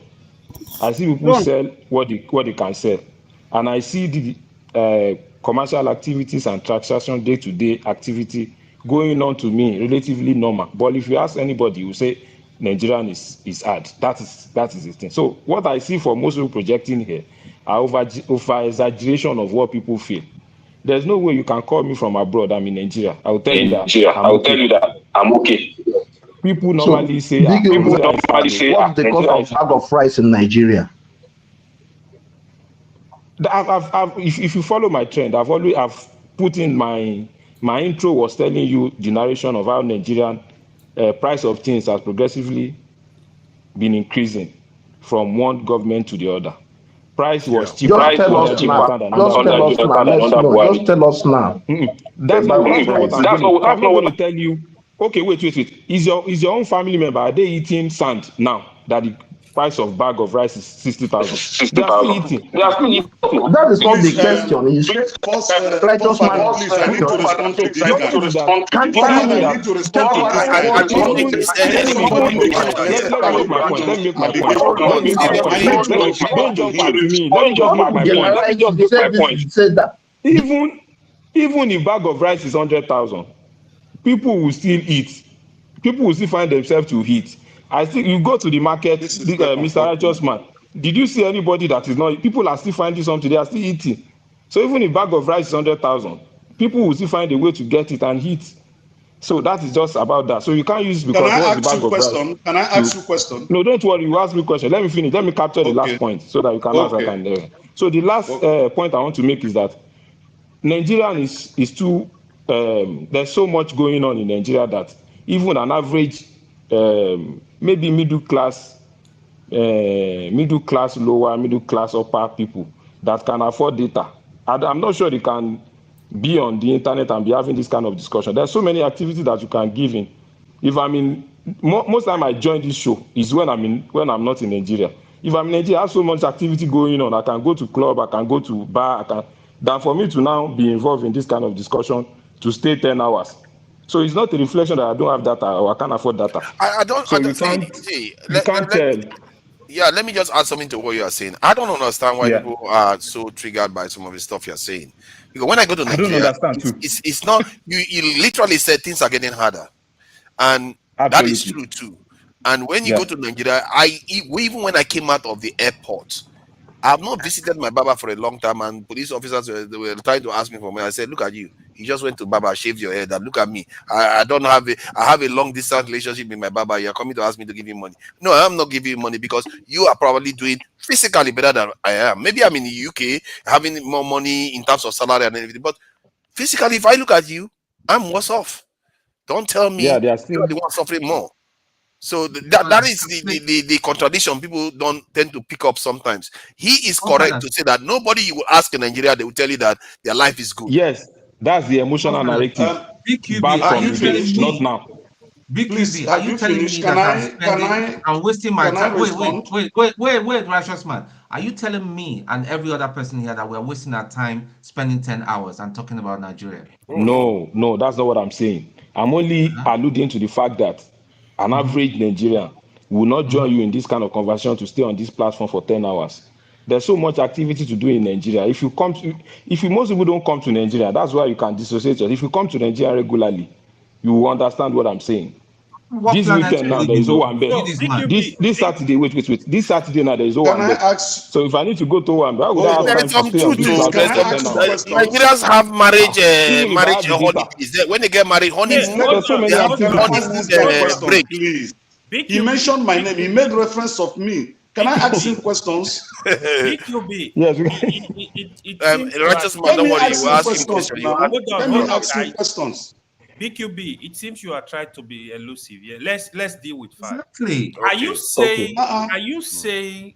Look at the kind of allegation this guy is making. Where are you living in Alimosho? Wait now. Let me ask you questions. One at a time. Hold on. He made reference of my statement. Let AY finish now. I'm getting the point of Mr. AY. Did he make reference to AY? Why won't AY wait? Let me clear myself from the nobody is accusing you of anything. You could be my question to you, right? So yeah. Owambe is once in a month, once in whatever. Are you saying majority of Nigeria are not passing through what we call poverty right now? Do you know even if you earn $500,000 in Nigeria now with 2 children, you are gonna struggle to survive with the price of gas, price of foodstuff? A head bag of rice like 60,000. Are you? What are you saying? Can you just be factual? Go with the. You are a bit confusing me. No, I'm not confusing you, Mr. Ewa. I talk to people back home. They complain every day. I have family. Is it now? Wait. That people that you talk to, how long have you been in abroad? When you talk to them during Buhari's time, were they not complaining? They were telling you they were living fine, no problem. And that's my narrative now. But just be clear. Because people are listening to you. Be clear. Let us know that Nigeria are doing well. They are not suffering. No, that's not what I'm saying. No, that's not what I'm saying. No, my point is simple. The narrative of people in Nigeria telling our families in abroad, in diaspora, that we're not doing well is as old as the relationship between Nigerians and their family abroad. That's what I'm saying. Even somebody building house. Yes. No, that even now, even somebody building house will tell you that it's not doing well. That's the narrative. So even now, linking it to now, we can all agree that if you call anybody, price of commodities and things are going up, and the earning power is not commensurate, there's no commensurate increase. I accept that, we agree. But what I'm saying is that the extent of that suffering is not as much as we perceive it in diaspora. That's what I'm saying. That is why most of people in diaspora, wait. That's why most of people in diaspora, of course, we send them money, now we increase the amount of money we send. That's why most of us in diaspora feel that people should be on the street. That same person that you're saying should be on the street is probably still managing to eat and find something to do. So the person will not say, why should I not be on the street? Because you are in Lagos, I think some of this narrative is Lagos and Abuja, not necessarily other states. Welcome on board. Absolutely, Mr. Forefather. This guy to this guy now. Just wait. I don't like He has not insulted anybody. Just wait. If I come on here, I give you facts about what happens in my environment. I can't tell you what is happening in Imo or Anambra. You're wrong. I don't live in Anambra. You're wrong. So I'm going to tell you, I'm even going to narrow down what happens in my local government. I'm not going to tell you what happens in Ogun State or your state. So if they are telling me if Ngozi call now and say people are dying in Anambra, they are falling on the road and dying because of poverty, I can't argue with her. I don't live there. So what I'm saying is my own circle where I live. So that's the Can point. I ask Mr. you a Righteous question? Man. Okay, Yes, that Can I means ask you a your question? Let's allow Righteous Man. With Righteous Man has been patient, if your KJ. Please, we have to allow Righteous Man go, KJ. hold KJ, on, just please, I just Eh? please. now. This man Righteous made Man has been reference to the patient. statement I made your 2 weeks circle ago. must be very wealthy But see, because KJ, the KJ, you minimum are, wage in KJ, Nigeria Righteous Man still has the remains mic. Come on now. We have to have order, 30,000. KJ. Come Hold on. on, sir. Let's be gentle with each other. Righteous Man, do you want KJ to go ahead or you want to ask your question? I want to ask him questions because Okay, he please made go ahead. reference of the statement I made 2 weeks ago. Okay. And sometimes it looks as if when someone makes a statement, you don't actually understand from the angle the person is coming from. You will just cut it. Now, the question I want to ask you, you say you live in Alimosho local government. Who is playing B2B there? Him and his charismatic voice. Is it? I am the one. Hello? You see, the Blackstone, you've started now. Hello? You've started making trouble for again. Where is? Sorry, go ahead, the Righteous Man. Don't mind the I'm asking, Blackstone. I said, do you, please, for clarity, you say you live in Alimosho local government. I'm not hearing you. That is what he said. I said yes. What you said. I said yes. Okay. Alimosho local government in Lagos is the poorest in every ramification as far as Lagos State is concerned. I've lived in Lagos State for 43 years. 43 years I've been in Lagos, yes. So when you're talking of Alimosho local government, I will educate you and school you about that local government. It's the largest in Lagos State, even in Federal Republic of Nigeria, with population about 3.2 million. And it's the poorest. You remember we have it is the poorest. We have we have Ekpe local government, so we have Badagry local government. Listen, but Alimosho is the poorest. Can you listen to me? Already. Can you listen to me? Continue. I am asking you a question. Now, if you say you are living in Alimosho local government, you are a part-time person there. You are not living there like you settle there as I am in Nigeria, 247. Witness everything that goes on here. Maybe you come here, you spend 2 weeks or 3 weeks, you go to your club and gyrate, and then you fly back. Then you now say you are living in Nigeria. My friend, you are not living in Nigeria. That's number one. Number two, the fish head I made reference, that was 2 weeks ago. I said I went to a nearby market to pick up some things for stew, for my wife to make stew. Then I was shocked. This elderly woman, where I was buying fish, the fish seller was, cutting off the fish head, the smallest aspect of fish head that they normally use in preparing food for dogs. And this woman was begging. So I was moved. I said, Mama, why are you begging for this thing? This just very little, this thing they use in preparing rice for dogs. He said, oh, Mommy, I don't have money. Nobody to feed me. I was surprised that 2 other people were standing by her, wanting to still pick from that fish head. I told the guy selling the fish, I said, please give Mama 1 Titus. That 1 Titus before, we normally buy it at 600 naira. As of today, the 12th of November 2023, it sold at 2,100 naira. And it's not as if it is big. So I now asked that guy, the fish seller, to give that mama one fish, let me pay for it, instead of her picking those little off-cut. Not that is the main fish head, just an off-cut. Okay, so you added a detail that wasn't present before. You talked about fish head. Never said part of the fish head. I was not telling the panelists here, that was 2 weeks ago. I said, okay, things are getting worse in Nigeria. For an elderly woman and 2 other people standing to contest for just little fish head. I mean, normally it doesn't happen like that before. That was what the reference I made. And then you are talking about feeding. You see, sometimes I believe that some APC paid agents who will parade themselves as obedient comes to this platform to make some statement that when you go to the root of it, you discover is 100% lie. You can't defend the statement you made. Tone have asked you question. AY have asked you question. You can't defend them. You are parabolating with statement. You just come up to cook something to make as if you say that I'm over exaggerating. Mention what I've over exaggerated. An average person here is paid 30,000 naira. Can you use 30,000 to manage a family in a month? What are you talking about? Can you use 30,000 naira to manage a family? A family, you pay house rent, you pay electricity, you pay for water, you pay for dustbin refuse, you pay for security, and then you pay for your children education with 30,000 naira as minimum wage, and you are telling me Nigerians are not suffering? Is that the mentality you carry? If you have the millions, come and share it here. You can't come to the platform and begin to sell a wrong message that I'm over-exaggerating. What am I over-exaggerating? That Nigerians are not suffering. Is that what they are telling me? They're telling me when Nigeria... Oh, hold on, please. How long are you going to... Forefather, hold on. Somebody should not come to this platform and tell me that I'm over-exaggerating. I'm telling lies. What is the lies there? I understand. No, I don't think he said you are telling lies. I never mentioned you are telling lies. 67,000 naira to 70,000. Emotional. Was a bag of rice sold at 70,000 before?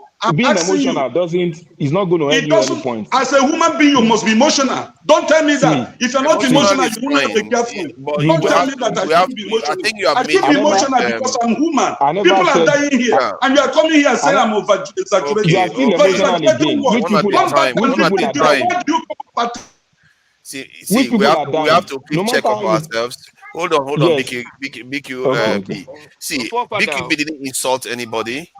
I didn't hear him say anything very controversial. That it's like you won't hear him, Father. You won't hear him. Hold on. See, I work with Nigerians every day. How can he some platform that I'm over-exaggerating and I'm lying? See, hold on. See, righteous man. We may not be in Nigeria. So hold on, righteous man. You have to respect other people's opinions. They have opinions. People have opinions. You have to learn to respect. Not to say that I'm lying. It's not even in Nigeria. You should come back and say you're lying. He didn't say you're lying. I never said you are lying. I'm just trying to. See, this kind of stuff. Hold on, I will step everybody back now because this is kind of stuff that is causing problems in our country. We can't even have simple conversation with people just because somebody doesn't share exactly the same opinion as you. You just are shouting at them. He didn't insult anybody. Why can't we just hear him out and you say you disagree with him, that he's very wrong, just like he says you are wrong? There's no need to just start quarreling as if we are fighting each other. We are from the same country. We all want the best for the country, don't we? So let's people come here to gaslight other people, Forefather. I don't think it's let me This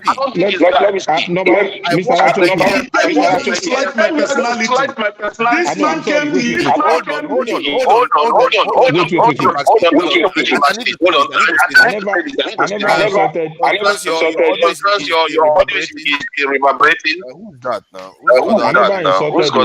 I never insulted him.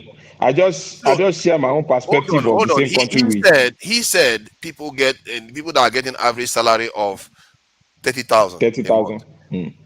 The job that people walked away from for that would take them 2 to 3 minutes was 30,000 pounds job, and another job that they were supposed to do to cut grass. They walked away from it in Nigeria this week. They didn't even bother to price because they are going for harvest. That is the same Nigeria that people are suffering. I'm not making this up. This happened. So let me bring him back. And righteous man, please allow people to have, because Nigeria has different areas. People have different experiences. Absolutely. So let me just respond. I'm sorry if you feel that I never mentioned that you were lying, and there was never a time I mentioned lying in my statement. What I'm just trying to tell you is that some of us love fish head. So it's like an over-exaggeration for you to say somebody queuing. That's not the first time that kind of narrative happens. If you go to the market, you always see people begging for something in the market. It's not now. It's not because of Tinubu of 6 months. That's happened. If you have been to the market before, that particular incident might happen. So don't now try to want to narrow it down to explain that it's because of the suffering now that is happening. That's what I'm saying. So you come out and say Alimosho is the poorest local government. That is another. Alimosho can't be the poorest local government in Lagos State if you really said you've lived in Lagos State for 40 years. So that's just another point. If you think that you can be emotional to say what I'm saying is wrong, I'm coming here to deem your character. It's not. I'm just trying to push an alternative narrative of the way I see. Can I talk, guy? The way I see things Steph, in let's the allow state. Steph to sorry, No problem. Steph, is there this thing? Because when I call you Steph, it makes it sound feminine. Is it Steven or go ahead, because when I call you Steph, it sounds like it's a woman, but you are not. So I don't know whether it's Steven. Please go ahead. Okay. I think I appreciate everybody's position, and opinion, and everybody is entitled to his or her own opinion. But when it comes to, there are some issues that verifiable or that are factual, and there are some issues that shouldn't be partisan. Because when we talk about economy affects people across party lines and across gender, across tribes, across everything. And when we make use of some words that are actually relative, sometimes we should maybe hold our peace even if we don't agree with it. Because when somebody say exaggeration, is relative. It depends on him to explain the degree of the exaggeration. You understand? It could be possible that some people exaggerate. And but one thing from my own perspective, as the way I am listening to him, ordinarily you may understand it that he's playing it down a little bit. You understand? So it's easy for somebody to understand what you're saying when you talk about people are exaggerating it, as if you are playing down the situation on the ground. Now, of course, people are surviving. Nigerians survive. They know how to survive. But by comparison, what you need to understand is within Tinubu's administration have not been so long. You understand? And economy have been bad over the years, as you mentioned, progressively bad. But what you check is the kind of changes that have happened in the economy within the past 6 months in terms of the increase in fuel price, which affects every economic activity, and the increase in exchange rate, which also affects every economic activity.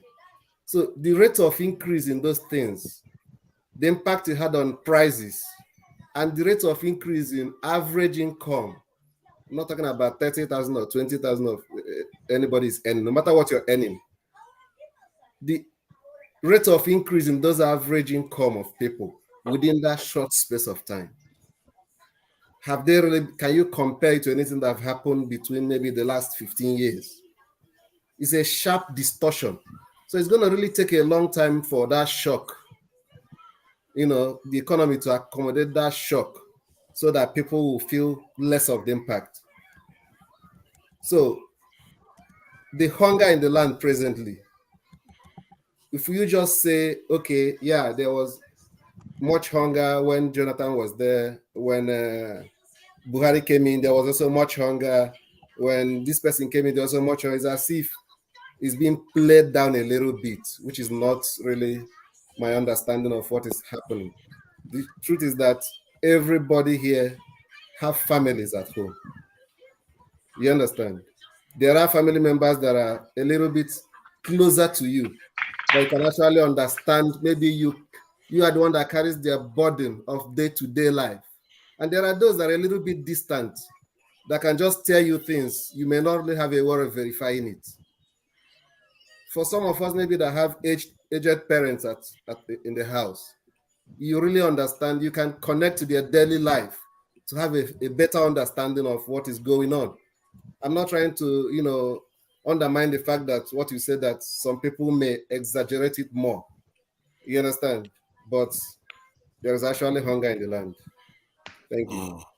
You see, I like the way Stephen has spoken, because he calms people down, and the way he spoke, he's disagreeing, but not being disagreeable. Let's try to be civil with each other. Yeah, KJ, please go ahead. Okay, this will be my last comment on this issue, because I think we're actually spending time on what we know is the obvious. Anybody who is in Nigeria and had believed that this government under Tinubu and under the INEC chairman was going to do anything different, I think we think again, because you don't get apples out of oranges. You only get apples out of, if you squeeze it, only apple that can come out, not grapefruits or orange juice. So here is my conclusion, and for BQB, I don't know why he's going with that. That because the value of the naira has kept falling. So that means that if you're earning 30,000 naira in like 1 year ago, right now is half of that money that you're having, and the value have is half. And so if it's half, you have only 15,000 naira. So distribute it. You're going to work. You're paying electricity bill. You're buying food for your children and paying school fees or paying for school bus for your children. How are you going to say to people? There's videos on internet of students, university students who made a video. Say those students whose parents can no longer afford, they know that living in university is on the internet. They gather students who who are sure they can't go back to school when school resumes because their parents cannot pay their school fees. It's there. And then you said this. Well, maybe like you said, your own side, everybody's doing well. The side where I come from, a lot of them, almost 90% of them are not doing well. So if people have a way of helping us, I can give you their addresses so that help can be extended to them. Finally, I will say thank you guys. I'm no longer interested in debating the issue of the politics in Imo or Kogi or Bayelsa, because it's the same result all over. I don't want to, KJ, you don't support Peter Obi. No, I don't. Please don't put me in this bracket. Like I said, you are an Agbado man. Oh, Father, let me I can't trust people that don't support Peter Obi on this platform. This is unacceptable. Oh, Father, let me also contribute to what BQB said. The system will not allow him to win. I don't invest energy in things I cannot change. The system will not allow him. Why he just vote to Agbado now? I mean, since he's going to win. I don't want to engage in wild goose chase. So that is where I am. I'm going with your statement that you are not going to support who is going to win. Good night. If you keep, don't worry, I'm just joking there, KJ. You know, we kid around now, KJ. We kid around. Father, let me contribute to what BQB said. Yeah. So, Mr. BQB, I'm very surprised that they can come here and tell people that people are not suffering in Nigeria. I didn't say people are not suffering. You just hear what you want to hear and twist the narrative. No, you can't start on the wrong statement. No, wait now. To be fair, let's people are not suffering. Let me finish. Oh, you are this angry. You are this angry, Mr. Righteous Man. We only come start your statement on the first note. You only start the statement on the first note.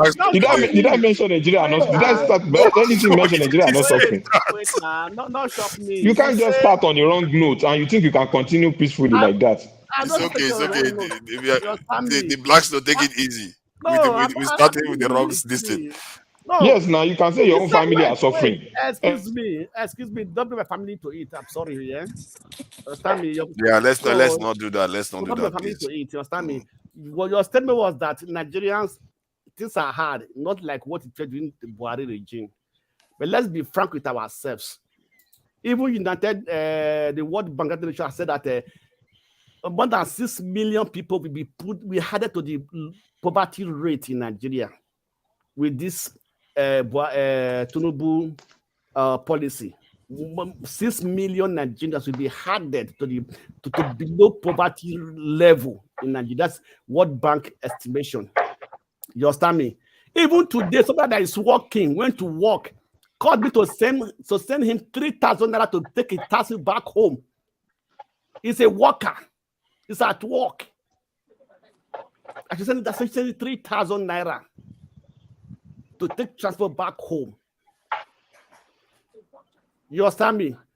The cost of diesel, which is the major fuel that powers most industries, and that the transporters use to transport food items and everything, is now 1,000 naira. For you to fill your truck, it's 1 million naira. 100 liter. I cannot drive. They cannot carry you from the north to the south. So let me say that carry food items from the north to the south, it's going to cost you almost 2 million naira for fuel alone.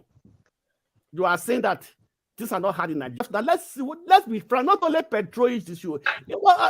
Industries are closing down because they cannot afford the cost of diesel to run their power plants. We are saying that these are not suffering in Nigeria. If you are not seeing them, because maybe they are still trying to struggle to work as like the living dead. You understand me? To survive. I know how many costs I get from my friends every day just to get money to feed for food. So let's be clear and say them. Things are rough. And like you said that it was worse than that of Buhari. Not even worse, it's worse. I can use that word. That time of Buhari. Buhari said one thing now. He said, if I go, people will remember me. People will remember Buhari now. So these are really tough. This is bad though. We are remembering Buhari. I remember actually Ngozi did say something about that. If I'm not mistaken, it was her that said people are going to take Buhari. It was way better than Tinubu. Buhari said if it is mouth. Nigeria calling if I go, pro-mass. he said if I leave, people will remember me. He said it is mouth. That was Buhari's statement. He said if I leave, Nigerians will remember me. That's what he said himself. He said that 6 months.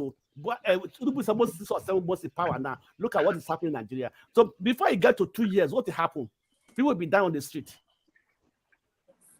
Look at dollar rate. Yeah, dollar is more than 1,000 naira to $1. Yeah. If you are even producing, it would have been good. By next year now, they are saying that 40 fish container will be around 10 million to clear 40 fish container from next year. Customers have brought that new tariff. That brings me to this question. What is happening with Dangote refinery? What is delaying it now? When is the new timeline? I don't know. Let me just make a comment. Big QB, do you have any idea? No, not really. Let me just quickly respond to you. Okay. The concept of suffering as regards to people coming out on the streets to protest, that's what I'm saying. I'm talking about your just like his own perception to what I see on ground for people to come on the street and protest. You link this thing together. Wait now. Excuse me, they would have come. They're not afraid. What happened during the SARS protest? They are afraid. If they are hungry and they are not eating anything, there is nothing to be afraid of now. Okay. If you are hungry, there's nothing to be afraid of. That's the point. I'm linking this point to Mr. Tone. If you feel that people should go on the street, people that you wait. You feel this revolution that we talk about. We feel let's take it easy. Let's not Big QB. You don't go and stay the honestness all over the place because there's a lady here now, and my own rule is that when there is a lady around, she has the right to interject at any time. I'm not saying she should not interject. If you see me comment here, I'm not going to comment and mention what is happening in the East. I'm not in the East. If you come in and say people are suffering, they are falling on the street, I'm not going to dispute what you're saying because I give you the point me I'm speaking from, and I see it and I see what we feel in diaspora. Those are my points, and those points I made are objective points. So you cannot now want to rebuff me and say what I didn't say. One man said I was lying. One man said I said Nigerians are not suffering. I see. Augustine, please wait. Let if Ngozi wants to say something or she wants to allow you, go ahead. She has got the mic at the moment. Una good Welcome. evening, oh. Una happy Sunday. So it's not Happy on it's happy not Sunday. equality, it's not superiority. No, there's equality now. It's just that you No, guys it's have not been equality because we came before her, so it's all not day. superiority. Women, Ladies they are first. underrepresented. It's only fair. Ladies first. Yeah. Ladies first. Okay, Please go go on. ahead, Ngozika. Good evening, though. Mr. Augustine, sorry I took your turn. It's not deliberate. I'm only It's going okay to be then. here for just a while.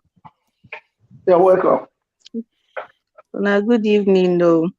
Forefathers, I greet you. I greet all the panelists. Mr. Tone, I see you. BQB, you're looking fresh these days, though. The Tinubu government is really favoring you. I bless the Lord for your That's your sake. perception. Is the narrative that you come here to push. The person you support did not win. So most people pushing the narrative that you came to push. Oh So God, you see things Nigerians, in a come on. negative way. You will not stop I with this understand thing. what you are going to say.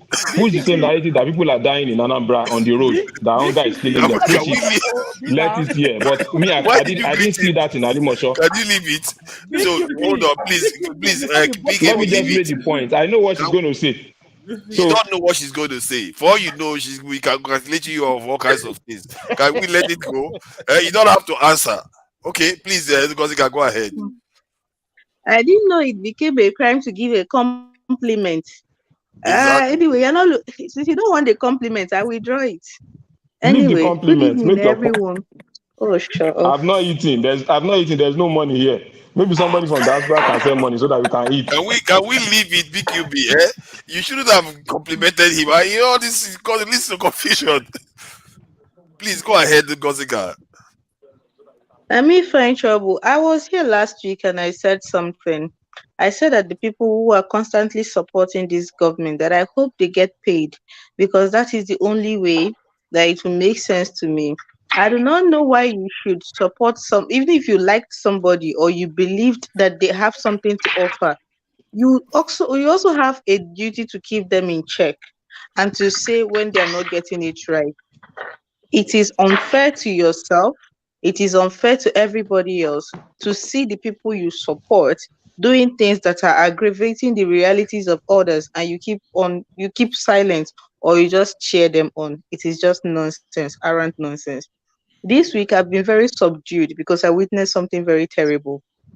I before I came on the show, I was debating whether to share it or not, because we have a lot of knuckleheads on this show who are going to run with what I'm about to say and make it propaganda.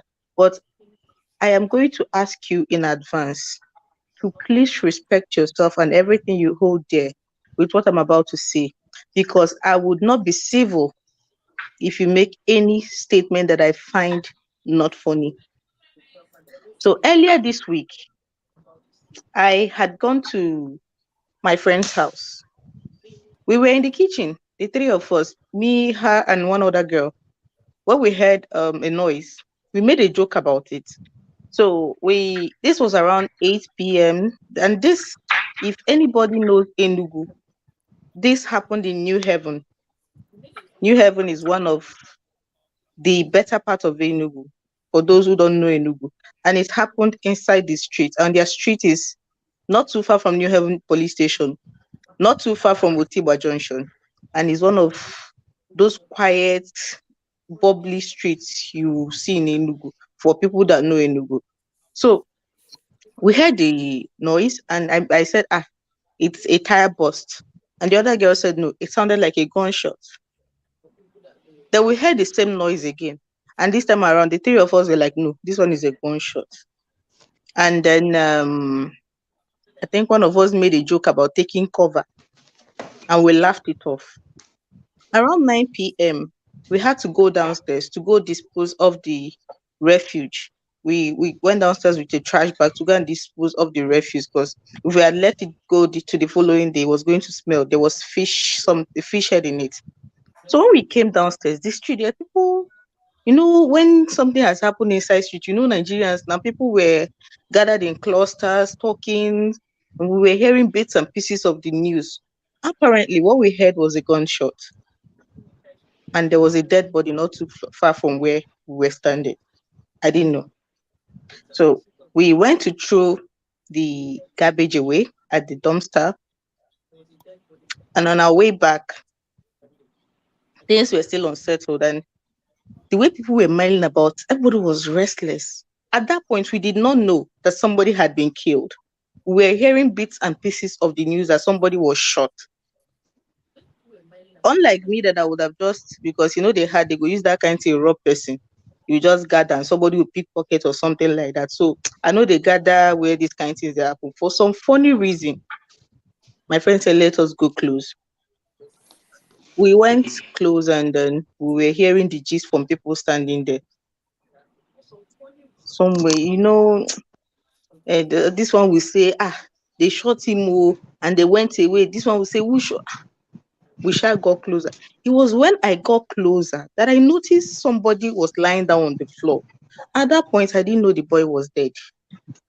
And now that I think about it, I think if I had known he was dead, I would not have gone to see him, because I got there, and this boy, Jesus, he can't be more than 25. He was lying down there. He was dead. He was dead. He was so peaceful. I didn't see any blood, but he was dead. I couldn't take my eyes off him. This was past 9 p.m. I was shaking, but I couldn't take my eyes off him, because he looked like it was not my first time seeing a dead body. But just to, I could, for all those minutes that I was staring at him, I couldn't reconcile the fact that the gunshot that we heard and were making jokes about was what took that boy's life. He was just lying down there, and people were scrambling about. Everybody was just confused. I don't know if I would call it confusion. And that was when we started hearing what happened. So apparently, I'm saying this to reinforce and tell you people that when I say Nigeria can happen to you, you people don't understand. You people don't understand. That boy only came out to charge his phone. He came out to charge phone and withdraw money from POS, and was caught in a robbery. They were trying to rob the POS person, and they shot him twice. That was how he died. He just came out to charge his phone and collect money from POS. That was how he died.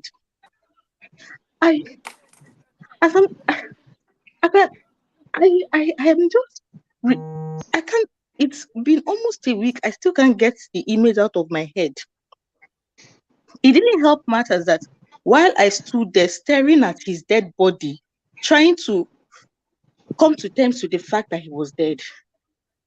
At that point, I don't think anybody knew who he was, because it was late.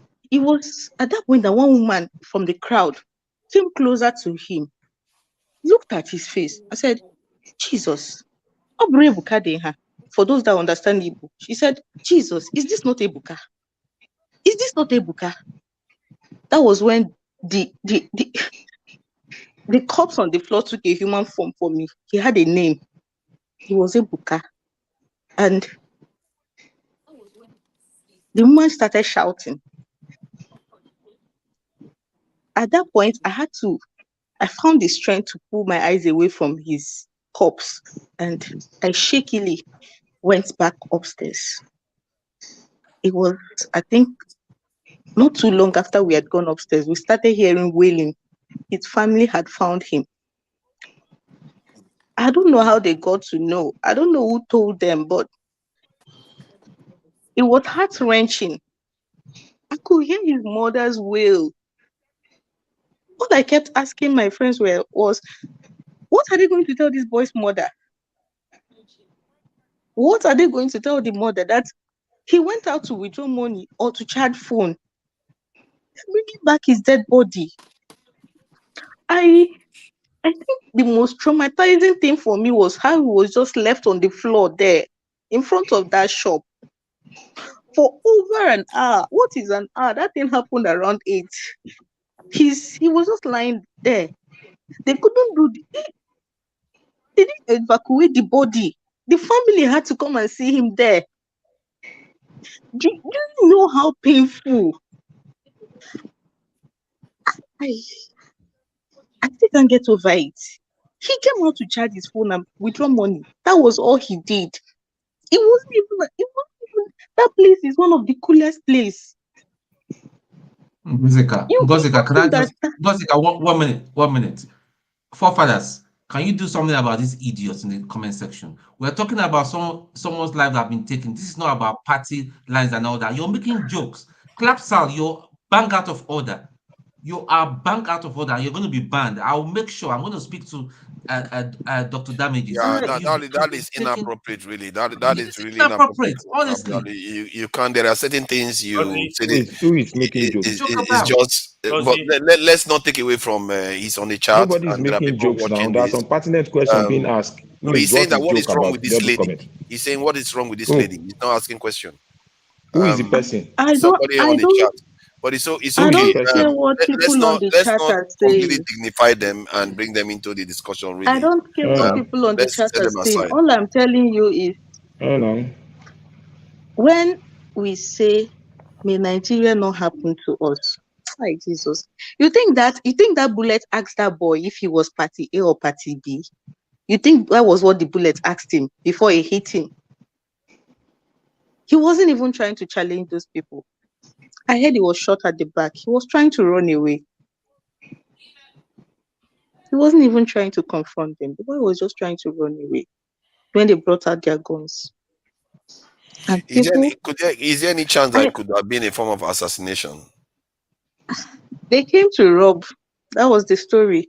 There were like 4 of them in the keke. They came to where the POS person was, and that was where the boy was, unfortunately, at that moment.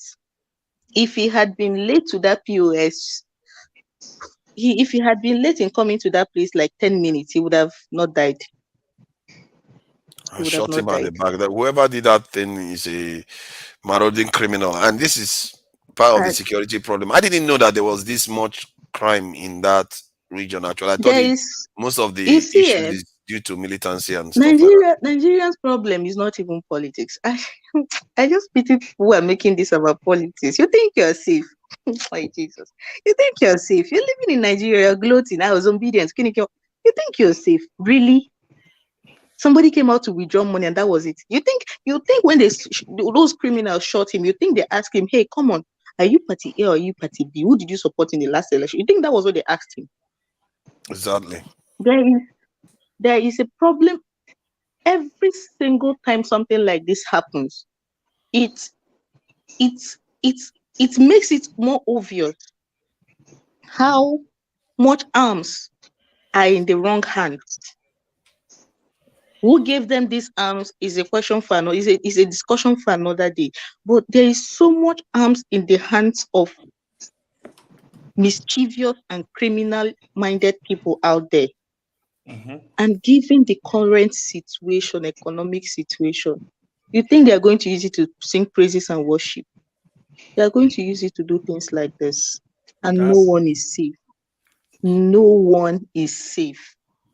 So you can gloat about it. I don't even know the boy. I don't even live in that area. Because were they successful in the robbery? No. They ran away. They said the keke just sped off with their keke. Yeah, my advice to you, if you can talk to a therapist, do. Because you seem actually affected. That such experience. I was staring at the dead body. I couldn't take my eyes off it. I don't know. I know. I couldn't. If you can talk to a therapist, do. Sometimes we take it lightly. It's not funny, man. Thank you for coming to share. Tell us about Imo State election now. Which one you? What is wrong with you? I don't care about the election right now. You are recommending therapy, and the next minute you want to tell you about Imo. You know this AY rascality. It's unbecoming, really. Are you hearing this guy? All these people and their attitude. It's okay. See, This is the security thing that we keep talking about, and it's not about party politics. This, and I thank goodness that not more people lost their lives there. I didn't know there was more this kind of crime in the southeast as much, actually, because I thought the street was under control by either the militants or the military. But this looks like they are still killing people because you want to rob POS. It's ridiculous, really. So who is next? Oh yeah, it's Augustine, I think, isn't it? Augustine. Thank you for coming in. Sorry, Steph.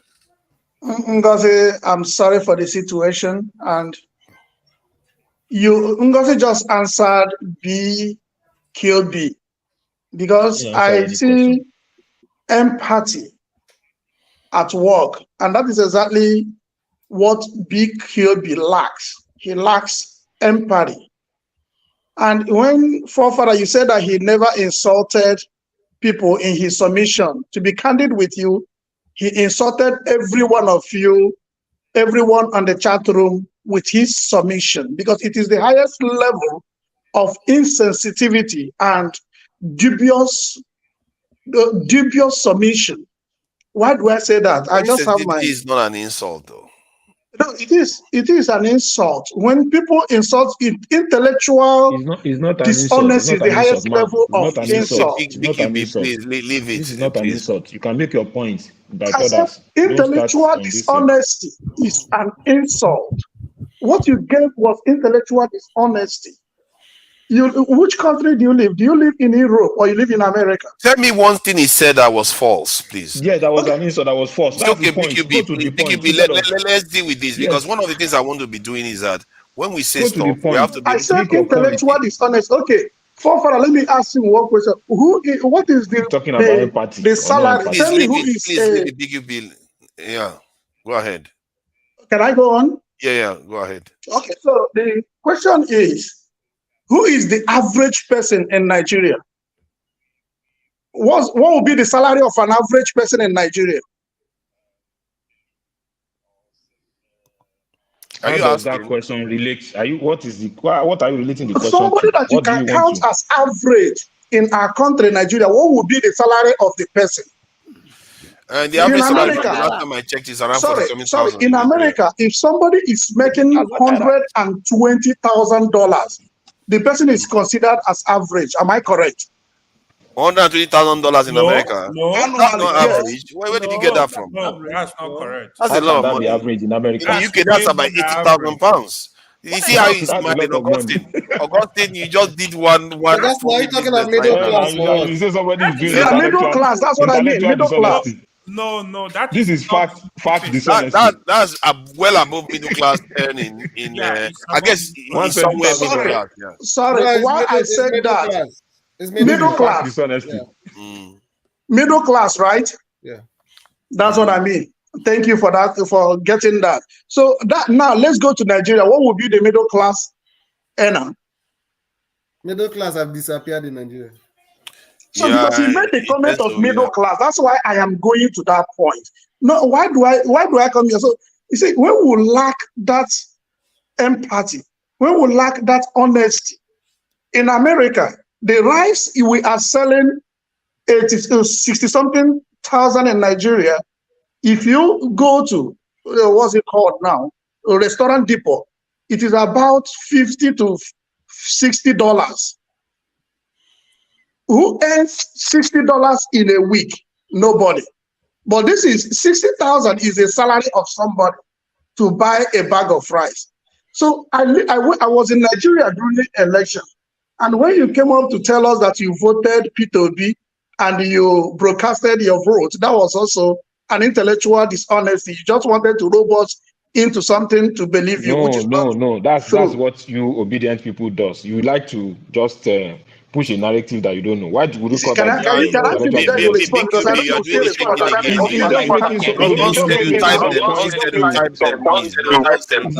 you can't just be lying now. This is just false statement that he's making since. It's okay. Just you will have your chance to respond. I was in Nigeria. I nearly went into depression when I was looking at the faces of the masses. If you go to the market, you go to the mall, you go to church, you will be crying. I got relief when I went to Cameroon. Cameroon, was the war, the eastern part of Cameroon that is still at war. You see people refreshed. You see people healthy. You see people looking good. But if you go to Nigeria, everybody is looking malnourished.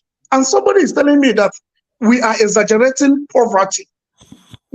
So the average person in America, if you are being paid for your mileage, a mile, you are giving 80 cents, 80.10 cents for a mile. Why do you always have to compare America with Nigeria? Are they on that? I don't understand though. He compares Cameroon at some point. He's not comparing America again. Even your comparison doesn't link. You compare Cameroon now. You're not comparing America again. I don't understand. What is America economic strength? So why I am comparing is because when he lives here with his dollar or pound, he goes. So let me finish. I have a narrative. When you live here with your pounds or your dollar, you go home and you see people that don't work. You rally them around, you have activity, and you feel that people are busy. Busy doing what? Doing nothing. So when I mean the comparativism is, nobody in Nigeria buys gas without feeling it. Over here, you buy gas, you don't feel it, no matter the car you use. So that is where I'm bringing the comparison. When the things that cause you pain in Nigeria do not affect you over here, then something is fundamentally wrong. So, how old is America and how old is Nigeria?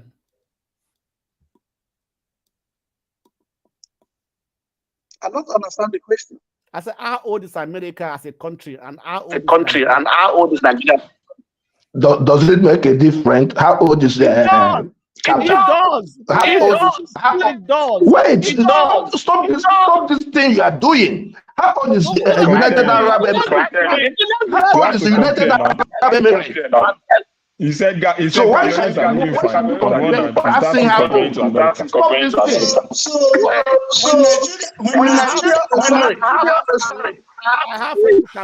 Let's calm down now. I know the Blackstone.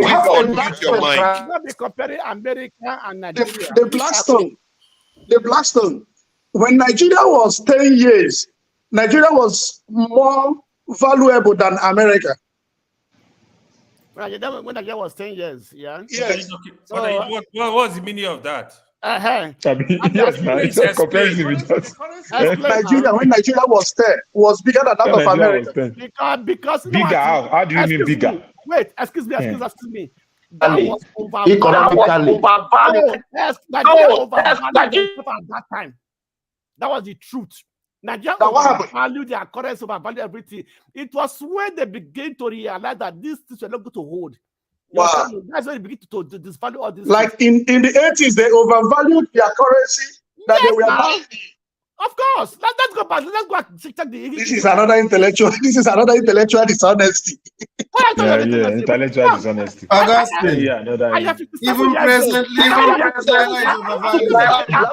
that's not in Germany, but you know what deceit is. I think you know what deceit means in German. What does the deceit means? What does it mean? When we are not truthful to ourselves. When we are not truthful to ourselves, how can you compare that time with that time when the 1 pound was to 1 naira? Was it reality? Were we producing at that time? What were we even producing? now, it's not the reality. No, excuse me. At that time, what were we production? Even now, it's overvalued. It's overvalued now. Yes, overvalued. Well overvalued. A country that don't produce anything. What do we produce? What do we export? Yeah, it's overvalued now. At that time, what were we exporting? At that time, cocoa. We were exporting cocoa. Cocoa house in Ibadan. How many? We have cocoa and timber. Cocoa and timber. Yes. And granite pyramid in the north. Yeah. That's when we earn our forex. And palm oil. Okay. And palm oil. Anyway. So where are we? So let's I think the name of the just to refer back to what Ngosika went and shared just now. I think the name is Ibuka, and let's extend our condolences to the family of the bereaved. I don't know whether it's bereaved because they lost a family member, and we've all lost someone. It must be painful, and if we are hearing their story, it's also proper for us to extend condolences to them. And I hope that they, we all. I would like to say that I'm sure all of you want to extend condolences to Ebuka. Ebuka, she said, I think, if I'm not mistaken, yeah. Ebuka. That's So, nice of you. yeah, I didn't know you can be nice sometimes. That's good. I mean, what do you mean? Like, you always bring up all these things. Let's remember that, because these things are not.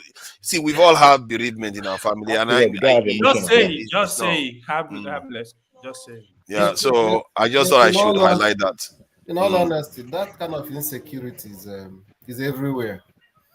Not only believe you me, if it was a woman, she said this happened to, I would be more cross than I am right now. Actually, for some reason, that drives me crazy. Last week, here where I am, a lady was shot in front of an ATM machine. A mother of two. In Nigeria or in the States? Where? In Chicago. Oh, that one. Said people get shot every day in Chicago. Chicago is every day, every minute, per second. So what I'm saying is that kind of insecurity is everywhere. Yeah.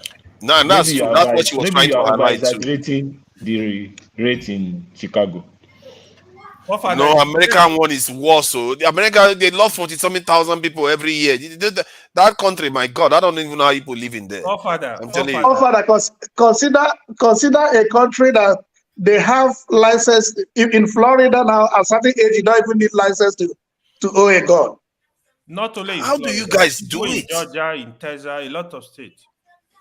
Like everybody has to be super polite in America, because if he says the wrong word, somebody can just go into the someone like righteous man.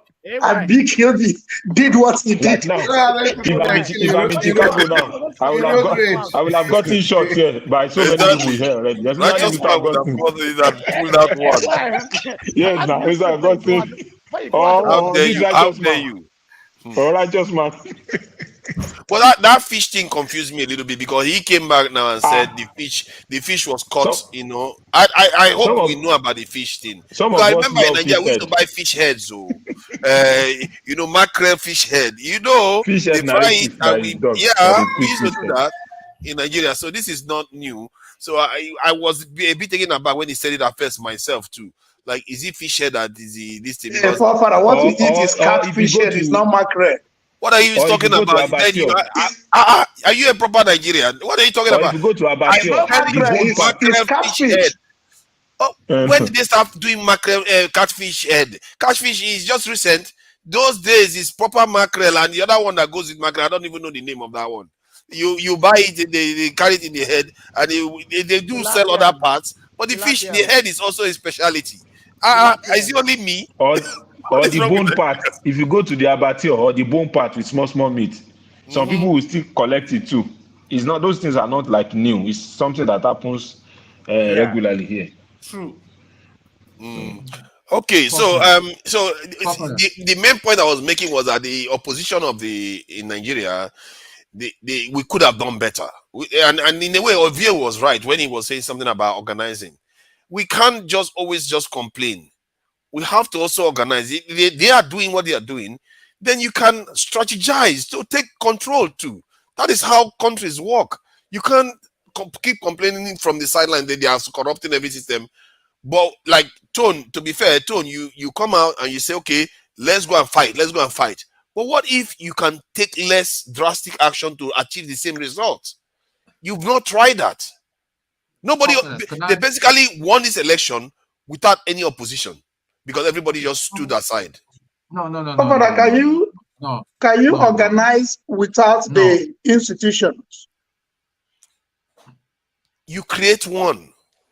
You create another police, or the same police and the military that they use. Oh, no. Yeah, what I mean by that is that if you want to take over the institutions, you also create. See, how do you think they do? They take over institutions. They form alliances within the institutions themselves. That's how you two do it.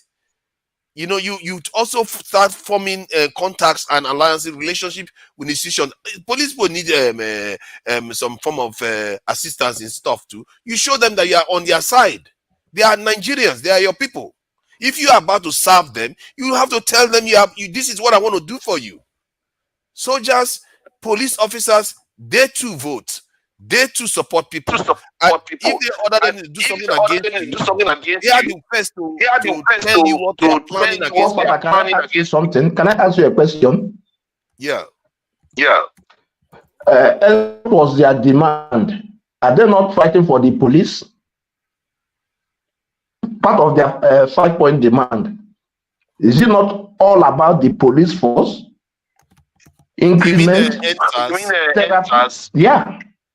But it's the same people that they're fighting that they used to disorganize them or kill them. I think sorry. What I see in NSAS is that they succeeded. The mistake of NSAS is that after they got what they wanted, they carried on, and it looks like he wanted to transform into something else. That is what led to, in the last, remember, it went on for weeks. They started breaking into prison yards and freeing people. That's not miscreants. Father, with all due respect, you don't understand Nigeria. Honestly. Maybe I don't know. You said the NSAS start breaking prison in free people. No. I didn't say NSAS people. I didn't say the NSAS. Who then? The government people. The people that this guy organized, Kiamo organized. That's the people that start breaking things. You see, they were using government cars to come and drop people that are fighting the NSAS people. Yes, we saw those cars. We saw those cars in Lagos. In Lagos and Abuja. So that is why you don't understand Nigeria. You are breaking into almost all surprise months has invaded.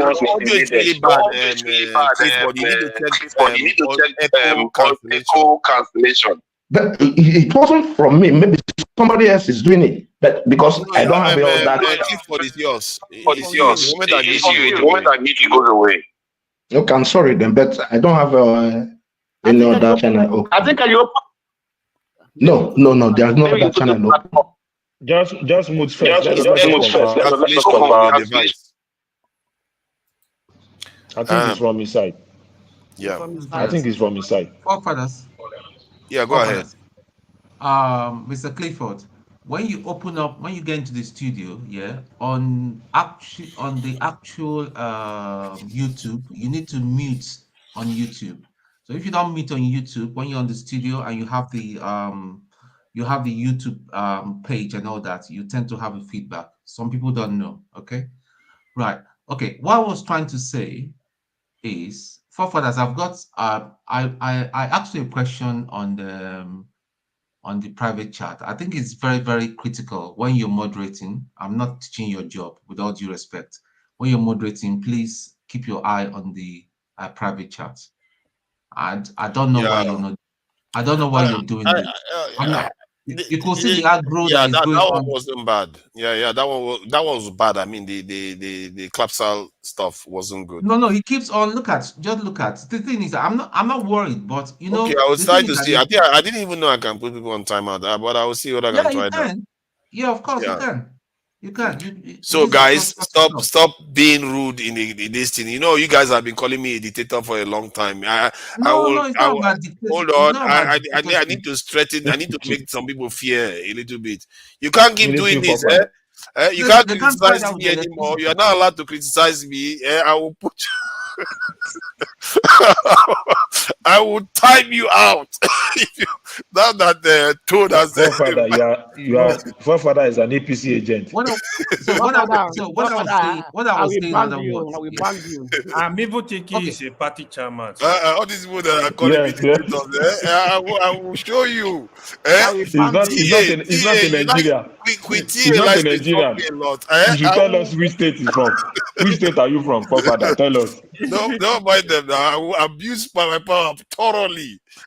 Okay, okay, forefathers. Yeah, I just wanted to address a BQB further. My brother, it's not about party lines right now. Let's be real. If we're real with ourselves, we all want Nigeria to be good, you know. And we're talking about somebody that's been shot. You see, God forbid that we should any of us here will hear news that somebody that is related to us or even close to us has been brutally murdered that way. Why should it happen? Yeah, because that boy is not the son of somebody that's important. That is why he just wasted away. And a lot of people are just mocking, and that it's all about the obedience that Ngozika was trying to whip up another false narrative. It's not nice. You see, I have seen in my young life, I've seen listen, if you ever seen a man gasping for his last breath, fighting for his life because of a gunshot, I've seen that many times. It's not a nice thing. It's That's not a true. nice thing at all. So let's just be a bit sensitive. I know a lot of things that happen in Nigeria is no fault of mine or no fault of anybody here. We're all concerned about Nigeria. That is why we're here. But if we just start talking about on party lines, and like Kulata, my brother, just said, we should stop demarketing Nigeria. It's not about demarketing Nigeria, Kulata. It's about saying things that are wrong. You know, when we see things that are wrong, let us just call it out and all that. We're not demarketing Nigeria. We just all of us definitely want Nigeria to be good. If Nigeria is good, man, listen, it's for all of us. It's not about the marketing and all that. A lot of bad stuff happen, even here in England that we live and all that. There's some certain neighborhoods, some bad things happen, and we talk about it. And it doesn't mean that we're demarketing the UK. You know, it's not about demarketing. Let's you see, we have known our president. We have fought. We've talked about. I mean, you cannot like Obi's running mate said that he respects Tinubu, but it does not remove the fact that there is a question over his certificate. Okay, the Supreme Court have told us that it's okay to call wrong right. Has anybody gone on the street so far? Nobody has gone on the street. But my own thing. This is coming from Tony. This is not. It's coming from Tone.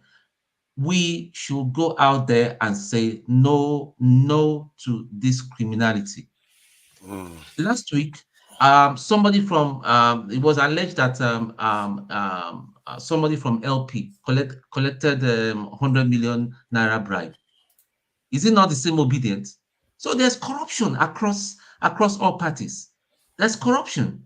We need to start calling out everybody that is wrong, be it LP or PDP and all that. It's not about tribe or anything. So Kulata, my brother, we're not demarketing anybody. We're not fighting anybody. There's no point calling ourselves name and all that. We need to start calling out and all that. We need to start thinking and start putting pressure on people that are in government right now, that you need to start doing right things so that our economy will come back.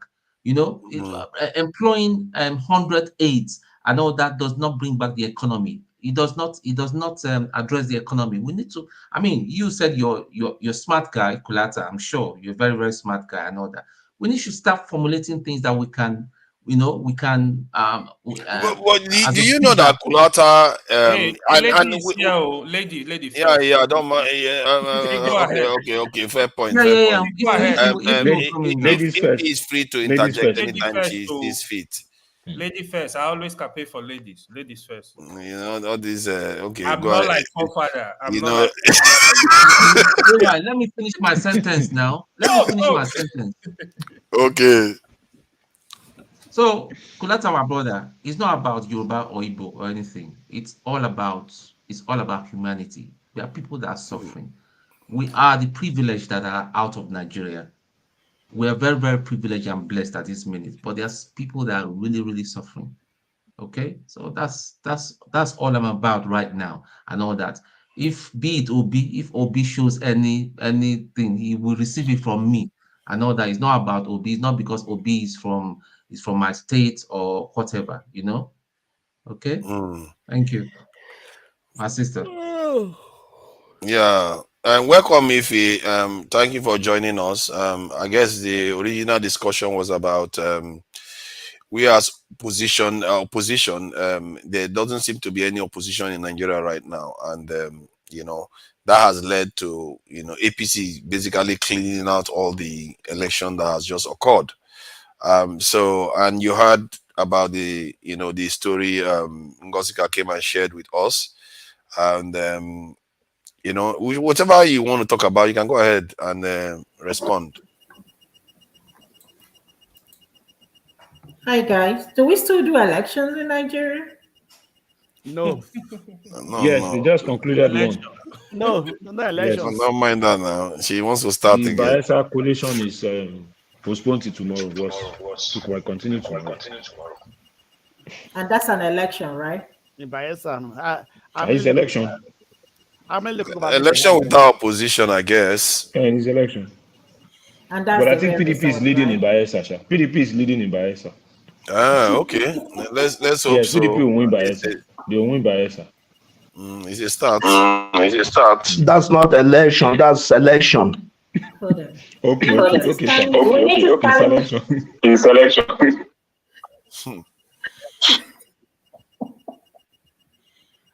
We need to start telling each other the truth. I mean, where are we even heading to?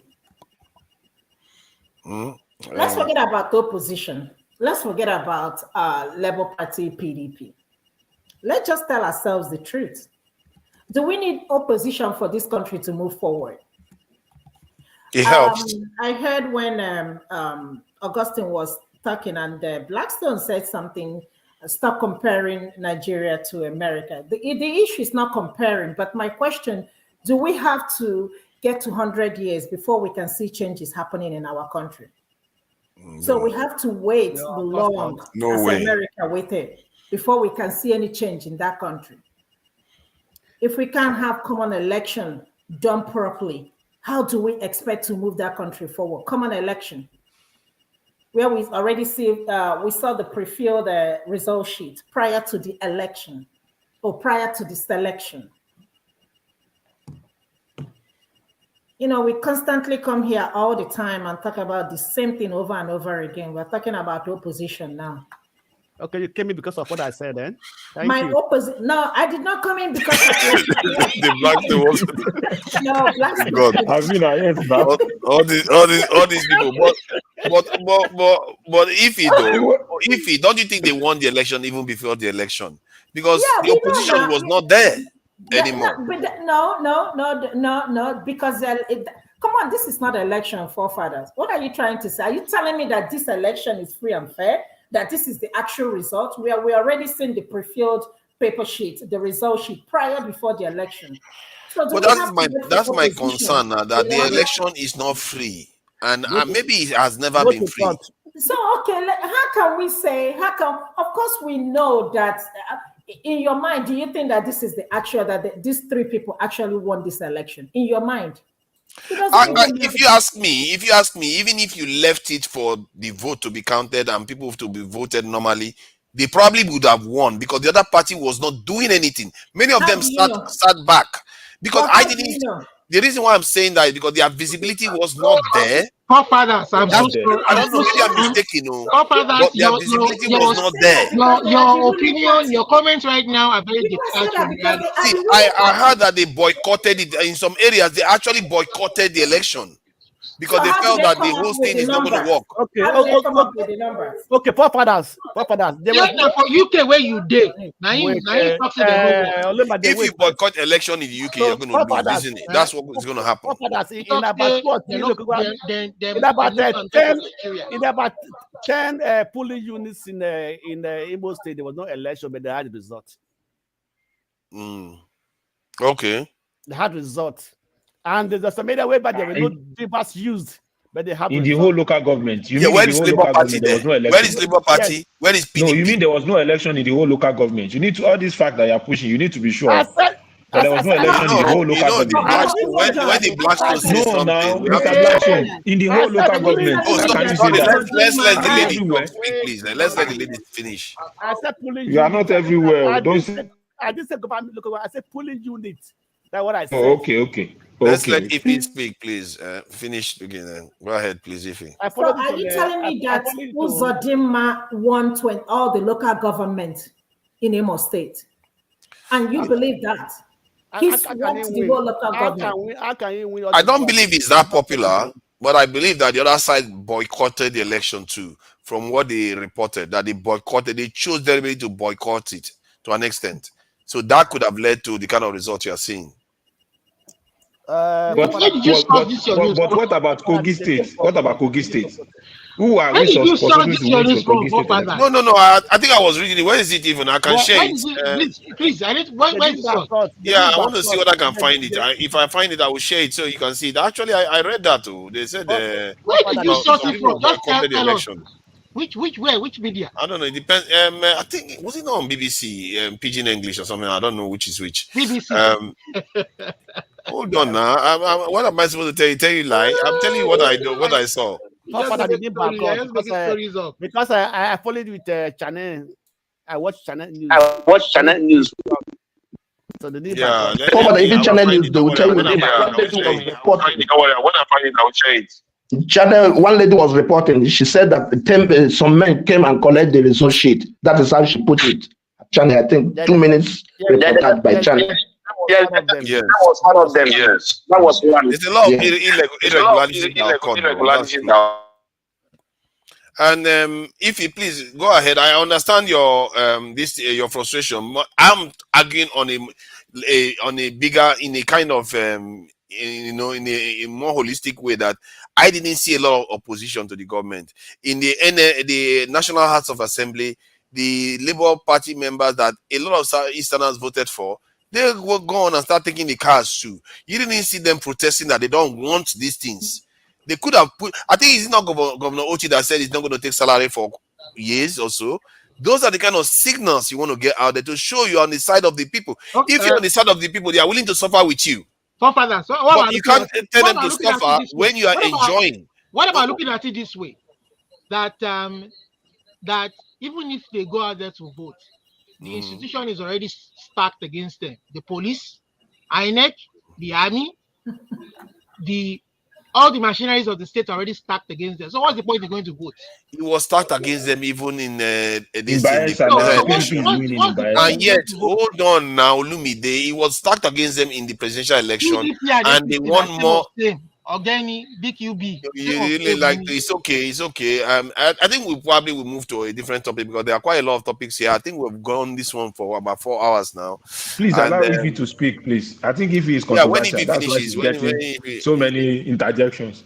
It's not controversial. She's saying the obvious, isn't it? Our honorable is behind. Let me see if I can get KJ in here. You know, if people have said something that is probably annoying KJ. I discovered that KJ is not an Obi supporter, so we have to be watching him very closely.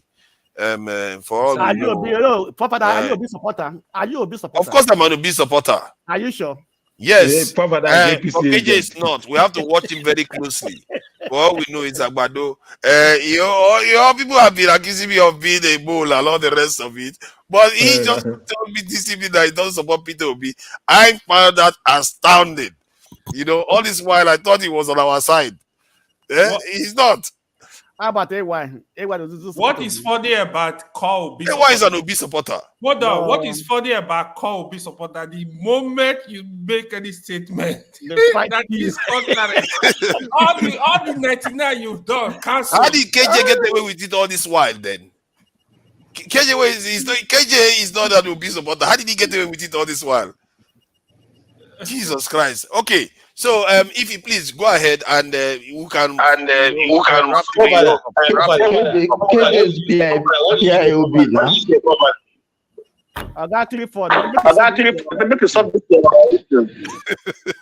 Clifford, this is your audio. You need to sort it out. Jeez. If he's not here anymore, I think she's gone. Okay. I think he has been. Yeah. I think we need to move on to all right, the issues that we have been facing. Good night. Have a wonderful time, depending where you are. Have a Yeah, wonderful day. thank you for seeing you. For joining us today. The Blackstone, Forward and is my audio still strong. Let us go and sleep. I think it's Good sounding night. better now. Actually, yeah, it's not echoing anymore. Yeah, thank you, BQB, for coming in. You're always welcome, and as long as we keep it civil, it's all good. Because I think we have to start talking with Take off your cell evidence, phone. and not just evidence. And sometimes if you cannot find Take off evidence, you give yourself. us Don't find example that we trouble. can Be reference. careful. We can reference. Okay, boss. You see the Be Blackstone. You see the careful. Blackstone. You Yeah. started now. The Blackstone. You AJ, started. The Blackstone has started now. Have you found the mosque in Germany yet? That's your problem. That's not your problem. I have to make sure, because you spent a long time saying you're going to travel there. No, are you a Muslim? Are you a Muslim? We have to confirm. This is why I want evidence-based discussion. You fly down. No, you fly down. We've been arguing for 2 weeks, 3 weeks that whether Germany has got a mosque. Wait. You can take Ryanair for 50 euros, 50 pounds, and fly to Germany. Come, then come and look for the mosque. So there's a lot of arguments. You fly down, so you have time. I already believe you are the one that said there was none. No, you fly down. No, you fly Why down. should I fly down to confirm something I already believe? So forget it. You don't to believe what you Either way, thank you for coming in. Saying is believing. So that is it. So fly down, come and see it. All right, everybody, have a wonderful time, and God bless you all. Thank you. And yeah, so yesterday we were having this conversation about what Machiavelli talked about, and it led to all kinds of different things. Then we went to Sudan, and I was quite impressed the way Mascar responded when he saw the news. I was a little bit surprised, because you always often assume that they will just, people in the north will be defensive because it looks like we're attacking Islam, but that wasn't the case. And I'm sure someone like Akan Fire is interested in what is going on in Sudan, and this has been going on a long time. And nobody's talking about the war. Everybody's talking about Israeli-Palestinian war. Just yesterday or so, or 2 to 3 days ago, 1,300 non-Arab Sudanese were massacred, and this is not new. This has gone back ages, like since the 1980s. I saw a documentary in the 1980s where some of these black people that had some culture that is tied to the ancient Egyptian culture, that it resembles some of the things that they're doing. They saw the painting on the Egyptian walls. These were so traditional, they didn't convert to Islam. But in that documentary, they were actually being kind of moved on. That the priest, kind of the spiritualists in the society, the community, they showed him on video. He was walking away. He was going away from that area completely. So they are being pushed from a long time ago. They've been moved. And this latest one we are hearing now is not new. Non-Arabs are being pushed away from their ancestral lands. And if this thing can carry on, in the next 10, 20, 50 years, maybe 100 years, it will look like northern Egypt, and people will be wondering, what happened? Did black people ever stay here? Were they ever here? Nobody would know about them anymore. They will be gone. And we sit here in Nigeria and in West Africa, we watch it happen. Gradually, all these things are going on. In Mauritania, our people are being enslaved. And Nigeria is in West Africa. They have a black population that is being enslaved, and they allow it. Where is that echo coming from? Maybe it's me. I'm not sure if it's my. Yeah, it's probably. I think you just unmuted just now. But y'all need to make me jump in on this. Did you have to? You check your echo this thing cancellation, so that will take care of it. Then you have the issue with not an issue, it's a good thing actually, with Kenya, announcing that they should have free travel. Rwanda announcing the same thing. This is the kind of stuff we need to be hearing from African presidents, because it's going to start opening the doors for us to be trading amongst each other, which is supposed to be a green, a kind of silver lining in all the bad news we keep hearing recently. And I would like Nigeria to do the same, and also opening it up to the greater diaspora. After all, they are supposed to be the 6th region. I guess they have to start with Africa first, then they open everything up to the greater diaspora. Someone like Akanfire can fly to any African country without needing a ticket, a visa to come through. So those are the kind of stuff we are dealing with. We are going to be talking about next. And Akanfire, you were not here yesterday. We talked about. I talked a bit about. Actually, the main topic I spoke about was about Machiavelli. I said I brought that topic up because Nigerians know a lot about Machiavelli. They talk about it when I was growing up all over the place. And some people even said yesterday that that was Abacha's Bible. So Machiavelli, it turns out that some of the things he was saying, we are not following the rules at all. Because he went on to say, ultimately, what creates good laws is good arms. In other words, security. Hold up 1 second. Hold up 1 second. To Niger. I thought it was a rule that you take off you show your camera. Yeah, I don't mind all these rascals. I don't know what they are doing now. AY, Steph, Tone, y'all need KJ, Olumide, camera on. I don't know when they all decide to have a meeting and turn their camera off. It normally is on. Don't mind that they will be back. I think it's just a coincidence that all of them went off. That's very abnormal. No, it's not. It's because there's a non-Nigerian on the panel. You think so? Yeah, and I don't like that stuff. I think that it's prejudice, and y'all need to check. Hold on. No, I think the last time you were here, it's not true now. You were here before. Have some more respect, man. You feel me? You were here before. They didn't turn the camera off, did they? But anyway, what I'm trying to say is, right? Let me tell you this. We black people everywhere in the world, we are more comfortable speaking for hours on irrelevant stuff. Things that don't stimulate your brain. Things that don't create anger in you. Things that makes you not question anything. Like Ugali. You feel me? Yeah. That's what we love to talk about. We talk all day, every day about jollof. What happened to my camera too? My camera went down. Sorry. Let me stop my camera. My camera is messing about. All you have to do is just keep a little distant from your thing. But anyway, this is what I'm trying to tell you, that it's not us to be blamed. We're not really supposed to like blame yourself for how we are, because we were programmed to be like this. You feel me? But it's a state of what you'd call what comfort zone. You feel me? Where none of us don't understand, where none of us don't want to talk things that matter. You feel me? Like Sudan. You feel me?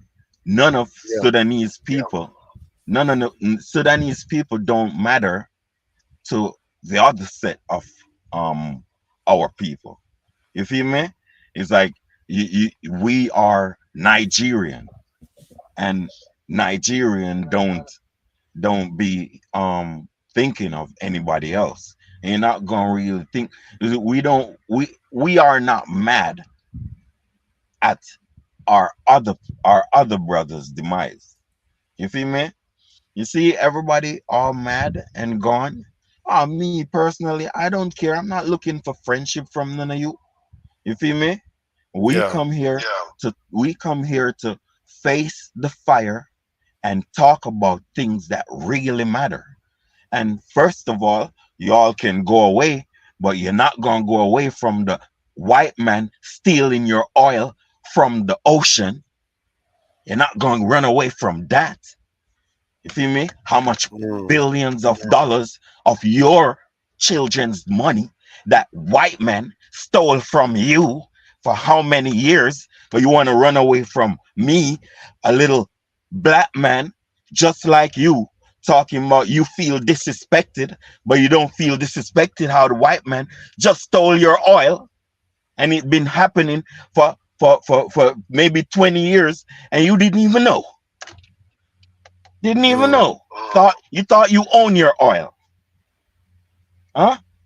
But you still want to be friends with them Nigerian fellows.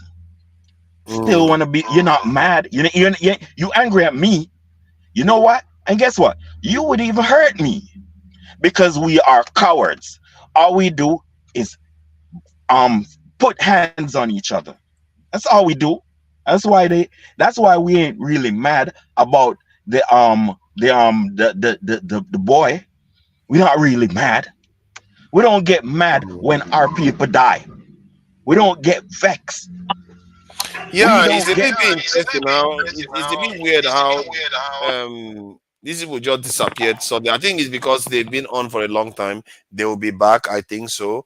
It's a bit odd, really. That I find that very, very strange. Because Tone did say that I should set him back, so that's normal. But AY, I'm not really. I don't know where Olumide disappeared. I love my brothers. I love my brothers. I respect my brothers and everything. And that's why I talk to them like my brothers. I will object my brother. I will object to my brother. If you really love your brother, don't be a hypocrite. You feel me? Your brother's supposed to love you for not being a hypocrite. So I'm not being a hypocrite. I just state my mind. And what I'm saying is we as black people are very comfortable talking about stuff. It's just your YouTube. Some of what you've just said, then you can continue. What you've said, that is the crux of why we come here almost every weekend. We come on this platform to talk about what is happening back in our own country, what we are doing to ourselves back home. We're not treating each other right. We're made up of different ethnic groups.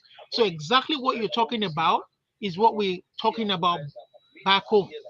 So it's going to be difficult for us to think about what is happening outside of our country. Maybe even though it's not right, other Black African countries, Sudan fighting, we've not solved our own internal problems. I think I can find. Where is your echo coming from? Don't you think we should deal with it? Because I don't think you're getting an echo from me. My phone is normal. I don't know. I don't think it's me. You want me to let me mute? Let me mute and see if you get it better. It's better. Yeah, when you mute, it goes away. You see, it's there again. Now it's gone. There's no more echo. So there's something on your settings page, audio settings, echo cancellation. All right. So I get some of your frustration, and you thought maybe this guy stepped out. I think it's just by coincidence. Some weird stuff happened, and I do understand the sensitivity of some of all these things, because none of those people have any kind of stuff against you. Maybe KJ is a little bit shady. He doesn't support Peter Obi, so I have to watch him with one eye. KJ, but still, he's an okay guy, and he's a journalist, so he knows his stuff. See this Sudan stuff. I don't like to hear about it. I don't like to hear about Nigeria. The same thing is happening in Nigeria. I put it there. I think IDP camps, which is internally displaced people, where they go and live. We have them in Nigeria. As a matter of fact, Janaba comes from an area in Nigeria that they have been suffering a lot of, if for want of a better word, massacres constantly. So this stuff has been going on, and I'm getting tired of it. And our people need to start waking up to these challenges. Is it still echoing? Yes, it's still echoing. Unfortunately. It's still echoing. Oh, okay. It's muted now. It's gone away again. Righteous Man is here. Janaba, what do you think about the visa-free entry that we have? I know you may be interested in having, chiming in on the election and lack of opposition, as I'm been talking about. But the visa-free entry that Kenya, Rwanda, they announced this week. And there is also the bad news of 1,300, Nilotics and, Sudanese getting killed because they are not Arabs. In that area, 1,300, that's a lot of people. And let me see if I can share some videos so that we have an impression of what, have an idea of what we are talking about here. Because I don't like it. There's something about seeing our women getting, any black woman suffering. I just don't like it. I'm fed up of it. Because no other group allows their women to suffer this much, really. It's becoming a pandemic in our community. Better now, right? Yeah. No. It's still there. The echo is still there. Did you put echo cancellation? Under setting, echo cancellation. Yeah, I turned it off. It's supposed to be turned turned it on. on. I mean, It should be turned on. I did turn it on. Okay. Well, okay. Okay, let's see if I just share this briefly. Sorry, I can fire. Yeah, I heard you said you are going to look into it. I don't know what is causing that, because there are two people now. Before, Clifford had that same problem, and I don't know what is going on with echo cancellation. So let me just share this quickly. I'm getting fed up of seeing these sort of images. A new surge in ethnically driven killings in Sudan's West Darfur targeting non-Arabs. A new wave of civilians fleeing. The paramilitary.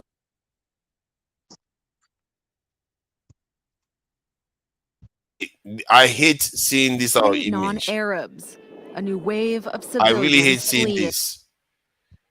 This is the image of many of our women all over the place, constantly getting destroyed and attacked, losing their home, losing everything, and they keep moving. And the weirdest thing is that African leaders pretend as if nothing is happening.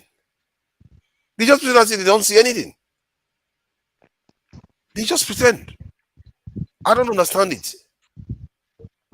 Constantly, you see this. This is not the first. It's been going on since the 80s. Maybe even earlier, because that video that I saw was, because the way the white man was speaking there, it was a really old video, and it's been going on a long time.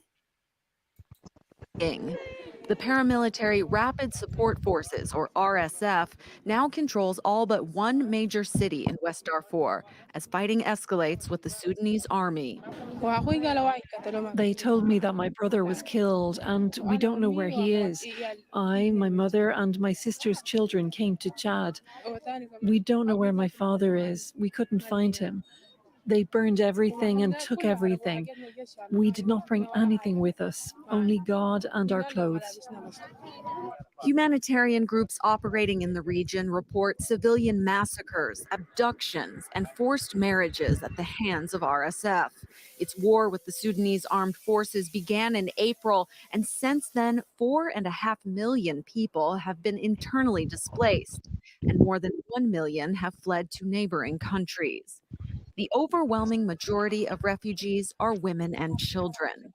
At this UN transit center on the border with South Sudan, refugees continue to arrive, though there is not enough shelter, food, or water.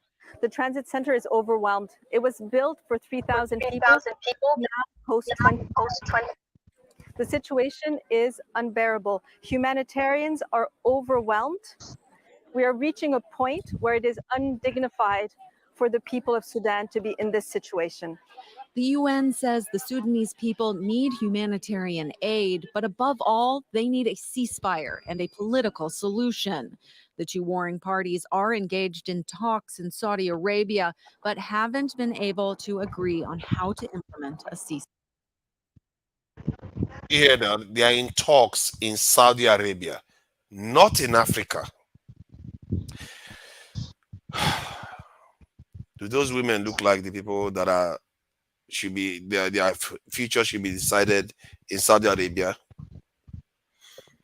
I don't know, man. Something is wrong with our leaders, and something is wrong with our men. We shouldn't be allowing this to be going on. Why should they be talking in Saudi Arabia even? What this is happening on the continent to black people, and it's black people that are doing it too. Those black people that claim that they are Arabs. The people killing them, do they look like these ones? These are not the same people in Sudan. The people, sorry, I think I thought I was sharing the screen again. The people that I was just trying to highlight that the way these people looked, they don't look like the Sudanese that they are going to take their instructions and settle the matter in. Our leaders run to Washington and this, and then the Arab ones or Muslim run to Saudi Arabia. Yet we have the African Union. We have the African standby forces. We have all this, and what are we doing with them? And just the whole thing is just exhausting. And I am tired of seeing this. How our men can watch their women getting massacred, displaced from village after village, and it's happening in Nigeria. It's happening in Burkina Faso. It's happening. This is the same kind of displacement from the north pushing down. Yes, there is an element of the Sahara doing some of his stuff, but you always get this same pattern. First is religion, the next thing is the Arabization. These people that are suffering, they are Muslims. Muslims doing it to other Muslims. So this is not about religion. When I keep telling people the blood that is in your veins determines your future. It's not about religion. All this stuff they tell you about religion, we are all in the same family together. It's a lie. They are Muslims, and look at what is happening to them. They don't care. The kind of stuff, if that is a nice video. If you really see the bad thing that they are doing to those people, you will not even just you will lament. And this happens everywhere. Go to Haiti, Dominican Republic, the same thing. You go to Brazil, the same thing. It just never ends. But that's my own frustration anyway. Out of the way. So I don't know who wants to add to this. Righteous Man, please go ahead. Yeah. Forefather, you know what is going on, eh? Nigeria is supposed to play an important role for the liberation of the black race. And you know, when Nelson Mandela was alive, he did say something pertaining to Nigeria, that if Africa must stand, Nigeria must first stand. As long as Nigeria is down, blacks have no respect anywhere in the world. I don't know if you watch the time that Rohingya Muslims were having problem in is it Miami or whatever. You saw that the whole world, the Al Jazeera, all of them, they carried it, they were beaming it. But whatever that happens to the black race, these major international media, they don't cover it. Blacks are like, they don't have value before the war, just because Nigeria has failed. Nigeria is supposed to be the home of the black worldwide. Anywhere you are. Sorry, Righteous Man, you are so correct with that point. Actually, even Nigerian media doesn't even cover Sudan. They cover the Arab-Israeli conflict more, or Ukraine conflict more than Sudan, their own continent. Please go ahead. So if Nigeria gets it right, the black race will have respect, and that is why this thing is fueling the agitation in Nigeria. Since being together, our leaders doesn't want us to, raise the black flag so that the black man will have respect in the Committee of Nations. That is why you see agitation for separation, because being together has not helped the black race. But had it been that we got 2023 election right, the story would have started changing. The Darfur region of Sudan, maybe you Google it and cross-check, Darfur region of Sudan has about almost 95% Christians. That's the Christian part of Sudan, the Darfur region. And they have been in war, they have been fighting for years now, So it's just the failure of Nigeria to stand as the giant of the black world.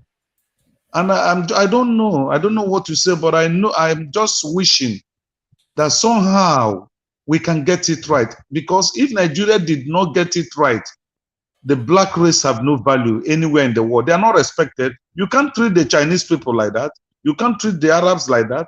You can't treat Indians like that. You can't. We have nothing to leverage on. Nothing. Absolutely nothing. Nothing. So it's really a pitiable condition. Can I say something now? Yeah, please go ahead. I know I might be echoing. Let me tell you something. My Nigerian and African people, you must guard your brain. You must guard your children's brain. It is paramount. You have to stop people from trying to turn you into idiots. Let me tell you something. The best slave is a slave that don't have no sense. The best slave for the slave master is the one who the slave master control his mind. You feel me? And only if you are idiot, they can control your mind. So what they want to do with 200 million people is to keep them as fools. But when I say that it's not to say that you're wise. I'm trying to say that they already turned you into what they wanted to turn you into. And me saying that you need to go look at it and change it. You feel me? And I like what Righteous Man had said. Nigeria must be a black power country. Black power alone should rule Africa. Let me tell you something again. You feel me? They don't want us to gather intelligence because we want back. We supposed to want back all of North Africa. All of it to the coast. It should be black power. You feel me? And now what I'm trying to say is, don't think about it now, but give your children intelligence. Make them know who the enemy is. That is Arabs and white people. I'm calling who it is, because a lot of people want to dilly-dally and all that. Arabs and white people are Africa's enemy up to this day, and as long as Africa know itself, those are our Africa's enemy. And you Africans will not get any respect until you go to war with both of them. It does not have to be war. The Chinese did it without war. Yeah, maybe sure, man. Maybe there are ways we can strategize to accomplish certain things, but we have to be prepared for everything. I agree on that front. You know what's going on in Niger? You know what's going on in Niger? White people think that Africans are not mentally capable of having such a precious material in their custody, such as uranium. They think it's theirs. They will also kill you for it. You feel me? I'm wondering if African people understand that they need to prepare themselves to defend themselves with intelligence and force. You feel me? Because you possess things that's in the land that you come from that they will devastate you to clear that land off you for it. You feel me? And a lot of times we say, oh, we need to go to war, and you be like, oh no, we can't talk about that yet. Well, these people are at war with us. They're putting out AIDS. We not mad about how these people do us, all type of little disturbance to lessen our population. We not upset. Like, why are you killing us, bro? And we just like, oh, you're still our friends. Oh, we for everybody. Me, I just love black people. There's too much black people in the world for me to spread my love for other goddamn people. You feel me? I just love black people. You feel me? And I just want, if I had the power, I would only satisfy black people. You feel me? Yeah. Before anybody else. You feel me? And that's Nigeria's problem. That's Caribbean problem and Black America problem. We want to satisfy everybody else, but our Negro here and our Negro skin people. You feel me? We need whatever. Hold on. I just wanted to add something to what you're saying. Hold on now. You're going to go. It's interesting how almost these rascally chat people like you. I don't know what's wrong with these chat people. They like you, and no matter what I say, I'm on there. I'm an idiot, and told they will sort everybody, but they seem to like you for some reason. But it's all good. It's all good. Thank you. So go ahead, please. But you know, to Niger, I know you don't give me my props, but over the years since you known me, I have changed a lot of your perspectives. You feel me? So that's me noticing that, but I'm not sure if you're giving me the props. But let me tell you something. I'm freedom fighters. They have to rein you in a little bit. You are literally advocating war with the North Africa. Come on, they have to rein you in. Hold on, wait. Not the black ones. Yeah, but still it's war on the continent you are. Let me tell you something. We need to convince our black Muslim brothers that these Arab bastards don't like you because you are black. Let me just hold on to Niger. Let me just say this to my Nigerian people. All of this manners thing, bro, you're still poor, you're still broke. All of this don't get angry thing, you're still poor, your people still live on a goddamn lake. You feel me? We need to stop looking at this face value thing like we are nice. We are not nice people. We just need to be nice to our blackness. And we don't care about the rest of the people because they don't care about us. And they have proven that over the years, over 500, 600, maybe 2,000 years, that they don't care about us. We need to put our good energy to our people and our babies, and we need bad energy, and we need to put our bad energy to Europeans and Arabs. Anytime we do that, our problem is solved. No Arab should walk around in Nigeria freely. You feel me? All of these things should stop. No Arab privilege in Africa. No white privilege in Africa. Only black privilege is allowed in Africa. That should be so. It's our place. That's the only place we can have black freedom. So it should be only black privilege in Africa. All of Africa, coast to coast. I think to an extent you can say that, like I talked about the Kenyan, the Kenya is looking to, they are announced visa free for all Africans. Africans, although they didn't say for only black Africans, because North Africans, they are also free to come in, which is fine. They're the same continent with us. We're also looking at Rwanda doing the same thing. So do you think it's something that African countries need to embrace? All of them start opening their doors for all Africans to be able to travel freely, including North African ones. Are you talking to me? Of course. Well, yes.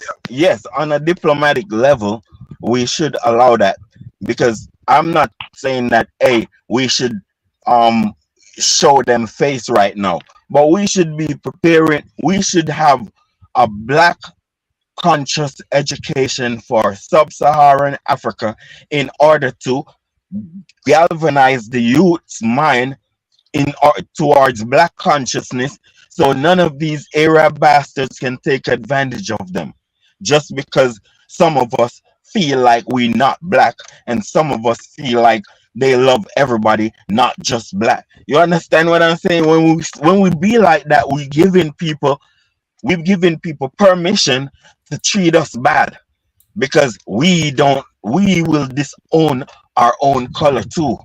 You feel me? And we need to stop that. We need to Nigerian men, especially in the south, you need to stop your women from wearing wigs. You need to burn down the cosmetic store that sell wigs. You need to go hard on these wig people and get rid of wigs and ban wigs from out of your country. You need to beat up or dismember the business owner who refused to hire the lady with her natural hair. You need to make these things known that all natural hair is accepted anywhere in goddamn Africa. You feel me? And stop trimming your little girls. Stop trimming stop. It's European perpetuation in your country on purpose. Stop trimming your little girls. Let them be young girls and young lady, look like young girls and young lady. You feel me? Say you something, man. A lot of, and then you call it African culture. It's not African culture. It's a colonized culture, and Africans need to take interest in what they are doing. What is keeping you poor? What is keeping you poor? The lack of love for your people and yourself. That's what keeping you poor. Because the next Negro can't stand seeing the other Negro grow. You see me? And these are the things that's keeping you poor. Someone will have the means for your success in their hands, and will withhold it because they don't want you to develop. So we need to put in our education system that children should work together and make things grow and make things and build things and be trained to love each other and work together and make each other grow in school. You feel me? We should start these things in school. And this church thing, a lot of our women need to be put in line. We need to ban churches. You feel me? We need to ban churches. That thing is making us petty. It's making us. That's what I'm telling you. That it's the woman that's upholding it, not the men. It's the woman.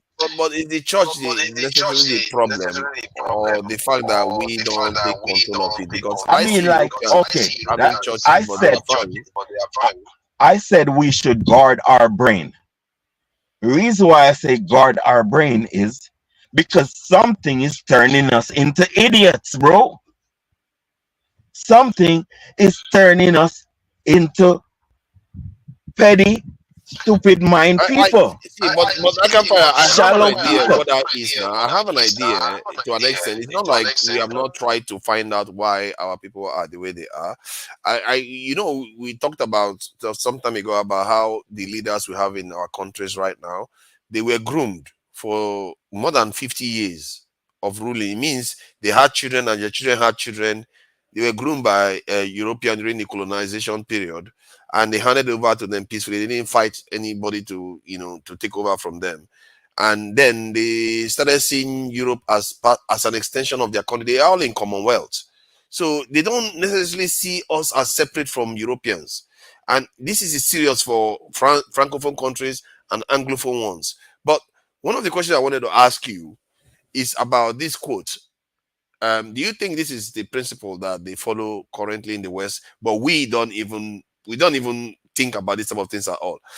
Look at this quote from Machiavelli. He says, "War." I've been hearing. Go. Yeah, he says, "War should be the only study of a prince. He should consider peace as only a breathing time, which gives him leisure to contrive punishes with ability to execute military plans." So in other words, that's, for me, when I hear that, it sounds almost like the principle that America follows right now. Every time they stop war, it's just a brief period just to rest a little bit and they start another one. And do you think, from the way they've operated all this while, they might actually be following this principle. Like everything is peace for a while, but they are preparing for the next war. Yeah, I think America follows it because they make, listen, and Europe follows it because these people have been relentlessly keeping Africa poor, keeping the Caribbean poor, keeping Black Americans poor. They relentlessly do it. You feel me? So that means they keep their enemies weaker than them at all times. You feel me? And what I'm saying about Africans is like Africans don't think that the Europeans and the Arabs consider them as enemies. Did you know that too, Niger? No, I didn't know that. I don't think.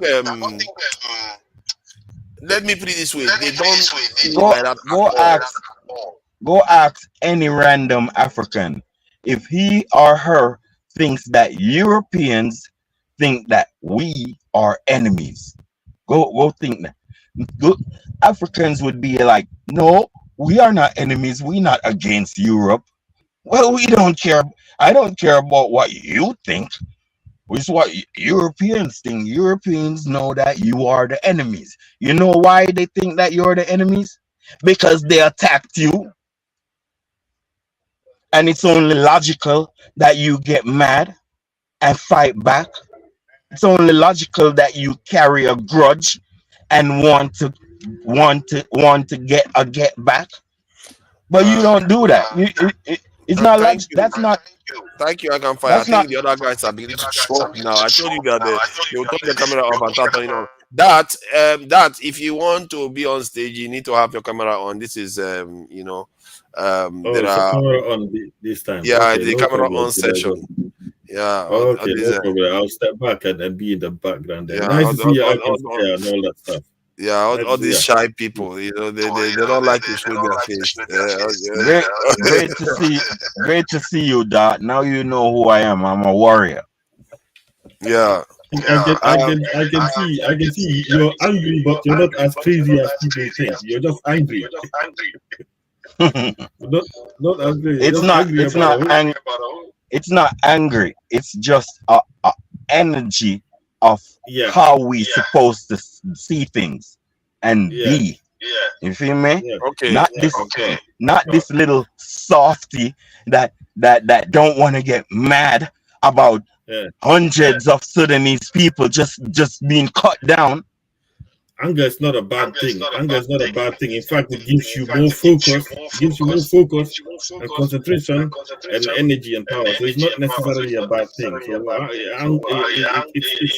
when you're angry, it's actually something don't justified. extend your stay without your camera on. It's all right. We'll see you later backstage. Let me tell you something too, Niger. Let me tell you something. Sorry, I can fire. There is okay. Jonaba is not there at the moment.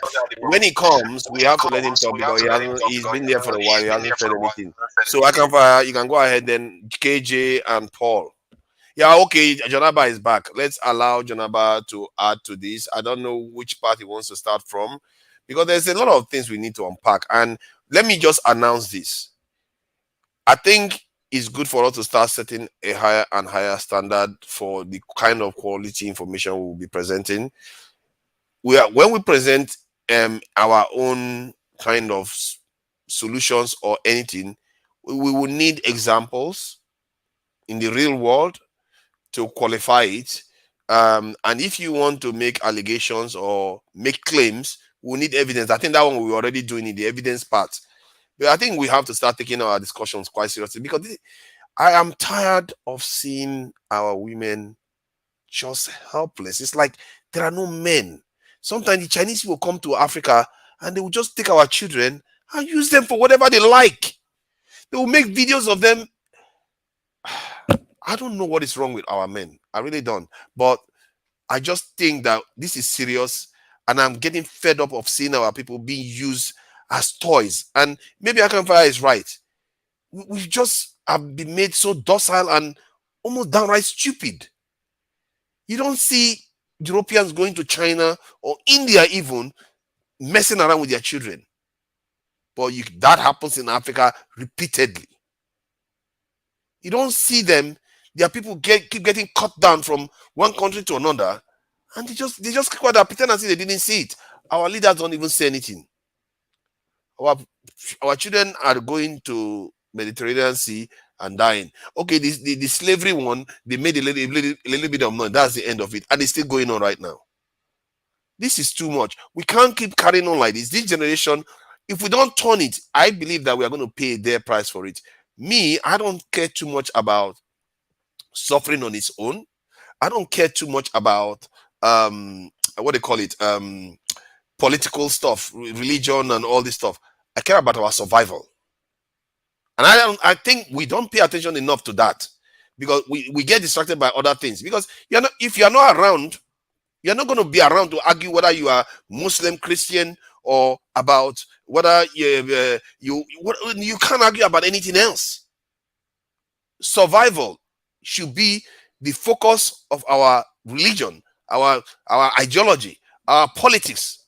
Because what I see going on in our community is so bad that anybody can come in and do whatever they like with us. In Nigeria, outside Nigeria, in the diaspora, everywhere we are, the same thing is going on.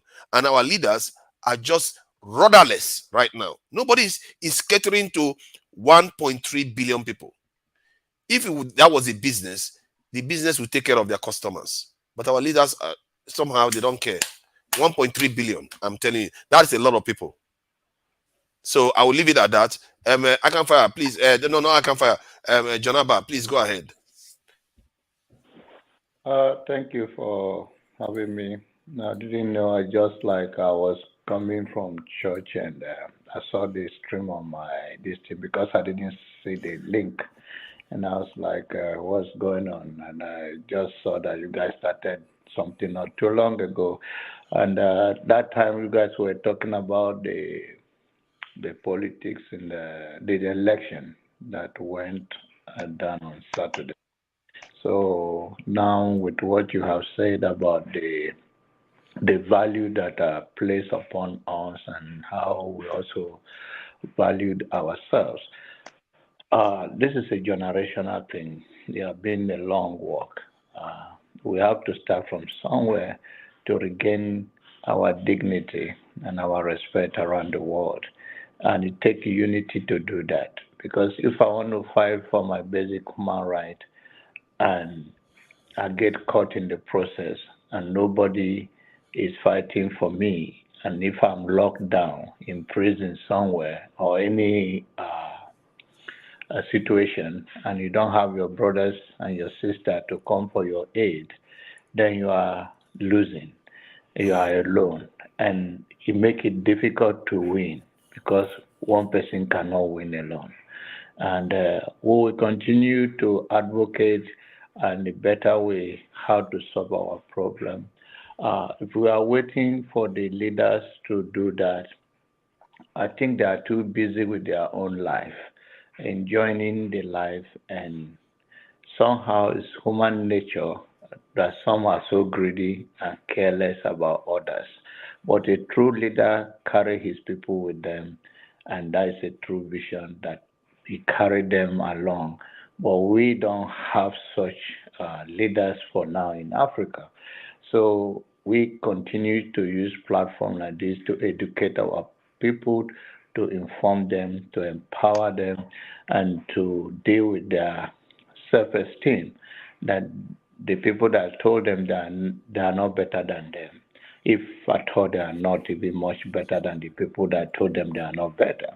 And we will continue to praise those people that are doing well and support them in any shape or form. Those that are fighting for us in one way or the other. The fight may not be a combat fight to the war, but our people take risk every day to speak out about injustice. People give donation to support, to carry on a message and to change the narrative because we're so poisoned to the point that sometimes we don't even have the sense of who we are.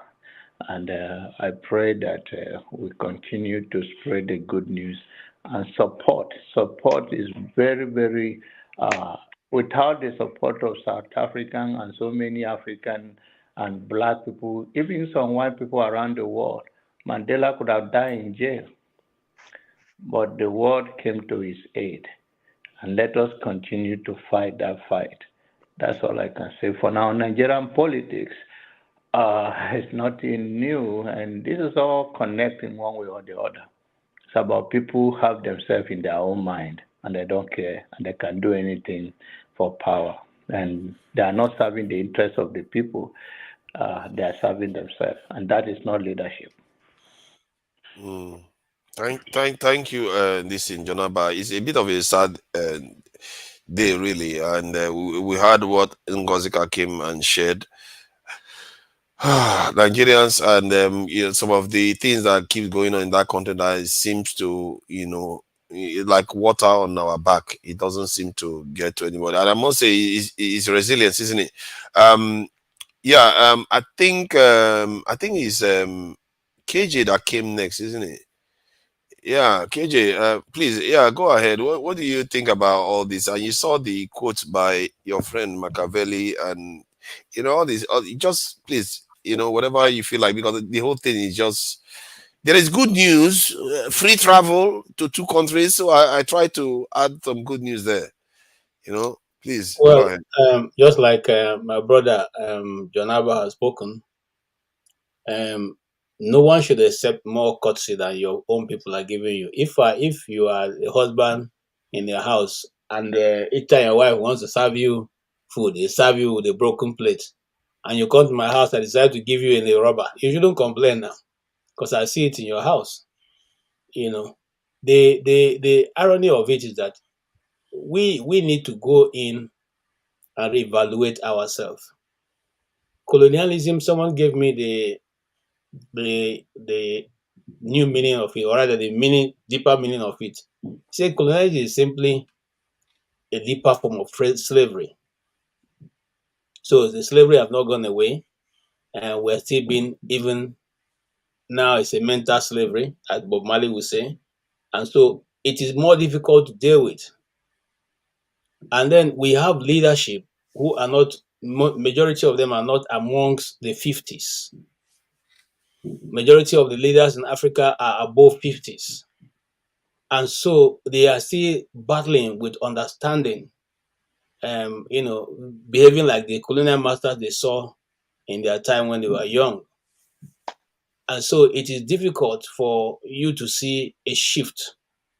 For instance, you cannot come and tell my son who doesn't even know all these stories that went now that a white man is better than him. He won't take it, because he doesn't see anything different.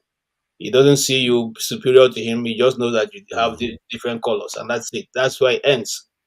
So we need to embark first and foremost of recolonizing, or rather rebrandishing ourselves, rebranding ourselves as first and foremost as a people with a superior mentality. Because if you check it all through, almost everything goes back to Africa. Almost everything goes back to that place that we all feel it's not giving much. And why do we feel it's not giving much? Because the people who have taken over, that when we were growing up, there's a program in Nigerian television that was called Ichoku, where the man who interprets the English to Igbo and Igbo to English just take advantage of the people, so he decides which way the judgment goes. If you give him, sometimes you bring a bit better goat, you'll be the one to win, even though the white man may be saying something differently. That is where we are still as Africans. And you see, this is my own opinion, and I'm not, criticizing anybody out there. But I feel that if we need to go back, we have to define a lot of things, even from beauty, okay? Even from the way we dress, okay? You came to Africa, you say we are covering up. Oh, you are not covering up. Oh, cover yourself. Now you are teaching us to expose everything. So does it mean when we are covering up, when we are exposing everything, you say no, we are supposed to be covering up. We're not covering up. Now you say, oh, now we have to expose everything. So the question now be, we need to be the ones to define where we want to be and what we want to do. And as long as we keep taking directives from them, it's not going to change. And I give you an example, whether I don't know for those of us, some support Israel, some do not. Well, I stand on one side. And the side I'm standing to take this position is the side of Israel. You see, even if the whole world today says, hey God, Israel, first you are not supporting Peter don't Obi. let yourself run Now away. you started again. I'm watching you. Just listen to what I'm saying. Don't let yourself run away with what I'm saying. You don't support Peter Follow my Obi. train of thought. I'm giving an example of a nation where they will take their decision irrespective of whether you think is correct or not. Their first interest is to their people, not to what you think. True. Africa should come to that point where we now take positions based on what is good for our people, based on what is good for the black guy. Okay, we should come. If Africa was getting things correctly, by now there would have been no difference between the black Africans outside of Africa or the ones inside, because we have told them this is the history. What stops Africa from organizing what Obasanjo did in 1977 when we were still all in primary school? They call it Festac. Why don't we have a festival of a comradeship of blacks in one nation and tell the history with good documentary and good storytellers and tell our people this is the way forward, this is the truth. You see, what I'm telling you is what the tribe I come from, the Igbo tribe, does. Before my dad passed, he will tell you the story. This is where you are coming from. This is who is your grandfather. This is who the other one is. This is from which village they came from. This is the locality from where our fathers came. You are told all that. Okay? And I love one of my late uncle. He recorded everything, so you don't need to even go too far. The family tree is drawn out. You know where and where you have relatives. This is the reason why they do that. They say they don't want you in future to go out and marry a cousin of yours or a blood relation of yours. So everything is traced out properly. But I see it differently. Okay? It is a grounded way of telling your people, this is your value, this is your principle, this is what we believe, this is what we don't believe. We should go back to that and expand it for every black person and say, look, irrespective of what you do, even though they're giving you long hair to wear as a woman before you think you are beautiful, even they're asking you to expose all your body parts before you know you are beautiful, that is not how we behave. This is what our own belief is, and this is the way we should do it. Okay? Are we saying we should not respect the person who doesn't have the same skin color as us? No. We're saying that each and every one of us is unique or are unique in our own ways. We shouldn't throw away our custom. Can I get a second? No, please just hold on. Let's just hear him out. Sorry, listen, I can't fire. Let's just hear him out first. You shouldn't throw away your own custom. We shouldn't throw our own. Let's understand our differences and work together with it. Now, as for Machiavelli, I'm not one of the people who love Machiavelli. Even though a lot of people have talked, I'm not one of those who love him because I've seen how that almost destroyed Nigeria through, because that was what Babangida practiced throughout his governance. Okay, he was dribbling everybody and doing all that. But at the end of the day, did he leave Nigeria better than what it was? No, I think we're worse off. Okay, so sometimes these things are, they are better studied as textbook and then left at that point. Because if you to be frank, if you want to deal with people and be honest, there's no way you play and be correct. Anyway, I think this guy has more to say. Let me leave him. KJ, you know what? I can just hold on for a second. KJ, I do have my serious disagreements with you and all the rest of it, but I think the point you made just now is quite a very powerful point. You said it in a more, journalistic way, but it's a very, very powerful point. And I didn't know too much about Festac. The fact that you brought Festac up, I went and looked into it because I thought Nigeria was just, a kind of Bedouin and having fun. But the significance of what that represents, I don't even know why they cancelled it. And now I'm beginning to understand why many Africans actually looked up to Nigeria. Because if we're able to pull off that festival, the festival is a long time. It starts from January 12th to sometime in February, 6th of February or so. That is a long celebration of African culture, of Africans. They said Stevie Wonder performed there. It's a powerful thing. And now we go to the UN Assembly. We don't even talk to Americans at all. We just ignore them as if they don't exist. I think that is a powerful point, and there is something about what we should consider beautiful and all the rest. I think you made some cogent point. Sometimes I don't understand. I don't support Peter Obi, and sometimes it's all right. We can't be perfect. It's okay. We can't all be perfect. We will take it like that. Akafaya, please. You wanted to interject. Go ahead, please. And before Paul goes ahead. Yeah. Listen, man. When I heard my brother speak a while ago about Machiavelli and shit, I mean, like, so you Nigerian people are using the Machiavelli theory in Nigeria on Nigerians. I mean, exactly. that is lunatic. Let me bring the quote again so that they didn't apply wait, man. Let me bring the quote again. Hold on to Niger, man. Just calm down, man. I think that is lunatic behavior. I wonder if people know the concept of what the man is talking. He's talking about defending himself from international. I can't believe Nigeria, how y'all got tricked. You need to stop calling Cameroon people international. You are idiots if you do so. You can't be calling people that live in the continent international. Then how would you distinguish America and Europe? How would you distinguish them? International also? So you have international in borders and international out borders. What are you talking? Lunatic behavior. You can't do it. Y'all need to stop doing that, bro.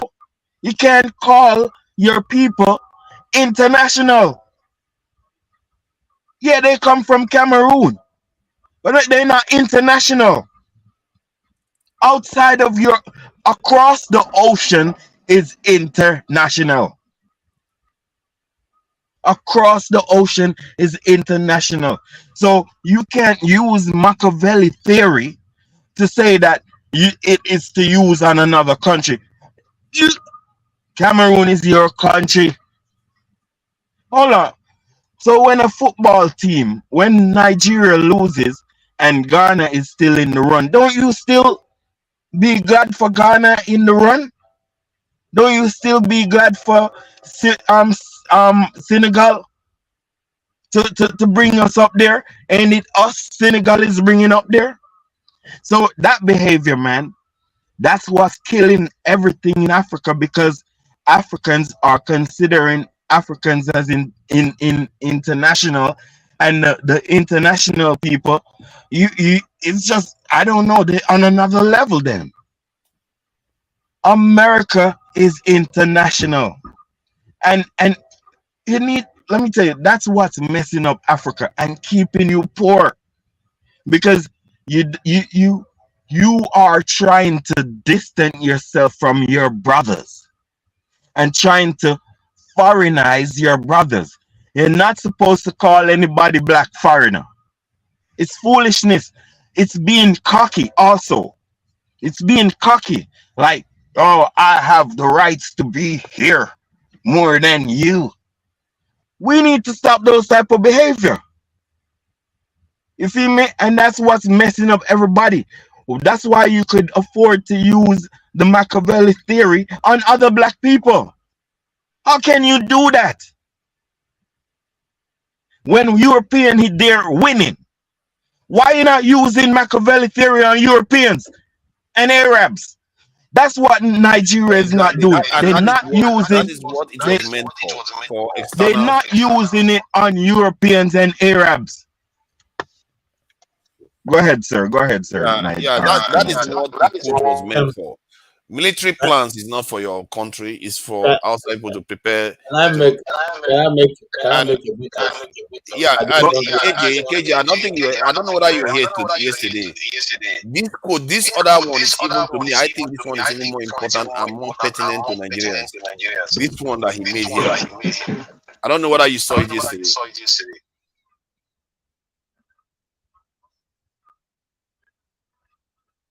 It's about Yeah, I was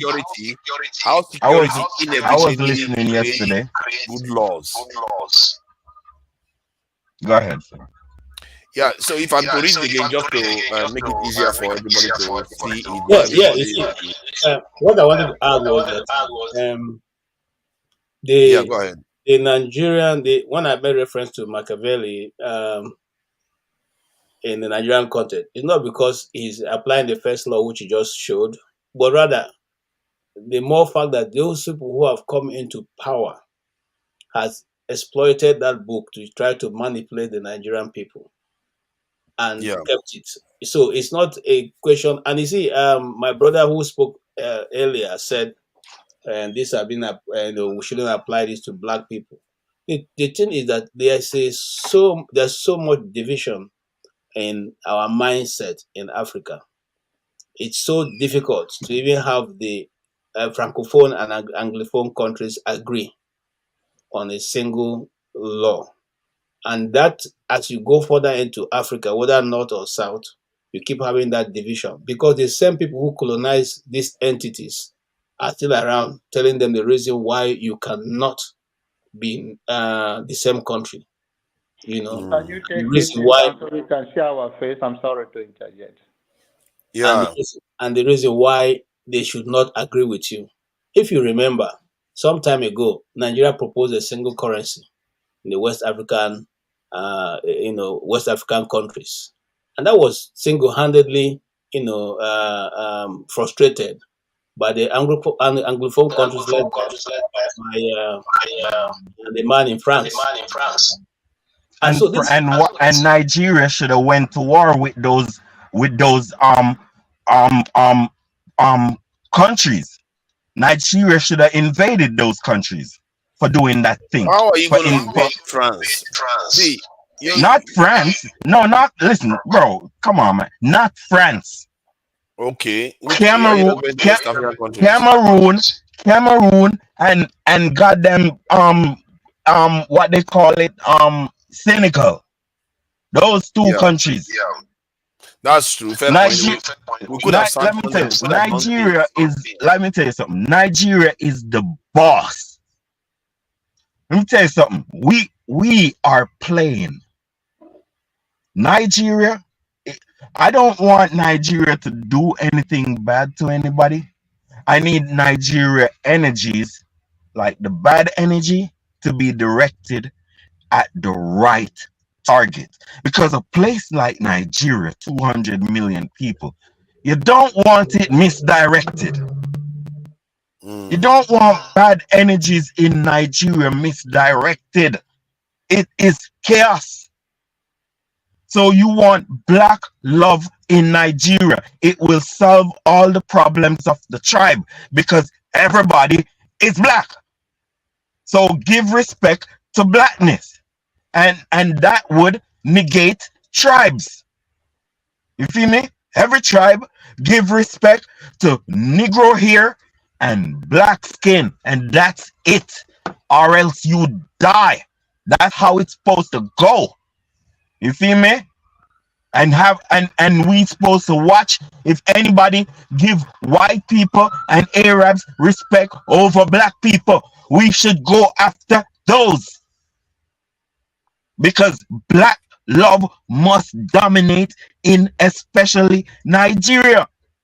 And that those people who fought against the one currency should be engaged. That's it. You feel me? Because you have to restrain yourself. You feel me? I mean, I have to, you know, my Nigerian panels are what you'd call distinguished people, and I have to maintain respect. You feel me? You feel me? Because excuse the noise. You feel me? Because I think that only black people deserve my total respect. You feel me? So that's why I have to regulate on certain level. But I have to tell you, big bro, all people who try to stop the development of our black race need to be opposed, and openly.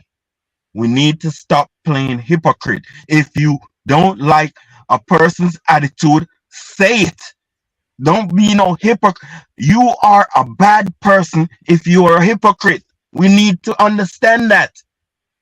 If you cannot display what you like and what you don't like to almost anybody, maybe on a respectful level, you are a bad person because you are a hypocrite. You feel me? We need to tell people, hey, you have to love your blackness. You feel me? Hey, you have to love your hair. And we need to fight for that. Our women need to be, listen to the lady here. Our women need to feel comfortable in their hair. We as men need to make our women comfortable with you wearing their hair. We need to pay them respect with when they out with. We need to promote women going in public with their natural hair. We need to do it. Give them confidence, and stop telling them all that they need to look like Europeans. Let us be satisfied with who we is and love it the most. Sorry, I know I talk a lot. I know. I think you're on point, and even if you may have something to say about that, Paul, definitely you have been very patient. Thank you for your patience, Paul. Please go ahead. Why should Paul speak before me? Oh no, not before you.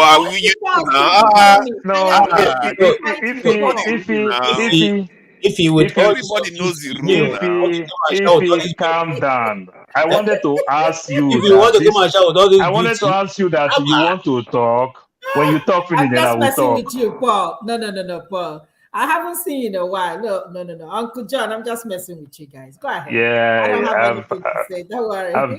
I've been around. When I was in Atlanta, I was calling you. You never answered me. Liar. Oh, if you live in Atlanta? Where is Ika Fire? What is there? Let me just make a comment, please. Ika Fire. No, AY. Your rascality is getting out of control. There's a woman here. There is Paul there waiting all this while. Paul, you need to help me out. Paul, your rascality is getting out of control. You just came in there. You want to start talking? AY. No. Yo, let the Muslim. I'm the most gentle person on this platform. You used to be. He's a gentle giant. Go ahead, man. Yeah, exactly. If you want to talk, you can talk. You can talk anytime. Ika, my man. So when I was leaving, actually I was driving. I heard you say, "Oh, why all of us we are leaving?" No, it's not deliberate. Nobody have anything against you, man. Nigeria, we love people. We might have you especially. I saw you just disappear as soon as I can. I can't believe it. No. I couldn't believe that. I thought it's not deliberate at all. I told him that it wasn't deliberate. But now that you come back, I feel much better, man.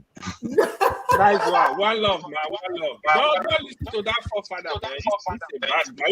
What are you talking about? I was defending you, and now you're coming to black energy. He doesn't have black energy. What is this guy you're talking nonsense?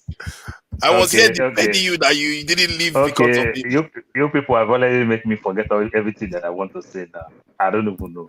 How funny it is. Yesterday was my best day in this podcast. in the sense that I argue, get it hot with Pansat. And how fun it is for Father when you left, we all, every one of us, we came together and raised it in one accord. It was like mind-boggling. It was so funny that we all can reason together. That was a good thing. Then also, talking about what Icon Fire said, to some extent, I sometimes I can't get it. I can't really understand it. Maybe the level of I've traveled wide and I've lived in the West for not so long like some other people. But what I understand, living in the West is almost rare for us to see a beautiful young lady like my sister Ify, you understand, happen to be a white girl that I would say I want to go talk to that girl. It's always rare. It is rare for you to see that. You understand? We either carry what in my local palace, what we will call bad market. You understand? We either do that, and if you see a young Nigerian man carry a white girl, say a foreigner, you know, carry a white young girl, you discover that probably maybe they are classmates together. And even if that boy will see that girl to the girl's family, the girl family don't want to see the guy. Maybe the girl will either tell the family that, oh, dad, she's the one helping me with school. If not, I would have pulled her from school. Okay. Now they look that, okay, she has something to offer. She's doing well with her school. Then to add another one again, probably the guy will still introduce the girl will still introduce the guy that the father is a chief. They have oil in their backyard. They have gold in Africa. Yes, they might want to think. And you know how funny it is? Statistics again, sometimes you still discover again, these people will marry, maybe even have baby, 3-4 years, they will divorce. It is rare. But when I see a Chinese person come marry a Nigeria, God will go to social media, we'll be so very, very happy. It's never like that in the other side. It's never like that. You don't see a Nigeria go marry to an Indian. As we go to all the MITs of this world, the Georgetown of this world, you don't see a Nigerian married to somebody from the so-called Jewish people. You find them in all the Ivy League schools in America. It's very, very rare. It is very, very rare. It doesn't just happen easily as you think. But when it comes to us, we so celebrate these people. But these people don't welcome us with the way we welcome them. We welcome them, we give them everything. If a Nigerian man married to a young, pretty white girl, a young, pretty white girl, go find out. It is that guy family that has something. If a Chinese man married to a Nigerian woman, it is either the family have land that they want to take, or it is either the family has a position to sign certain things in some ministries and parastatal that will making their business go flow easily. I don't get it. You understand? It's time for us to love ourselves so much, in as much as our differences. All I'm telling everybody, let us make our differences like the way you and I, when we're growing up as siblings, we fight, we argue at home, but we grow more matured and still love one another. Let us see it from that place. But if we think these people never like us. When South Africa is fighting for apartheid and everything, you go to United Nations and tell me any Arab race that fought for South Africa. I don't see one. You go to United Nations and tell me any of these Middle Eastern or West Asia that fought for South Africa. I didn't see any. That's why South Africa said, Israel, leave my country. We don't like what you are doing. You understand? Because they feel the pain of what Hamas, what Palestine is going through. This is exactly what they went through for donkey years. These people never fight. If somebody wants to tell me an individual who fights for Black people and everything, I'm talking about nation states that come out in United Nations and said, we stand for you people. It's not there. But you see, we Africa, with what is going on, Africa cannot come outside and say, let us even take one stand and say, you know what? We don't support these things. Go and look at what you are saying right now. You see countries like Bolivia, you see the Caribbean countries and everything. They are taking a stand. They are condemning Israel. Colombia is supporting Palestine. It has nothing to do with them.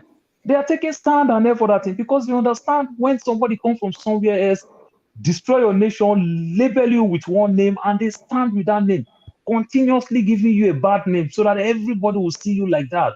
Oh, don't go there. Don't put all their travel advisories. Don't travel here. Don't travel here. Every day I tell my African Americans, you tell them you want to come to Africa. Hell no. But I tell them, you people are so dumb. White people go every nooks and crannies in my country. But the same white people that will tell you, don't go to Africa. But they've been to Africa. They live in Africa. They do business in Africa. You know, so these are all the things. It's time for us to learn to love ourselves. I'm telling you, when I see this Palestinian thing, when people talk all these things, yeah. Look, I support my Palestinian people. I stand more for Palestinian, but I can still tell you, I stand for Palestinian more like an individual. Because these people, these Arab people, they don't like us. These white people, they look down on us. See, Fire said something some minute ago. Talk about when they are playing soccer. Let me just land with this. Paul, what are you talking about? You're contradicting yourself. What can you say you don't like Arab, and yet you say you're standing for the Palestinians? How can a man come to your house and kill people? Do you hear what I said? And murder people and they will not respond? Tone, now you can't be more offended for. Understand what I am telling you. No, you gotta leave him. He's right. He's just saying that he's just being. I'm telling you, being diplomatic. No, I'm not talking about me. Maybe you didn't get it very well. The feedback is really messing me up. Okay. What I'm saying is that if an individual from the other side said, oh, they stand for George Floyd, Black Lives Matter. So does that mean me as an individual? You understand? I said, okay, I think I support you. But what I'm talking about, the big thing, nation state, where these people, nation state, they go to United Nations. Did they stand for what the pain that we are going through? The answer is no. That's what I'm saying. Paul, you're a little bit confused. You have not stood for your black brothers in Sudan. You've not stood for people in Africa. You're going all the way to That's the more reason why I'm telling. That's the more reason why I'm telling you that. They call you dog. They call black people dog and all that. That's the more reason why I'm telling you. I'm telling you that war is not my war. It has nothing to do with me. It has nothing to do with me because these people don't know anything about me. They don't even want to talk about me. It has nothing to do with me, so it doesn't concern me at all. But Tone, are you holding that position because you support Israel, or is just because he's acting as if he's supporting? Let me just land. When you ask Tone, then Tone will take over from me. I'm coming from. You understand? I'm coming from two standpoints. I'm coming from a military standpoint, and I'm calling from authority. You cannot come to my backyard, into my house, and rape people and kill people, and you expect me to be quiet. This thing has been going on. They know that these people. But you know full well that is not what happened. So that's a little bit disingenuous on your own end. You guys, listen. This is what happened till today. You are still living in denial, forefathers. I'm going to put it. They are. How can you hold the? See, that hospital you can't be enslaved. Hold on. You know what? We are going to debate that issue. We are going to hold on. See, we are going to make time to debate that issue because that issue is a very, very clear situation to me. So we'll deal with that later. Forefather, that is a very complex issue. But on the rare sense, with what I'm saying right now, I'm saying from both sides is none of my business. You understand? We have our own issues to treat. It's none of my business. So if an individual want to tell me, from the place of an individual want to tell me, oh, me, during Black Lives Matter, I'm telling you, your nation state did not stand for me. So if you ask me from an individual point, I can talk like an individual. If I went to study medicine in university up to my final year level, and they kicked me out of the school, guess what? I understand everything to be a doctor. But for the fact I don't have a certificate, I'm not a doctor. I can advise you as an individual, but now not giving you an advice as a doctor. You understand? So this is the part I'm saying. But what I'm saying is that this war is none of my business. Be Ukraine, being Israel and Palestine is none of my business. We are seeing Sudan, we are seeing Ethiopia and Eritrea, all the issues that is going on. It doesn't really make the news. It doesn't really make the news. So it's none of my business. We have a lot of our own to deal with that these people don't care, even when they are the one that perpetrate all this evil among us. Look, South Africa, Zamfara, all the gold in Zamfara. Go and look whether we'll make 1,000 naira in Zamfara for gold. And then for that, it is even other people that is pumping all this weapon. And these people are fighting, killing themselves. People are being displaced in their own state. You understand? But nobody's talking about all these things. Then when they have issue, we want to talk. We black people will talk about everything, but we never talk about ourselves. I'll go back to my sister talking about this woman thing of how we talk to woman with hair. I think that woman thing, we have to sometimes learn to balance it very well from corporate level. How? Because it pains me so much. In Nigeria, I may not really know this much. In Nigeria, when you talk about corporate level at the top of every businesses, these directors, they come with their African attires. But these same people also force these women to dress like European people, which is completely wrong. And that's where it started. You understand? That is one aspect of it. Are you gonna say I don't know about what's going on in Nigeria when that's what I'm talking about? No, I think he's not saying it in a kind of I never say you don't know about Nigeria. You may not understand our corporate level. You understand? So let me tell you. I don't understand you. Of course I understand. Okay, can you throw more light on that aspect if you understand?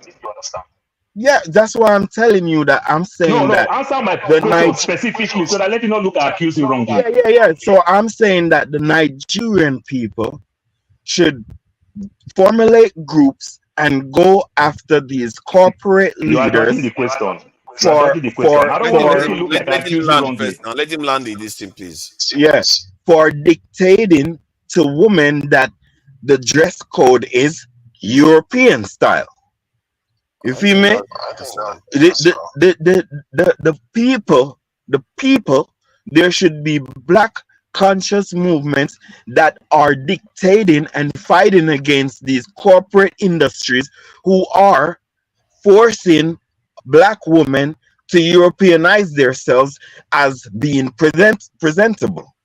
So that corporate thing, they also do the same thing to men. It's not only to women.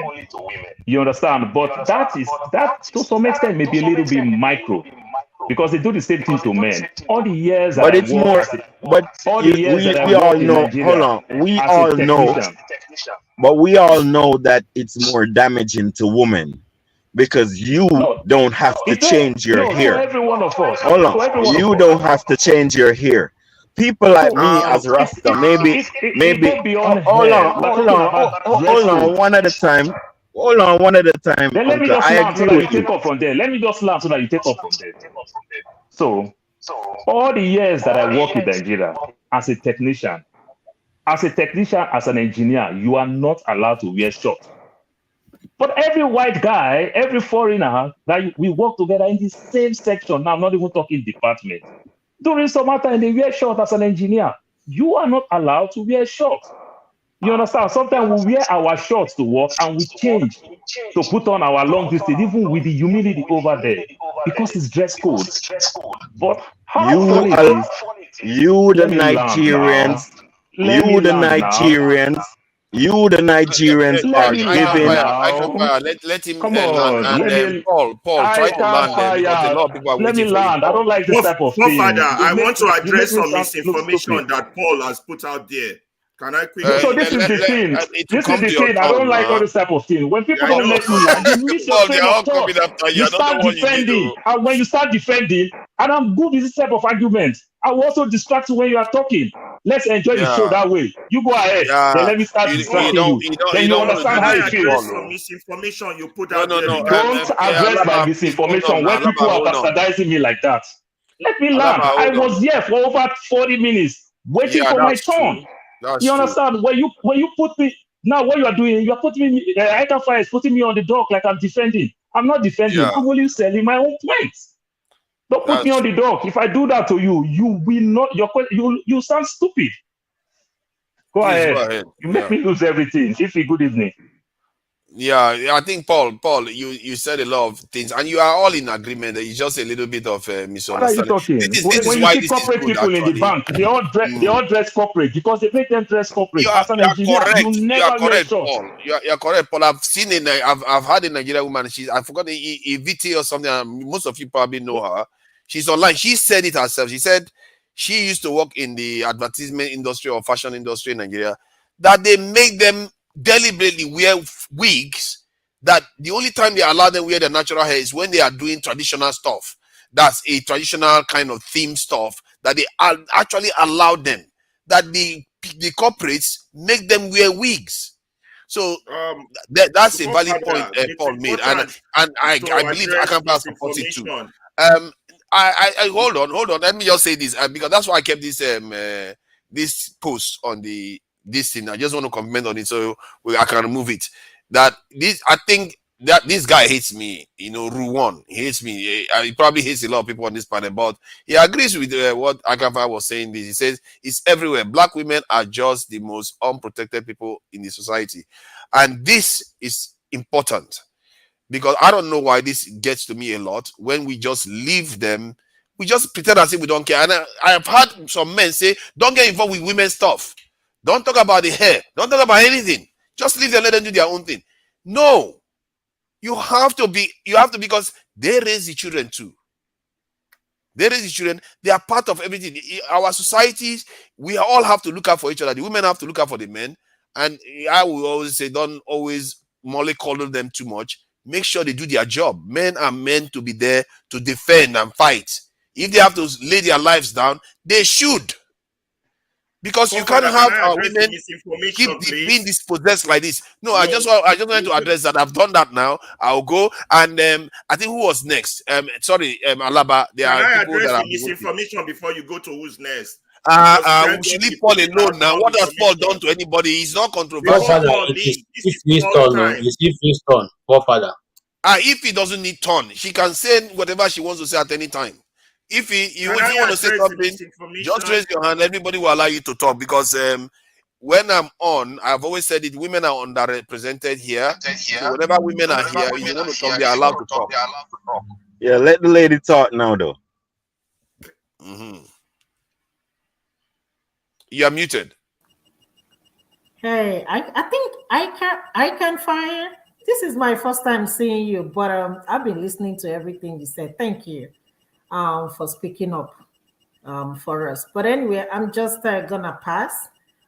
Maybe is that AY? AY can go ahead and speak up. I mean, go thank me when I give you the You see, okay. If you see the way the way especially for father is oppressing me here. Hold on. Hold on.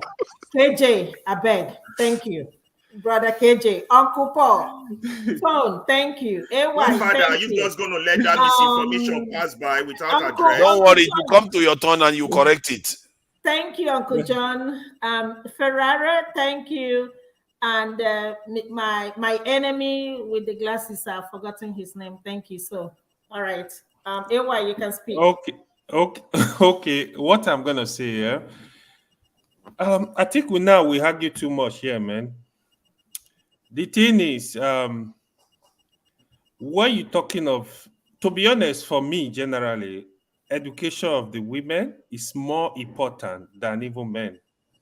Because when you actually educate the women, you educate the whole society. So education in any form, if you want to rebuild a society, I think the focus should be on the women, just like what somebody said. The women are the ones really raising the children, right? So this is the way I see it. So on the other hand, like some of the stuff Paul was discussing right now, like when you go to Nigeria, usually the banks they have dress code, kind of like, oh man, you must wear suits, you must not keep this, you must not, women, you must have hair, you must do this. Till today, I don't even know why these stuffs are more important than the actual work itself in terms of efficiency. Because Even in abroad, I don't think they do that. I know I was asking my friends that working back then in Canada, like, they don't do that. They don't enforce this kind of stuff. I don't know why in Africa, why are we focusing on this kind of stuff? No, you can't say that. In the West, it was a law. You feel me? It's just because they are considering themselves modernized. So you see, they have relaxed a lot of their laws against black people. You feel me? So black was it people for here black in people in US or general? yeah, it was mostly it was for black people in the US and in the colonized countries. It's for the colonized countries, which is Africa, and it's for the Caribbean. So we in the Caribbean know what you're going through because we go through it too. You feel me? So what I'm trying to say is your laws are being perpetuated by the people because colonization has made your living a culture. Your living is a colonized way of living, and it has become culture because it's over 500 years. You feel me? You have a point. So a lot of people will see it as normal, but you get the shitty end of the stick. So that's the reality of all of what's going on, is when you conform to colonized thinking, you even if you conform, you still end up getting the shitty end of the stick. That means your children become uneducated, your people in general become stupid. You feel me? And your people become poor, and your people get the name the bottom of the barrel. So in order to get rid of all of that, in order to dismantle all of that, you, Nigeria, have to put away everything and become black first. It means love your black hair over everybody else's hair, and state it every day, and put a frown on anybody who is opposite of that. You feel me? You have to give respect to your own blackness and give respect to your neighbor's blackness over international blackness, and when I over international color, and when I say that, I mean overseas. You feel me? Because international don't mean in Africa. International mean across the ocean. You feel me? And so the only way, and as the big man AV said, AYR something said, he gets it. Our women are the most important in our society, and they are the strongest on a psychological level. They can turn you into idiots, or they can make you smart. So if you don't pay attention to what your woman or woman is doing, in terms of, you can't make them disregard consciousness. You cannot make your woman disregard consciousness. Pan-Africanism, black consciousness, your woman must be dragged in it. Once you drag your woman in it, they will never leave. But if you make them go their own way, they will destroy the children. They will make your children a bookworm or a robber. So all of the dysfunction you see going on in Nigeria, even if it's coming back to the woman, she has to be conscious of what she supports, in order for, because regardless of what you support, it's gonna come back at you. You feel me? So you have to be mindful of what you support, that if you support goodness, consciousness, then you can say this is what you supported.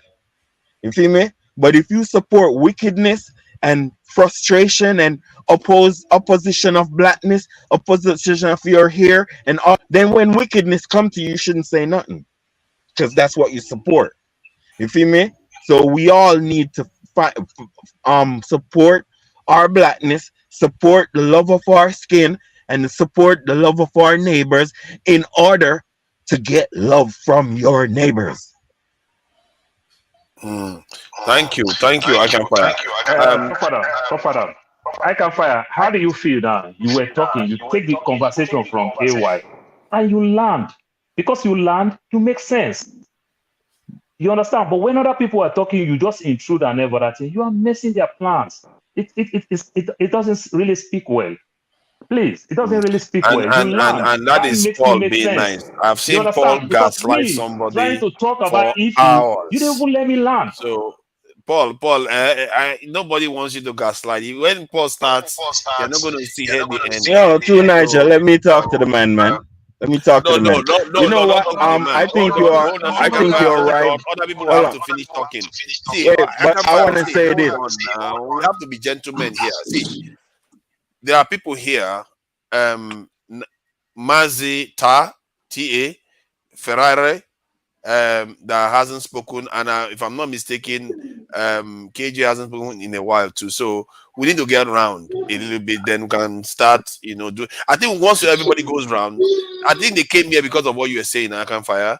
And so once they go around, then you all can start freestyling. AY, we didn't even let you finish at all. I didn't even finish. Yeah. Please go ahead, and let's not interrupt AY. Before it says that, just I don't talk too much. I'll finish soon. So the other thing is, one other thing that Paul was discussing. You see, what Paul was saying is just a hard truth to take. Like the war they are fighting in the Middle East, it doesn't really affect us. The only thing is, because of humanity, you feel the pain of what these people are passing through. Because, Father, I've said this before. To be honest, you think they really care about us because we're black? Let's just put the truth out there. It's just sad. It's just that if you watch the black people, we give a lot of sympathy to people. When there is crisis in the world, black people will always like, oh, what's going on? Even Ukraine and Russia, the same thing. That's how we have. But I think we focusing on ourselves more is gonna help us as well. But still, I think it's good to also give look at what others are passing through. Like in the case of South Africa, you see what they are doing. They really like going very hard on Israel, right? The reason they're doing that is because of their experience. They even call out their diplomats, they cut ties with Israel right now. It's because of their experience. It's not that they know what it is, right? If you pass through such crises, you understand what people are feeling, because it's so easy for us to say, oh, these people, they've been in open prison for years. And today, you Bobby children, come on, any human being, even a lot of, you see, Israeli, they are even protesting in America, like, oh, you need to stop this rubbish. Because any human being, if you are human, you will never appreciate what is going on in right now.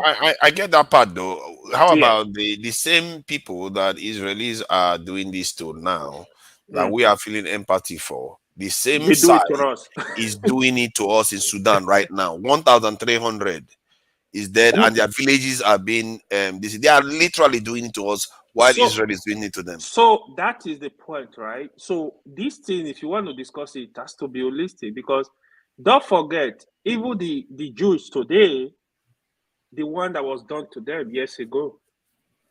You see it? Yeah. Everybody doing it to each other. But the only people that are not doing it to others is us.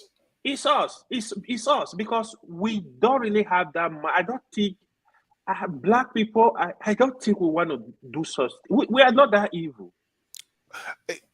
I think we just have lost touch. Fathers, you don't have to comment on every speech so that we can go round and talk. Okay, Alaba. Okay, fine. Fair You point. don't have to comment on every speech. We are only evil. We are only evil towards each other. You see how quick Tinubu was give out a sound about invading another black country. You see how easy that was? You see me? That's what we need to think about. How we get angry at each other real quick. And I think we need to consider it as cowardly because we don't have no helicopter gunship and no RPGs and all that stuff. We are easy to put hands on each other. I know that because that's how I see y'all have even comedies with you putting hands on each other like it's nothing, as if these things are normal. We are cowards, and all we do is try to hurt each other because we know there's no real what you'd call, there is nothing coming back to you. You feel me? Same with the Muslims. The Muslims attack you because they know there is no real comeback to you. It's cowardly. We as black people need to stop attacking each other because we need to understand that if you attack each other, you gonna look like a cowardly little person because you never attack the people with the real weapons. Feel me? And if you're not gonna attack the people with the real weapons, we need to keep quiet in our neighborhoods and stop acting like we tough on each other. Okay, let's allow AY finish because yes, I agree with you, Ika Fire. And AY, you were going too far into the Middle Eastern no, stuff. I'm almost done. No, I'm away from that. So, what point I will agree with Ika Fire, right? I also share his view on this. I'm gonna just restrict this to Nigeria. We actually need to love ourselves. Even the fight we're talking about the government, they need to do better. You know, the thing is, if we don't have love among ourselves, even within Nigeria context, it's not gonna happen.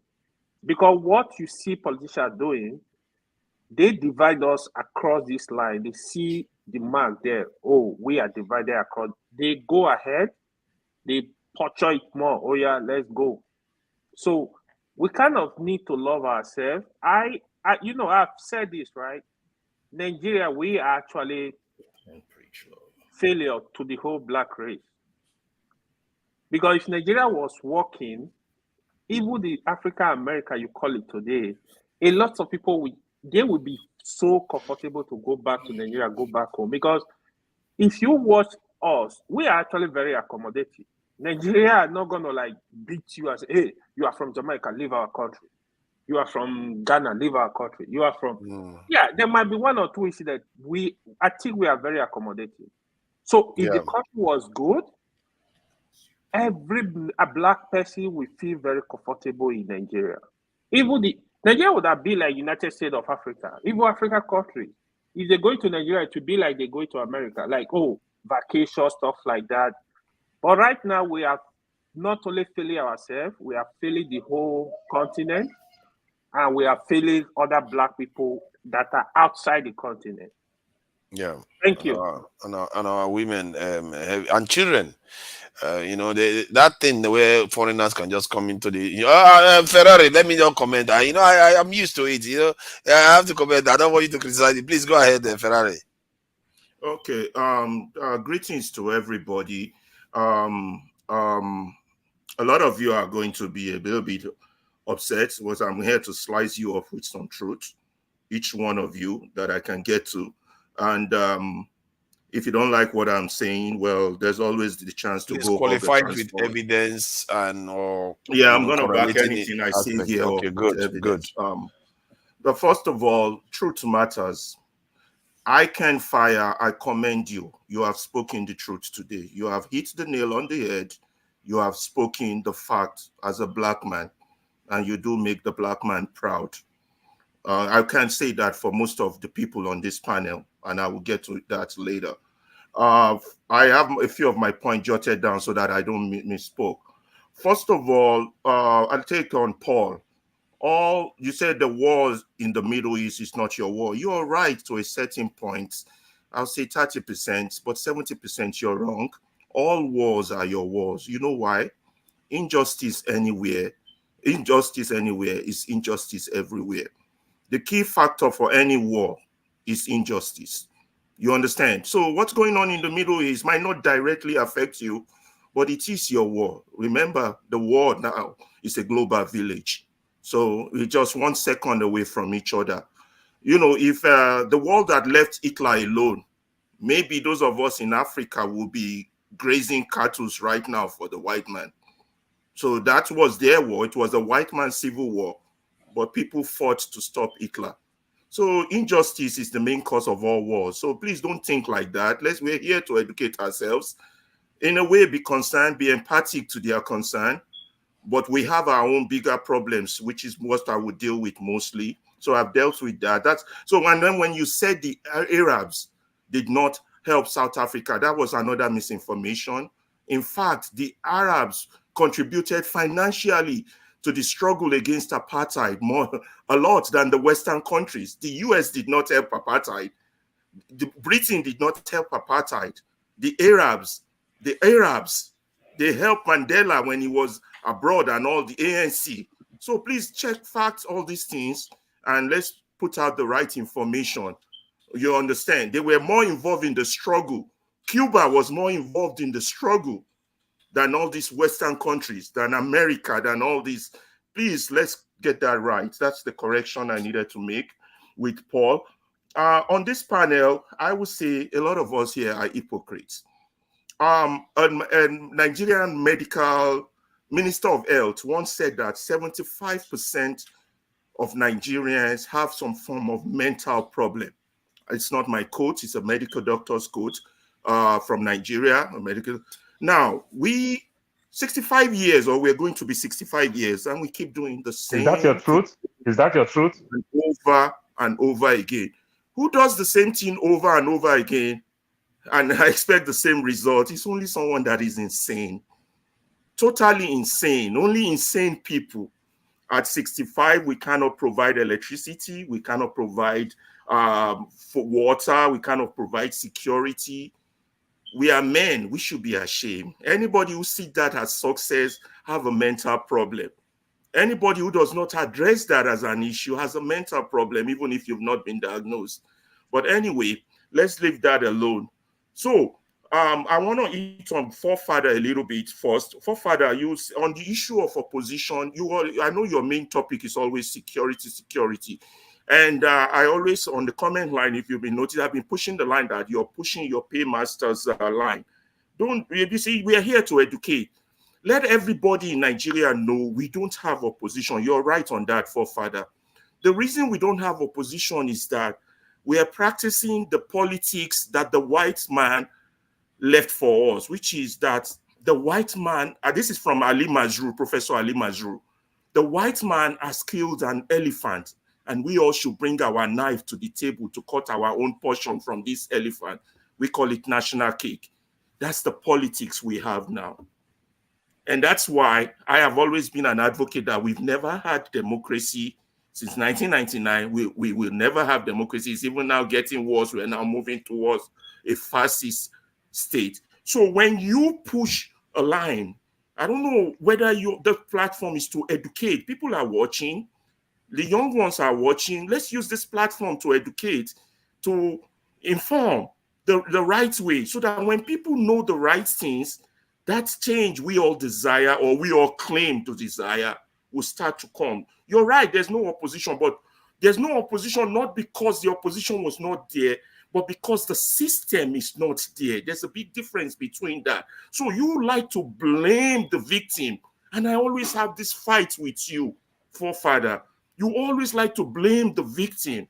You know, the system is not there. Now, on the issue of insanity, all of us, we keep, the opposition is not there. For example, Obedience won't like this, and I got to put this out.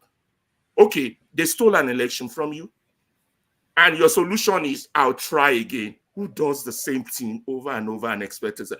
You should be, if the likes of Obi don't know that something is wrong with the system and ready to fight the system, then they are still gaining from the system. They have a problem. Maybe we should all be focused on revolutionary now, the Showores and all the other, but I'm not here to discuss that. So there are other issues. There will be time for that. Let's move on to the next point. Now, I deal with a lot with young people because I'm an educator. And there's this poster, it's gonna be the last part of my speech, I put on my wall about what a parent wrote to the teacher on what you want to teach the child. A lot of us have been miseducated, and thereby, instead of sounding like educated people, we sound like fools, we sound like idiots, we sound like deniers of facts, and we sound like people who have no concept of what progress should mean. Let me take on Madzi TA. Madzi TA, first of all, I don't understand the hypocrisy of putting Madzi in front of your name because you're definitely not Igbo, or I might be wrong, or have any Igbo lineage. Man. I'm so disappointed. You will answer me after I'm done. But the key thing I want to take you on that nobody has taken you on was on the fact that you came on this medium some days ago and said that IPOB plans to burn Lagos. I am an Lagos Island boy. He ran away last time. Hold on now. Let me finish. We can't go back to that now. I'm not going back. Let me finish. Allow him to start, please. Yeah, he's talking now. He's talking, so nobody's stopping him. These are the people that interrupt the truth. That's a misinformation. That's a bigotry statement. No one called you on that. I think someone should call you on that. On AY always say, why am I so hard on him? AY one time during the speech called me a friend. I felt so offended. Why would somebody who lacks integrity call me a friend? I was mad with AY. Why do I say that? Your politics or your direction for your country determines your morality. I'm not here to judge your morality. But sometimes when you defend evil, like I Can't Fire said, most of you come up here and defend evil. You know, there are more of you. I can't mention him. There's also, what's that other one's name? Something Papa or something. Anyway, do you understand? That's why I have a grief with you. I've talked about Godfather. I've talked about Alaba. What did I defend? You get to me. Leave him before he cries victimhood. Yeah. Please let me finish. So these are the issue. Most of us are here are hypocrites. If we love our country, if we love our fatherland, what we have inherited from our fathers is not right. Let us call it what it is. If we cannot agree on the truth, we can agree on progress. If we come here just to hear each other's voice and feel good about yourself that you can speak some Oyibo, Fela once said it, take your eyes out of the book, and that goes for you too, forefathers. This Machiavelli and you're quoting, this white man who is a supremacist and a war apologist that you keep quoting. You know, I don't believe in the white man's way. Fela also said it. Take your eyes off the book and look straight. You know, because if you're all in the book, you're going to end inside gutter. Now, death and cockroach, they inside that gutter. You know, everybody comes here to say, I come here to land. Let me land. And when they land, you find out that their landing is not made up of any sense. It lacks sense, no sense whatever. That's the final of what I'll say. I Can't Fire. I praise you. You have spoken like a true black man. I wish the rest of us who are black will continue to uplift blackness, because black is already, it's a double-edged sword. The white man hates us, and here we are. We hate each other. And some of us hypocritically come here, talk about Bible, talk about love, talk about God, but you don't even love yourself enough to want to make your country good. Criticize those that are criticizing, the destroying your country. If they have power, write a letter to them and tell them borrowing money and sharing it is not the way forward. Do something about your people who you win. You keep thinking election is like a game. Supporting what's that British team? Supporting England United or whatever. It's not a game. It affects lives. It affects generations yet unborn. This is the second slavery we are witnessing. I end. Forefather, can I reply to Alaba? Yeah. I guess first of all, Alaba, you have to keep it brief because go ahead. I'm sorry to call you my friend. Yeah, go on. Yeah. I don't need new friends. It's not by force to be friends. I only use that word because I see everybody as my brother here. Sorry, you are not my friend. The second thing is, your problem right now, you think you know everything. You are here to lecture people. You are here to tell people you are the only one speaking the truth. People have right to their opinion. And when people speak what is not true, the right thing to do is to confront them with alternative truth without insulting. I never said, why you don't be hard on me. You are too small to be hard on me. If you go hard, I go harder. I'm not, don't see me laughing every time. No. Don't play that dirty game. Yeah, all right. One second. If you 1 want to second. fight, AY, 1 second. let me just say No, something. Let me just say something. yeah, one quickly. second. Very- 1 15 second. seconds. I Please want to don't tell my cut brother me here in through the AY, glasses. because I think that's Hold what on. he came to do. Hold on. I want to tell my brother here in the glasses, right? We have to have good psychology. We need to focus on good psychology. We need all our black brothers. The Muslim black people. We need to convince them that all of us have one enemy. We need to find a way to make them know that even though you're Muslim, you are the one the Muslims are killing. So something's going on where you as the Christians need to start defending the killing of the black Muslims. You need to make it known that we, the Christians of the South, want black Muslim to stop getting killed. And you need to make the black Muslim know that we are defending you because you're black. You feel me? And point it out that those Arab bastards don't like you. You feel me? So we need all our Muslim brothers. You are not perfect. You as a Christian, you are a black hater. Christians are black haters. You get taught not to like anything black, including yourself, and you're here. You feel me?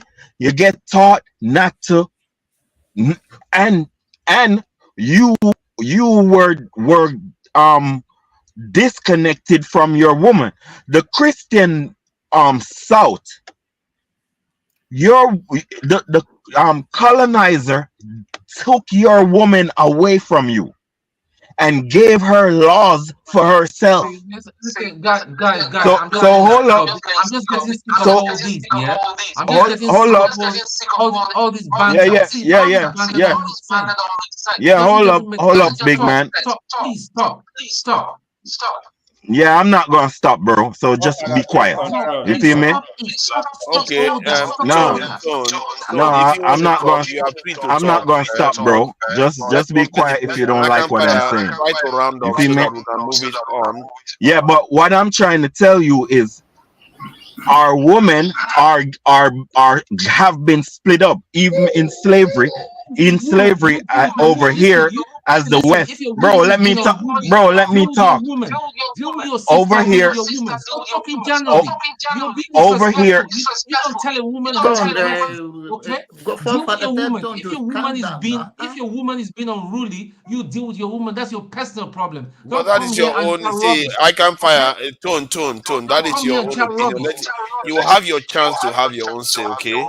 Yeah. First of all, there is a thing going on in Nigeria where you, the men, are being killed by your wives.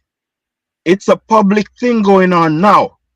So don't act like I'm telling you anything that's not happening, because are you hearing me too, Niger? Yeah, I can hear you. Yeah, so it's a public thing that's going on in Nigeria where your women are where a lot of wives are killing their husbands abroad and in Nigeria. So what I'm trying to say to you, let me contextualize what he was saying. I That think is that not so comes from true. a report that says that 70% of women in jail in Nigeria are as a result of murdering their partners. So, and my explanation for that is that Nigerians don't imprison their women except when they kill men. That's when they yeah, imprison them. but That's to why there's Niger, what I'm not talking about. Listen to Niger, I'm not talking about that. Listen, listen, listen to Niger, This what I hold on. See, I can fire. No, Just all right, hold hold back on, a bit. all right, Hold back a hold bit on, so that man. the others can I'm go not on. okay. I apologize for that. But this is what I have to say, big man. This is what I have to say. Don't direct how I'm talking here. Don't tell me what to say, because you don't have no more brain than I. You feel me? What you are just a human. Anything goes on in humanity goes on in humanity anywhere. So don't act like I don't know you. You feel me? And if you feel some type of way, yeah, that's your bad. I don't care. I mean, if we were president, you still can't beat me up. You feel me? So I'm just trying to tell you that. Big man, I can't be here. You Father, chatting shit to me.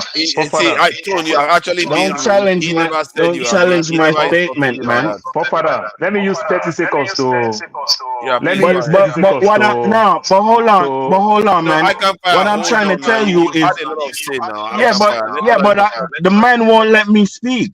You feel me? And trying to throw me Don't off. worry. Don't worry. You're going to get your chance because But PA but has hold the on, floor. hold on, I man. can Let me fire. land. No, you're not going to No. land. I'm sorry. I can Everybody fire. Hold everybody on. gets to I have land. to moderate because other people have their time here. There is step that is sitting there. We have to respect other people's time too. But all I have We're to not say, paying we them to need be our here. Muslim brothers. We need our Muslim brothers also. So we Thank you. have to find a way to compromise. Thank you. Father, Paul, 30 real quick, seconds, 30 please. seconds, 30 seconds. My And I guys, use it's my my word turn now. very Paul. I clearly. know. 30 seconds. 30 Let that happen. seconds. If I get past Okay. 30 seconds, kick me out. I use my word very clearly. I said the Arab did not support South Africa in terms of nation states.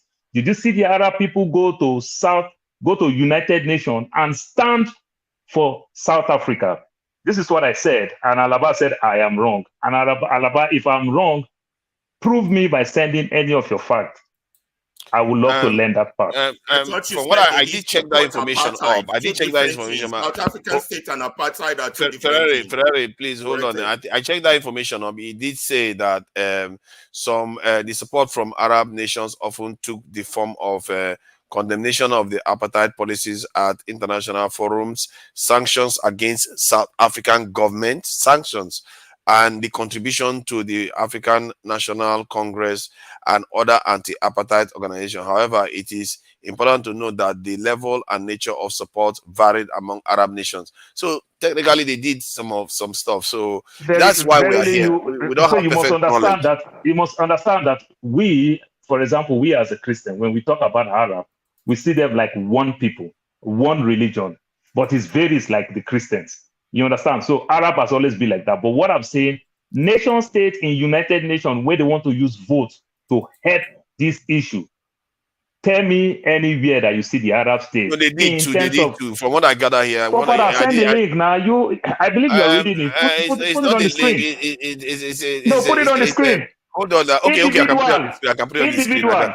It's ChatGPT. I must say, is ChatGPT too clever? Okay, let me put it. Let me put it so people can see. So yeah, this is it. It says, during the apartheid era, South Africa, which lasted from 1948 to the early 90s, several Arab nations, particularly those aligned with the principle of anti-colonialism and anti-racism, expressed solidarity with the struggle against apartheid. They offered political and diplomatic support. That's the last point you were trying to get this in, as well as financial support. The fact that they can sanction South Africa indicates that they went a little bit further. And by the time it's sanctioned, I think diplomatic support is a given, isn't it? By the time it starts sanctioning another country. So they did put in some effort, but they didn't send men. They didn't put military support or anything like nothing like that. So it's not as deep as that of the Soviet Union or that of some other nations. Cuba. Yeah, exactly, Cuba. That it's not as deep as that. The education that they have today, they were going to Cuba for schooling and everything. That's how few black people were educated. And if you check the countries, it's probably going to be tied to sorry, you can go ahead. Other countries. The time is up. TA is on the call now. Don't start nothing, TA. A lot of people are after you. They are gunning for you. They're gunning for TA at the moment. Let the man talk. Oh God, you've already started. You are muted.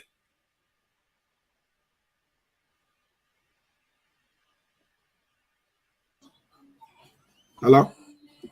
Loud and clear. Is it my turn now? Yes. Yeah. Man, been waiting for quite a long time now. Okay. Thank you for your patience. Where do I start? Yeah, I mean, you guys have spoken, somebody was talking about those things I always talk about before, about love, about loving one another. That truly, that we don't love one another. We blacks. Guy, you don't know nothing about love, I beg. Not chat love. Just talk your bigotry and let's attack you. So just relax. You know nothing about love. Listen. You lost all respect that I have for you the other day. Just talk your bigotry and let's carve you. We are ready. Tone, just relax. I'm not going to start going back and forth with you, with anybody here. You understand what I'm saying? So because look, this platform here, putting us together doesn't mean we're equal. You understand what I'm saying? I'm telling you fact now. Yeah. So look, whatever perception I've got, it's my own prerogative. Right. Yeah. So either you call me bigot or you call me whatever. It's just see. Either you take it or you leave it. I don't care. Yeah. In his opinion, Tone, you are being a little bit obstinate. He hasn't even said anything. Exactly. Just back up, man. So look, I know one thing about this platform is that if you have a different view, they'll try to shut you down. But look, I've been through thick and thin, and I can never be shut down. And that's the way I feel. So whatever I say, you can come for me, you can say whatever you like. I don't give a damn. But that's my own opinion. Can we get to the actual discussion? So forefathers, sorry, because I can see that this place is kind of heated up. So back to what I was saying, that about love, that loving one another. If you love one another, all these things will not be happening. I'm not going to dwell on that too much because I've said that before. Another thing I've said before as well is about making, either the eastern part or the western part or the northern part, making it as a business hub. Now, if you look at, for example, now, the owner of, what's it called? This airport in London, Gatwick, is a Nigerian. Yeah. Money knows, it doesn't know color. You understand? When you have money, you can do a lot of things. Now, I've been saying it several times. Look, if you turn some certain area in Nigeria to mini Dubai, a lot of people will flock there. Turn Nigeria to mini Dubai, people will come there, invest in that country. And that's one thing I believe. When you invest, when your country is stable, a lot of people will come down. They want to, because now, if you look at Dubai, for example, Dubai is just a little section of the Arab Emirates. But now the white goes there, the black goes there, everyone goes there. Even though they said that, look, you can't hold hands outside in Dubai. A man and a woman cannot hold hands outside. But people still flock there because the way the place has been turned around. So whatever I would think about Nigeria, please always say something positive, something good about that country. here in UK, you not see a Londoner or someone talking bad, you know, that look, you do not wish this or whatever, just cursing and cursing and cursing, you know. And apart from that bit, somebody was talking about that, said that IPOP Lagos or whatever. Look, if I could see someone on video that, okay, they're calling them and he's telling people that, look, burn this place down, burn that place down, you know, burn here, burn there.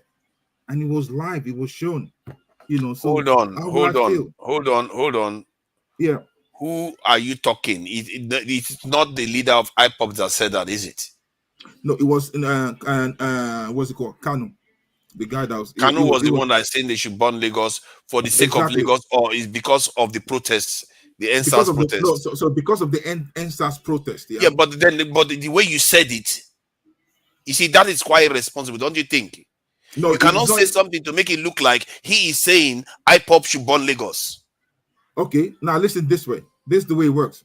You know, I'm a location to the core. You know, I know what's happening in my state. If you have some people, some soldiers on the ground, you understand, and they're giving you feedback. Do you realize that Mr. Ferreira? Listen, guys, let me explain. Look, you have soldiers on the ground, and they're telling you that, okay, this is where they are. You know, okay, now burn that area down. Go to X. You know, because you have hatred for Tinubu. Hold on. No, hold on there. Yeah. Again, hold on. Again, this is why what you are saying is dangerous, poisonous, because you're not contextualizing it. He says the same thing in the southeast. Okay. Now, let's look at it this way. You see, you talk about love. Yeah. But I find when people say this sort of stuff and you carelessly make such pronouncement, without even qualifying, you know the gravity of what you are saying. Then you didn't bother to contextualize that he actually does the same thing in the southeast. No, not in that way. I believe in me. I've had him say the same thing about doing the same thing in the southeast, kill police officers, burn police, ECPA, burn police, voting premises and all the rest of it. They do that. So when you see what makes what you're saying bad is that you're making it look like he's saying attack Yoruba cities. That is what you are saying, and that is wrong. Listen. Let me learn. If someone could be saying that any Eastern person that goes to a Pentecostal church or those Yoruba church, you see what I'm saying? Look, what I'm saying. Hold on, because what did he say about that? Any Eastern men go to Pentecostal, so what? Yeah, he said, look, the Eastern people shouldn't go to Pentecostal church. They shouldn't go, to all those Yoruba churches. Man. You understand? That church is not. It doesn't belong to Yoruba. Where did you get that from? I'll show. See, listen. What I'm trying to say, I'll bring the. You shocked me today. You really shocked me. Can we just leave now the Kalu topic, please? Can we leave now the Kalu topic? Shocked me today. What you did today, AY. Now I'm beginning to see why Tone was cross with you. What you did today is completely. You are completely saying inflammatory things that you know full well is inflammatory. I'm really shocked by you. Why are you calling AY now? I'm mistake. I'm mistake. Oh my God, AY. Oh Jesus Christ. You know what? I owe you an apology, AY, especially on such a thing. I owe you an apology on that. Forefathers. You really need to. It is AY. It is AY's fault. I'm not going to be on this panel. Let me just say this. I'm not going to be on this panel. I'm not going to be on this panel. No, Tone, please hold on. Hold on. I'm not going to be on this panel and tolerate. I will never tolerate our own people just coming to divide our people deliberately. Because I criticize our leaders all the time when they watch our people tearing each other apart and they keep quiet about it. And what you are doing here is that's exactly what you are doing. So, that is exactly what you are doing here. You have to create a special show for you England people. Make a carry on a wall and go England. And how is that even TA? Why are you making it about TA? Why are you bringing? How is that even Tone? How is that even having to do with Igbo people? Kanu says something. It's not something that you associate with Igbo people. And you start saying he's attacking Yoruba people, that they should go and burn Lagos. That is so wrong. Let's stay on the topic. Just simple for father. Just stay on the topic. It's so wrong. And you know the contest was in the context of The lady want to talk. Can you let me finish? The lady want to talk. The lady want to talk. So let me finish. Yeah. I think she's got the mic. Sorry. Okay, You come back to ETA, but she's got the mic right now. No, don't do that. Let me finish my point. No, you will come back. No. I will come back to you. You will have your chance. Don't let them finish bigotry talk. You can't allow this medium to be used for bigotry. If he says that I will shut, if he says that I will not, none of us will accept it here. Not only me.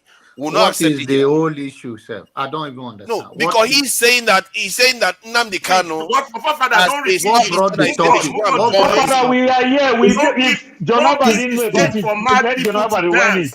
Don't give the stage for mad people to dance. Move on. Hold on, guys. Let me address Paul. Paul, we know, we've been through this for a while. This is one of the reasons why I keep saying, let everybody go their separate ways. So because TA says something. You understand what I'm saying, Paul? I do. If you go give me visa. Every time we keep talking about if you go give me visa, we still have one or two people keep calling Igbos, IPOB, Nnamdi Kanu, Simon Ekpa. Let us go. If you don't like Igbos, let Igbos go. They are ready to go. Because of one person. We don't want to be part of Nigeria anymore. And if he calms down, you want to pull more fire. Take your south. Let the Easterners go. You are wrong. You can't. I think it's my turn. I think it's my turn to talk. Give them what they want. I'm not finished. That's why, Father, you can't let them use the stage to spread bigotry. Yeah. Not until I Okay, let's allow him have his say. No more divisive stuff, please. No, because it's false. For father. If now Olumide that you don't come out for here. Let me finish. So what I was saying. So now, I didn't want to talk about Nnamdi Kanu. It's because somebody was saying it. You understand? So it wasn't me that brought about Nnamdi Kanu's case. Because you said it last time and ran away like a coward that you are. Just keep quiet, man. You're a coward, man. Let me tell you one thing. I don't understand why, forefather, you're giving a bigot the stage. I don't get it. Hold on. Let's hear it. From Lagos Island. He doesn't speak for me. When he talks about Lagos, he doesn't speak for me. Please let him hold on. So you need to shut him down because he's spreading hate. See. If he has said something wrong, I'm not spreading. I would say this from my own side. If he has said something wrong, and after this whole thing is done, I know he made a lot of mistakes just now. If he corrects himself, and eventually, when we finish this discussion, it leads to a common ground, then it will be okay. But if he carries on like this, obviously, if I'm hosting, I'm not having him. I can tell you that right now. I'm not going to tolerate somebody that comes in and just start dividing people. Father, if now Olumide now, you go not bully Olumide. Is it because Olumide that short man? Why they do like that? Can I talk? This one no joke, I beg. I didn't want to talk about Nnamdi Kanu or whatever, even though that somebody was talking about it. It has been your topic for 3 good times. Stop it. Yeah, stop it. The day we are discussing Nnamdi Kanu, talk about it. That's what we're talking right now. Just stop. You're interjecting now. Come on. Yeah, relax. Your father, you're the problem, not CA. You're the. Please go ahead. Okay. Thank you, forefather. That's nice one. So, what I'm going to say, is about how the country can move forward. Yeah. First of all, like I said before, that we should love one another. Then apart from that, we should try and see what we can do in Africa to invest in Africa. Yeah. Mostly Nigeria. Put your money where your mouth is. Develop the country and let people go back home and start doing things. Go to the grassroots, go to the local government. You understand? Not just come in here and start talking, revolution. I'm not a fan of revolution anyway, because I've done that. I've seen my part. You understand? And I know some people that are lost along the way when it comes to, Aluta and all the rest. But now, going forward,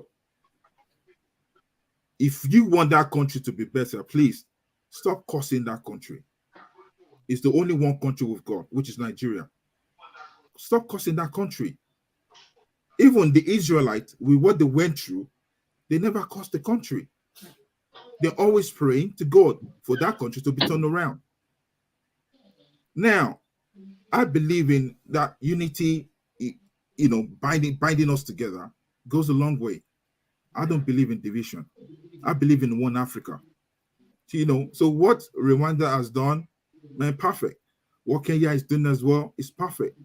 Free visa, let people be able to move around. Let us love one another. That's what I'm going to say. Thank you. Thank you. And don't you think you owe people an apology for trying to say that? That's where I want to start. That Nnamdi Kanu should burn Lagos. That said that they should burn Lagos down. Can I give you guys a prelude to that? Forefathers, can I say something right quick? Please, if you go ahead. See, Sorry, the last time I saw you on this platform, this is exactly the same thing you said. You kept pushing Igbos, kept pushing IPOB, kept calling Nnamdi Kanu. And let me address you. I addressed you the last time, but you locked off. Go and tell your leaders, if you are Yoruba, Tinubu is the president, let the Igbos go so that you can have your South. You and him are the same. You want to disappear. This one wants to cause problem. What is the difference? I hate when you come here and talk about love. But I love the Igbo people anyway. It's just that some people, some of you. See, okay, I love the Igbos that you yes, he has finished. He's finished. Hypocrisy is the only vice place to match. Can we give him an opportunity to possibly offer an apology? Can you guys yield the floor to me? Can we give him an opportunity to possibly offer an apology? I'm going to say this once, yeah. I'm going to say this once, yeah. Nonsense. Which I'm not here to disrespect people. Let me be real with you. You understand? I'm not here to disrespect people. And I always see people the way they are, be it Arabs, be it white, be it anyone. I see people first. I don't see colors. Can we hold on, please? Is it possible that you can offer an apology for the misunderstanding, or you can put it to misquoting? Because personally, I don't know whether you knew what you were saying, but if you did, you either need to retract it and apologize for it, or there'll be consequences. Because I don't believe that people should be doing this type of stuff to each other when we are trying to have constructive conversation. We start inciting stuff against each other in such I'm not here to incite any hatred. Listen, I'm not here to incite any hatred. Why should you force a man to apologize? Apologize that is coming from his lips, not from his heart. Let him talk now, please. Why should you force him to apologize? We have to try to have common ground. If he apologizes, it's a start.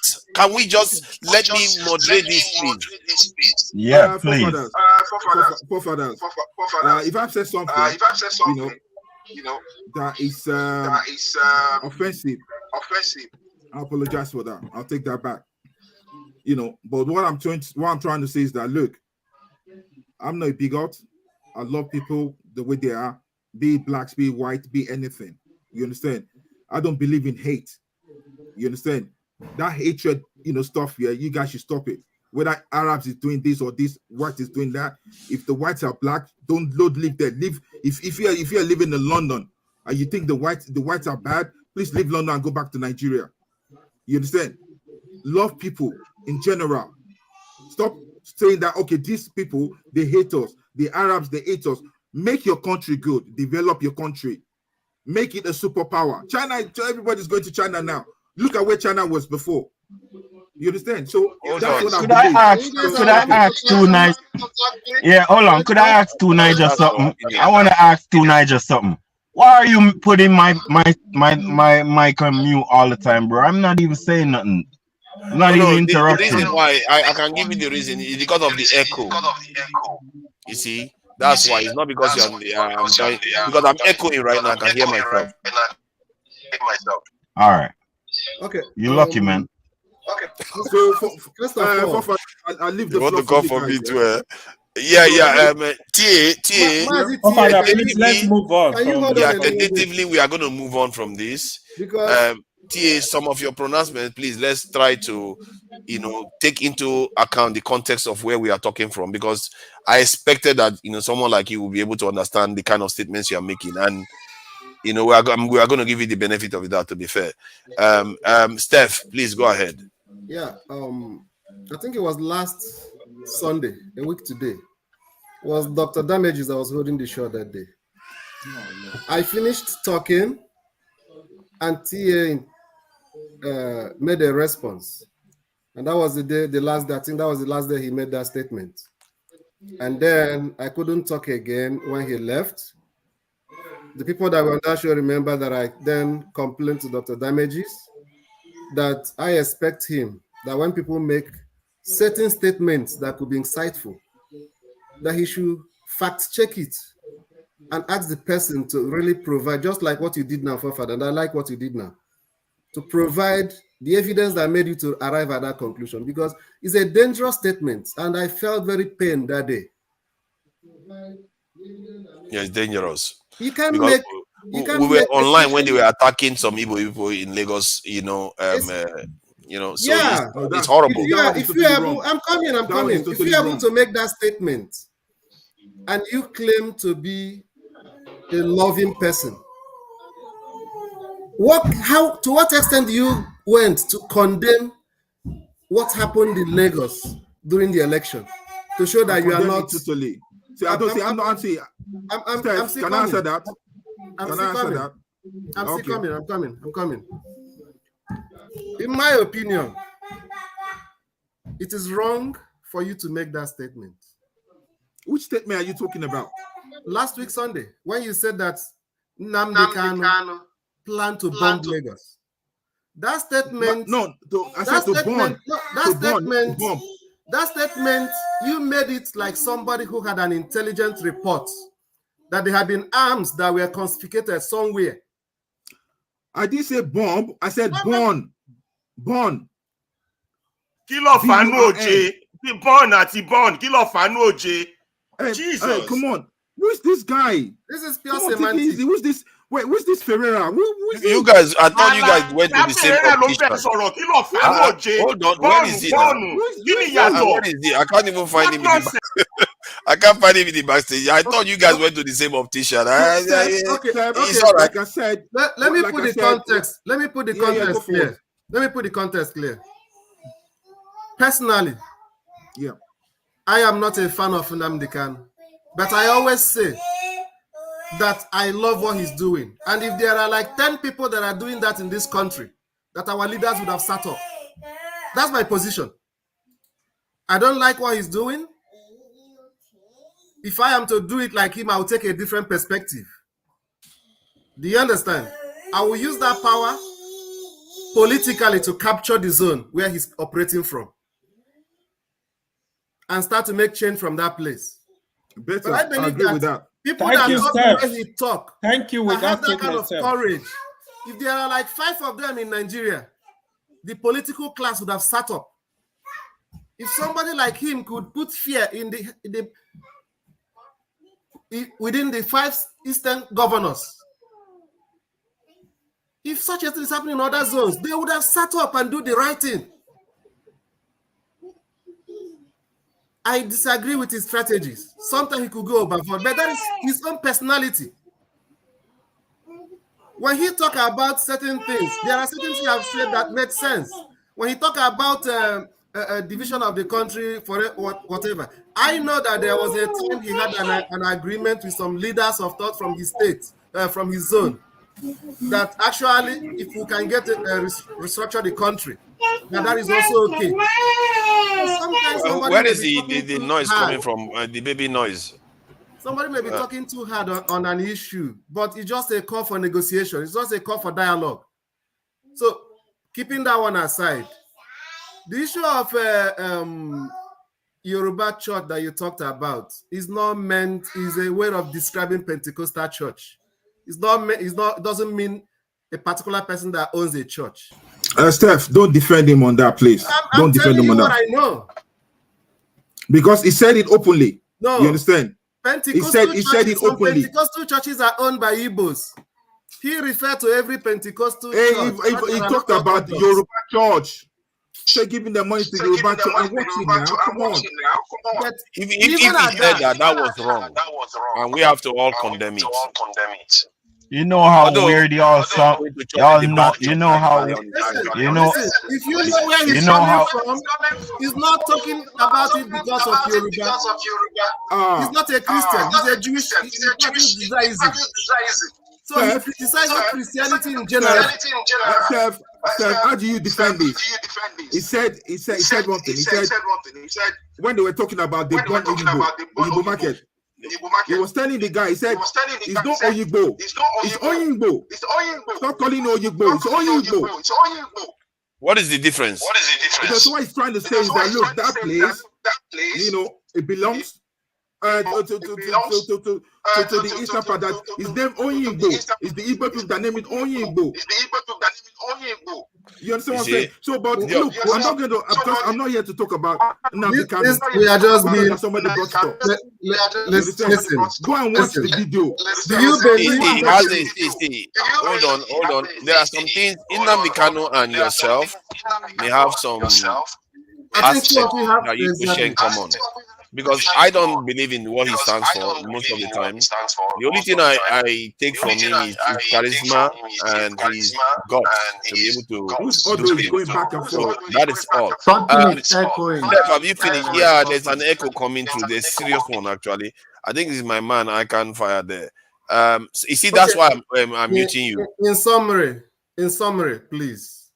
If we are here to profess love for the country, and we cannot show that love inside this forum, then anybody that's talking about love is just being hypocritical.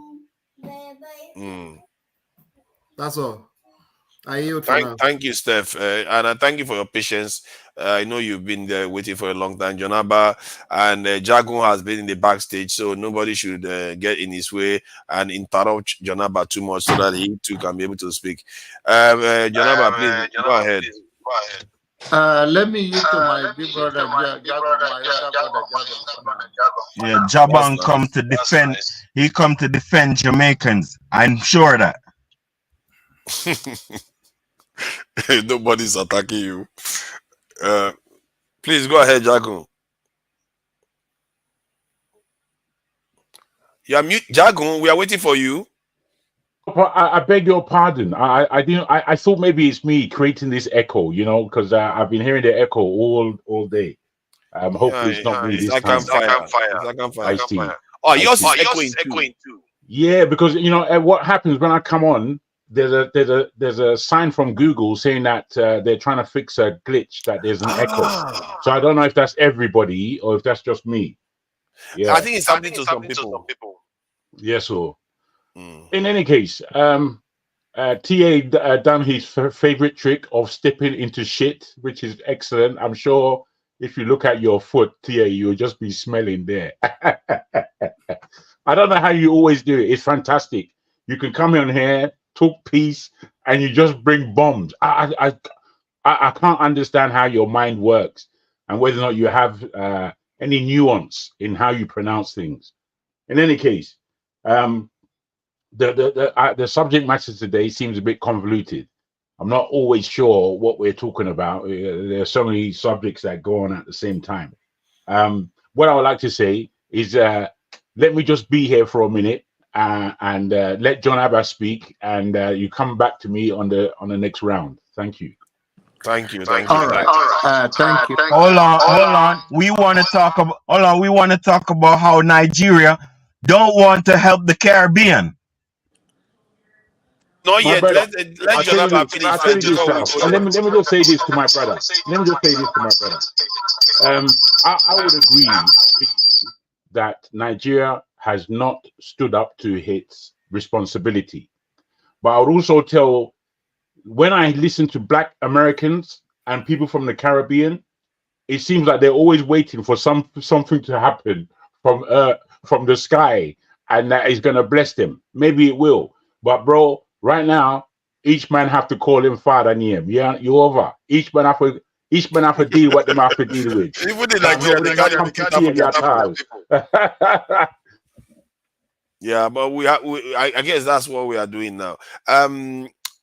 Abba, yeah. All right. No, when you become a senior citizen, life will teach you many things. You go through so many things. You see you hear so much, and then you start talking less. And please, my brothers and my sisters, this is a public forum. Everybody is watching us, and words matters. And we should be respectful of each other, even while the person is saying is not something we want to hear. There's a way we coordinate ourselves so that we don't put out that negative energy that would discourage others, and then we become chaotic in the process, and nobody listen to we don't listen to one another. I don't think that will solve any problem. It's not constructive, and it's not entertaining. It's nothing than chaos, and I think we know better than that. We are all age, and then that's all I can say on that regard. I think we have talked so much about all the issue going on, and we will continue to speak truth to the power, whether it's political. I know sometimes you guys, the issue of religion is not, even though some of you know what you can call me, but I'm not that. Let us take religion out of anything we are discussing. Religion is very complicated. Let us be spiritual. Spiritually mean be mindful of yourself and do what you don't want to do to others. Don't do it to them. So it's simple. Love yourself. Love your neighbor as you love yourself. Whether you're a Muslim, whether you're a Christian, it doesn't matter. God created all of us. It's a religion. It's a choice. So maybe if you are born into a Muslim family, 99% of you, the chance of you becoming a Muslim is there. And the same thing with Christian. And God created all mankind. So let us not bring religion to anything. And anybody that is cited that, maybe it's for economical issue. You know, we empower so much and reach a pastor. I don't know whether TA is a pastor or what. If they don't give you offering, I don't even have money to give to you. Though, don't worry. So, well, don't worry. Jagon is in London there. You can go and see him in his cave, and you guys can reconcile very well. And brother Ferrara from Chicago, you refuse to give us your brother's file until now. So don't worry, we are all here. We'll be fine. Let us keep a good spirit. Let us have issue how the brother from Ekan is Ekan Fire. Ekan Fire is no different from forefathers, the ideology of Empower Black, and which I respect that, and I'm for all that. So let us, what can we do collectively? And when I'm hosting Rudolph in Texas, come in person. It's going to be a good hall. Let us come and we see some certain things and see how we can talk man to man. There are certain things we cannot just be, we cannot say here. We can see ourselves, have a good time, how to enrich this network that will become more popular than this. How do we go about it? So let us do some grassroots movement, and how do we empower ourselves financially? All of these things is possible. We are not, when you are financially weak, your enemy can always take advantage of you because they have the resources. So let's talk about that. How do we empower ourselves? How do we support one another in business and otherwise, which we can do that in the world is becoming one through through means like that. So please let us be mindful for now, and then forgive one another whatever we have said that to hurt you or whatever anybody says. Let's move to the big thing. So I'll hold on any topic for now until the brother talk about having Caribbean. We will always be there. We go vacation there. I've been there to Jamaica. I've been to some of those places. It's a beautiful place, but I still feel that, of course, there is a big help they need. But we will be okay. I yield for now. Yeah, guys, forefathers, I'm gonna leave now. I just want to say, I'm not here to hurt anyone. You know, if I've said something that really hit the court, yeah, I said my apology. Because as a Christian, you know, if you think you've offended someone, you apologize. So I'm gonna leave on that note with a peaceful mind. I apologize if I've offended anyone. So love you all, guys. I'm out. Peace. Thank you, TA, and we appreciate that a lot because TA, thank you. We have to learn to suit our. This is the whole thing, isn't it? It's not because we don't expect perfection, but we expect that when people call us, we retrace our steps a little bit. Thank you for that, TA. Till next time, later, you're always welcome. Yeah. Bye. Take care. Jagun is still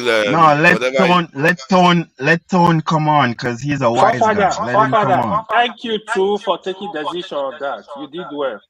I go buy you one month, okay? What month? Who me? Thank you.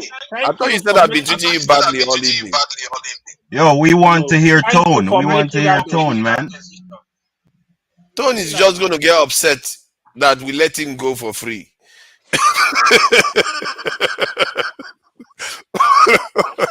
he wanted us to quarter him.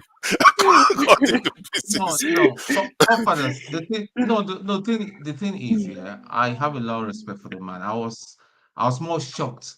I was like, is this really coming from TA? Because I expect so much from him.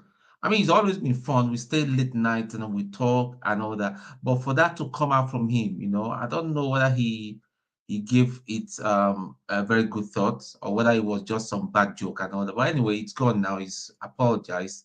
It's fine. It's clear from my mind and all that. But this is what we just need from everybody. You see, we are not here. Somebody said earlier, well, yeah, it was Alaba was saying, now we're not here to joke and all that. That's why it pains me when I see people, they come here, use the time they're supposed to be doing something better with their life. They're just firing abuses. If they don't fire abuse to forefathers, they will fire abuse at me. They will fire abuse at Alaba and all that. And I'll just be wondering, can you be that stupid looking? People are ignoring you. Can't you get that they're ignoring you? You be calling the person all sorts of names and all that. The man is just ignoring you. Can't you just get it with you? Anyway, going forward, anyway, what my thing is, I still stand by. Tinubu is not going to be there for a very long time. Something dynamic will happen. Because as we are feeling it, there are other people that are feeling it. But people that are going to affect the change, they'll have to do it properly. Because when you're going to affect the change, your life is on the line. It's going to be done. That's what I'm just going to say to you guys, everyone here. It's going to be done, and it's going to be done. Because these people have not shown us that they've got the interest of Nigeria at heart. What's the word now? They're so callous. You see the swagger. The other day I was saying earlier, Tinubu was addressing some APC people in Abeokuta in Yoruba, and he was so disrespectful. He was so arrogant, calling Dakpo that if he wasn't as the governor, the present governor of Ogun State, that it was him that put him there, that they brought. He took somebody to it. You don't have to start saying that. Listen, you are like I will borrow the word of dirty. You are an uncle. Yes, I will respect him as an elder statesman, but you're a thief, you're a forger, you're a drug dealer. It remains. And somebody will tell me that I'm talking down about Nigeria. What other president like that? The dealing part, the dealing part, he was involved. But the dealing part, there's no clear evidence of it. In a gang, you're a thief. You're part of the network. He was the treasurer. I did say that we have to be providing evidence of what we say. When we call somebody a treasurer, we have to have proof of it. and this is something we have to fine. exercise some discipline on.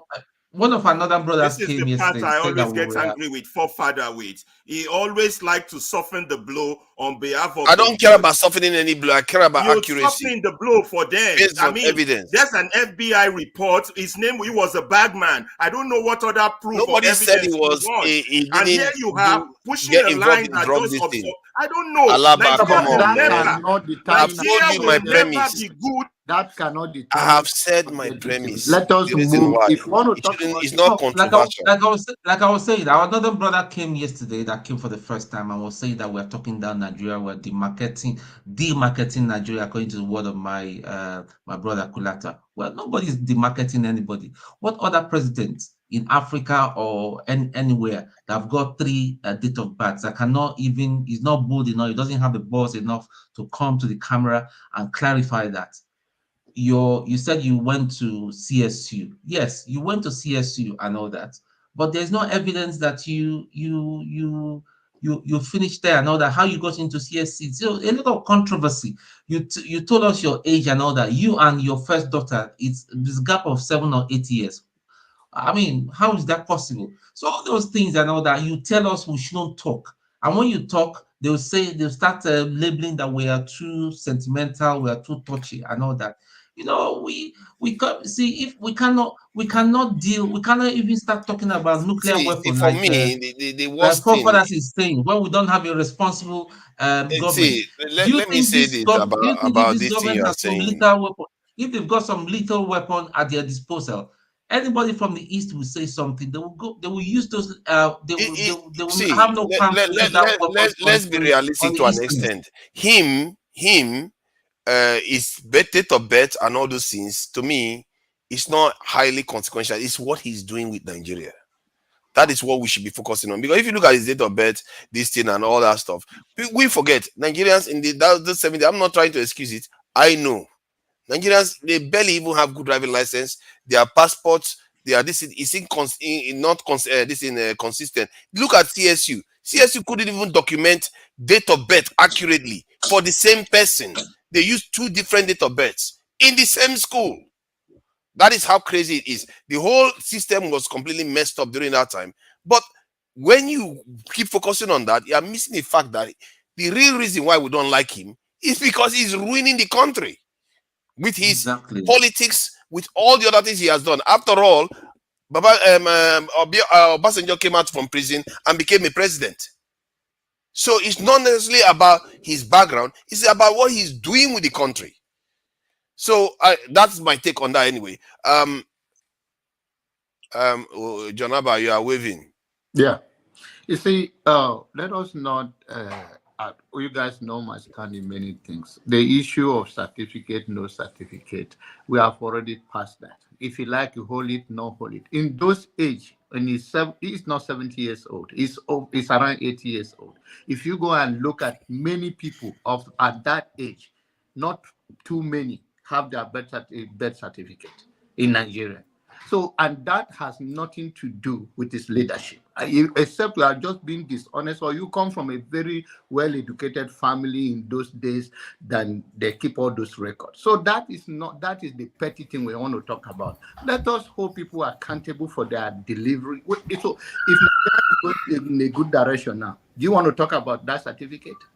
If Nigeria is not going on the good direction, you will always focus on that. Because those things are not the thing that ordinary Nigerians suffering right now want to hear. Yes, I want to talk about the certificate. Ogaba, 1 minute, please. You are free to talk about please, it. Please, ordinary Nigerians, they don't care so much. I'm not talking about certificate. I'm talking about birth certificate and whatever education. I'm not talking about. Let's keep the record straight. Okay. No. Sorry, Augustine. Augustine, please wait. I'm talking about, I'm not trying to flog the dead horse. I'm just touching on a lot of controversy. But the main thing, like forefathers did say, I know that we have not seen evidence. You grab the power, you snatch the power. We've not seen any evidence that he doesn't know what to do with it. His team, he just doesn't know. So a lot of things have been mounting, and people are hungry, people are disappointed, and all that. Then why should we not talk? And when you talk, they say you're demarketing Nigeria, that you're being too emotional.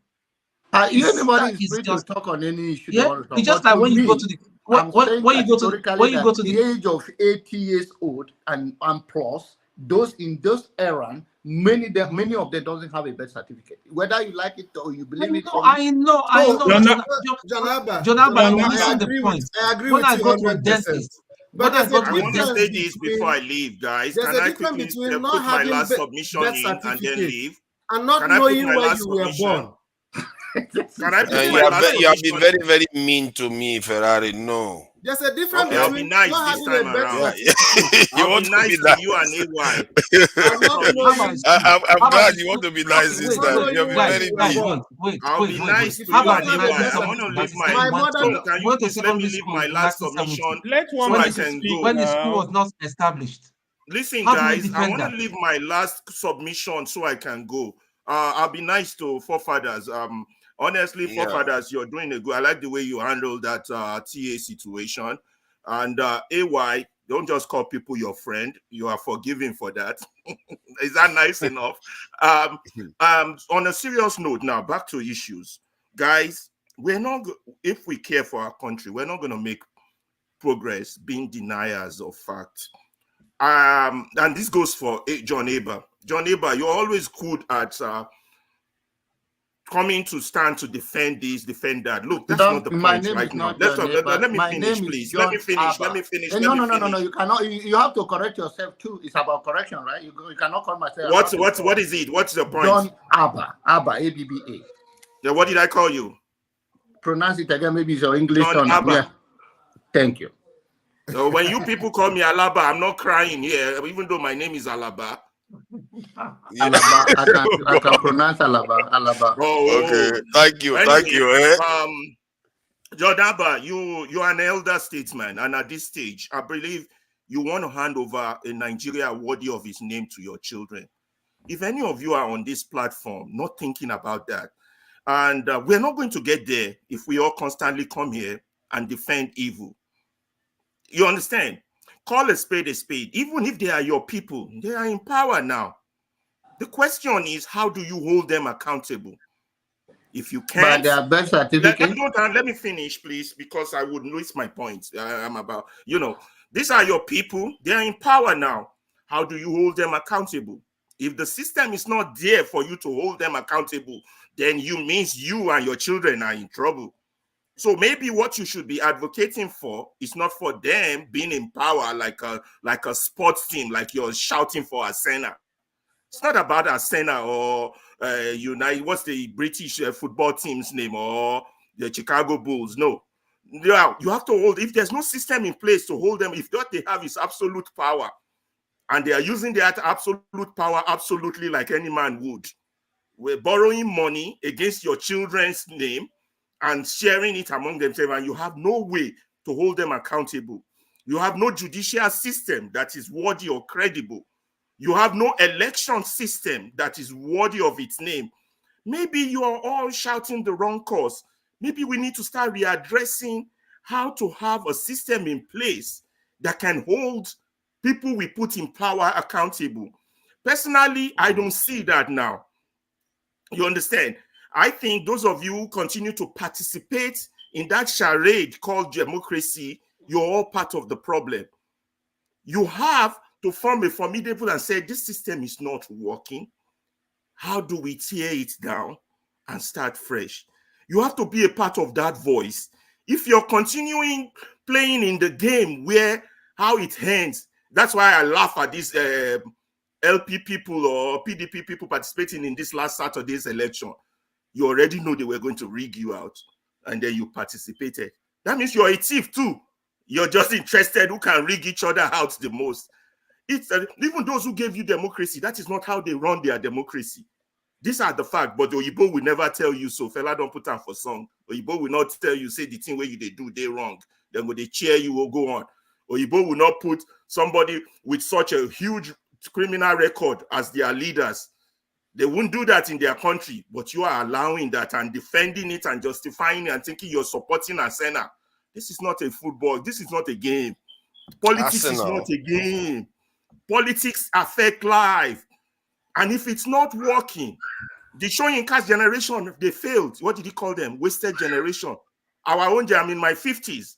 Our own our forefathers, I heard that you never saw first tag. I never knew you were that young.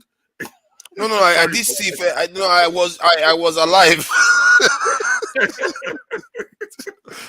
Those of us are in our 50s. Some of us are. I just was one of the greatest shows black people ever put on the stage. First tag. Anyway, those of us in our 50s, some of us have run away. Most of us in the country are hoping their children will be abroad. Fix your country. All these side talk, this talk, is not fix your country. Call a spade a spade. Let your children inherit something. All this defending, being religious, being tribal, we have to call a spade a spade. I'm not talking so that I can get a response. So I'm just putting my own truths out there. Yeah, but it's not true that you measure me and what it doesn't relate to what I'm saying. I'm not Tinubu supporter, and everybody on this platform knows I speak. No, that's not true. That's not all your submissions has been. People in their please don't do that. Don't do that, John Haber. No. Don't do that. Don't be a denier of yourself. Don't deny yourself. I understand Peter denied Christ, but don't deny yourself, please. To be fair, I've never had him supporting Tinubu. When you start joining this show, everybody knows. Okay, let's move on from that because I don't want that to derail my point. Supporter. I just agree say with that. Okay, you're not. Yeah. Okay. Alaba, I thought you were supposed to be brief. Alaba, please try to be Alaba. I can finish my submission now. Now we all have to be focused. The system is not working. If anybody comes here and say the system is good, it's okay, it means that person is benefiting from the system. Now, let me put this out to those of you who are here supporting this so-called system as it stands. I still respect people like Fani Kayode, people like Festus Keyamo, people like the fat man from the East, the one that always goes to Abuja to march. What's his name? What's his name? Everybody help me. The fat man. If you are calling him fat man, I don't know. That's the only way I can remember him now. Is it Asari Dokubo? Asari Dokubo. I still respect Is that him? like that. Seriously? No. You know why? You know why? Let me tell you the truth why I respect people like that. You know the Bible says that what does it profit a man if you gain the whole world and lose your soul? Those people I mentioned, at least they gain the world, although the shitty hole called Nigeria is what they've gained. They gain something. They're making money out of that system. There are people on this panel, there are people on this chat sheet, on internet, defending madness, and they are not making shishi. They're not making nothing. So those people are even bigger fools because they're not only losing the world, they're also losing their soul. So we need to be focused. The system is not working. How do we tear it down? Anybody that continue to participate in anything called election in that country, to me, is a fool. It's not a cause, so it's a description. You understand? Because only a mad person does the same thing over and over and over again and expect a different result. We need to form a coalition of the willing, come together and say, this thing is not working. Let us come to the table and talk about what is not working. How do we fix it? This is not what should be handed over to generations. 65 years old, no light, no electricity, nothing. Our life just be like that yeah ball. We want yeah win. They push for one yeah corner. And that man put him out for song. Thank you all. Okay. Thank you. My who is next? is that I'm next. Okay, please. Okay, sorry, guys. Let me add this one. We are going to be rounding up. We are going to be rounding up soon. Next? How do we move forward next week? How do we fix this problem? What I want to tell those people that say, I thought the government. KJ, you have been very patient. Please, after Steph, then KJ can go. Those people that say that holding the government accountable or criticizing the government is a crime. Those people that say that you are running down the government, whatever phrase they want to use to describe it, in their mind, they believe that that's the reason why Nigeria is not progressing. They are very wrong. And I'm sorry, I cannot apologize to such people. Our people used to say that if you when you get an ant-infested firewood into your house, you've actually invited the lizard to a feast. Okay? As long as those in power continue to do the wrong thing, lead the country to the wrong direction, we'll continue to criticize them and call them out. And the process through which somebody got to power and your credentials doesn't really only matter when you are seeking the office. Even after you've gotten into that office, it will continue to be a talking point. And anybody that is talking about it, nobody should talk the person down. There's nothing wrong in it. There's a difference between somebody not having a birth certificate and somebody not knowing when he was born. It's a huge difference. Anybody of a certain age, that's in those years where they don't have a birth certificate, they have age mates. They know I was born in so and so place at so and so time with so and so person. It was maybe during so and so period. They could miss it by maybe a few months, but they can't miss it by 7, 8, 10 years. They can't have 7 different dates of birth. It's not done. It's not true. Nobody should come defend it here and tell me, say, in those years, people don't have birth certificate. We're not talking about not having birth certificate. I don't have birth certificate when I was born. I wasn't born in a hospital. But I know my date of birth. And I know a whole lot of people that were giving birth the same period when my mother gave birth to me. So it's not about having birth certificate or not having birth certificate. But we are saying, when there are so many controversies surrounding a particular individual, so many controversies surrounding one individual, is he the only one born in that period of time? Let us condemn evil, please. Thank you. Thank you. I'm still curious about the wood with the infested ant that will invite lizards. Is it not the ants you should be more worried about? Why are we worried about? Why are we worried about the lizards? What is he saying about? Why are we worried about the lizards? Father, it is. You see what he just simply said. I know you're not an Igbo man, so let me explain it to you. See, if you go to the farm or to the bush and you see dry trees or dry wood that is already infected, and you take it and it has ants, you can't stop the lizards or the chicken from coming to visit you, because the ants will go right into your kitchen or into wherever you're putting it, and the lizard will come feasting. So it's not the lizard's problem. It is you who are going to bring the wood that had the ants in the first place, that have invited them for a party. And just like he has said, one of the things I wanted to say is this. But isn't that a good party, though? That's the confusion I have. Because the ant is a problem. The ant could go inside the house and bite everybody there. But the lizard is coming to sort it out. So you are inviting something good. Isn't it? When he went to the forest to get the wood, the other dry wood there he could have taken. You wasn't take the one that had the ants. So that's what I'm saying. So he could have taken a clean this thing. Yeah. But it's just that I get confused when the lizard is supposed to be coming to clear the rubbish. He's not coming to clear rubbish, because the lizard will the lizard come, it will bring more problems. How? He's killing the ants. In your bedroom. Forefather, lizard is not a pet. I like to question some of all these sayings, so that the lizard is scary. The lizard is scary, man. Pardon? The lizard is scary. The lizard is scary. Can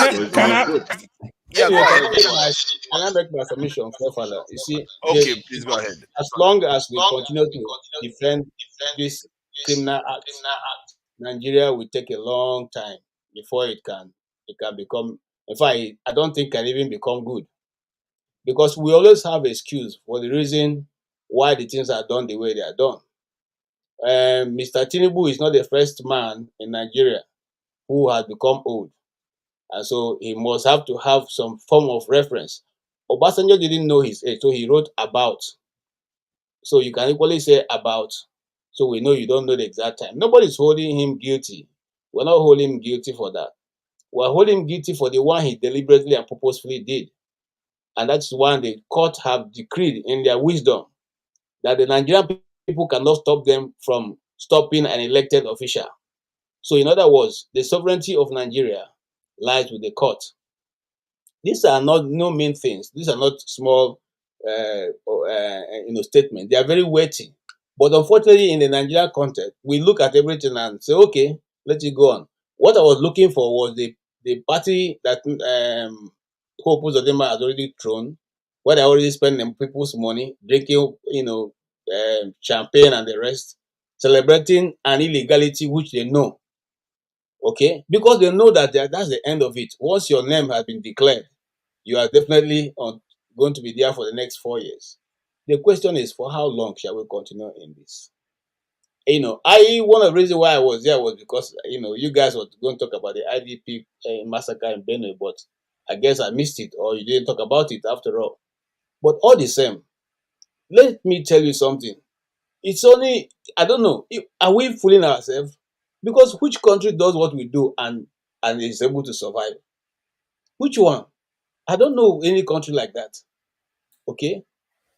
Is there any of you here now who is sitting here who will give AY 360 billion to do a business for him, and the guy comes back and doesn't deliver, and you just keep quiet? You just, okay, go on, carry on.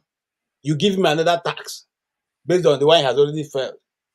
Has the system moved Yakubu? No, Yakubu is still in the system. Has he sanctioned anybody from INEC who aided and abetted the last election? No. The system failure of IREV, has anybody questioned the reason? No. Has INEC given the reason why there was a, whatever they call it, a glitch in the system? No. But we are still thinking in our wisdom that the same set of people are going to do better and deliver a better result in 3 states. To be fair, they did give a reason why there was a glitch. I don't know why people keep missing that. They did give the reason. Whether it's true or not, they did give one. They said the system had a glitch. Sorry, sir. They said the internal system was not able to create a specific directory that is meant to record this in the election. Does the votes. So, and I don't believe that, because that kind of system, the way it is designed, that is meant to be able, the software has to have permission to create directories when it is operating on its own. So there is no way you flag an application through when it cannot create directories itself. So but that's the excuse. It's within the software that runs that takes the votes and all the rest. It's not the server itself. It's not denial of service. It's within the software. And they said it's the directory, because softwares are able to create directory to put names, states, and all that. So the software itself does that. But they said the software lacked some permissions, so it wasn't able to create some of those directories. And because people didn't tackle them on that technical issue, there is no way they will flag that software as a developed software if you cannot create those directories. It's almost impossible. But nobody tackled them on that because nobody really knew. They were just busy talking about denial of service and whether the server was on or not. That is the problem. Yeah, the explanation they gave was not even. In fact, they just said it was a glitch. The explanation was not sufficient at all. No, in the court judgment, they stated the real reason. That's the one they gave. How did you think I know about it? KJ is too on the platform. KJ is a spirit now. Yeah. KJ is capable of so many things. He's capable of so many things. Let me take the other one out. Yeah, that's it, man. Please go ahead. Are you done, KJ? No, sorry, my network said to that point itself. What I'm simply saying is this: the reason they gave, every other programmer in the universe have said that is totally not true. And just telling the Nigerian people that there was a glitch only for that particular presidential election and only at a particular time is almost inconceivable. But we have accepted, and we have moved on. And now we are being hit with even a much, much harder one. Okay? Because assuming that Nigeria was too large, they couldn't organize it. But what about the 3 states? 3 states. 3 states. Okay? So the question is, my brothers and my sister, look, if you guys are thinking there's going to be something different tomorrow, I'm sorry. I cannot, play the fool's paradise. I can't. In fact, if I was able to do that, I wouldn't have left. I can't. So go ahead, KJ. So are you saying now there is no third party challenge in Nigeria? Is that what you are saying? There's no what? No third party challenging the other party? Hey, my brother, are you the only stranger in Israel? No, I'm asking you. I think there is a momentum for the third party that has been formed to be a check and balance. So you are telling us now that it's a rundown deal. There is no opposition party. My brother, you see, I've been in this political game for a very long time. You see, what you just saw now, just forget it. It has ended. They thought LP momentum ended. See, remember when I came here earlier on, there were some salient points I made the very first day I came here. I said this and this and this and this are going to happen, and all of them came to pass. That people telling you that there's going to be a third party, a third force, or whatever they call it, forget it. It's done. It's not going to come back. Okay, it's not coming. Anybody who tells you that Labour Party is going to rise up and become the force in the next election, go and mark my word. Labour Party may come back, but not with this force. If it does survive, but I'm telling you, the system has made. They're going to make sure that everybody who is anybody who can cause a difference will be taken off between now and the next election. Mark my word. If they can't get you, they will run down your property. They will run down your government, your company. They will make sure that they put every obstacle available to just make sure you're not able to stand in that system. Thank you. It is not going to change.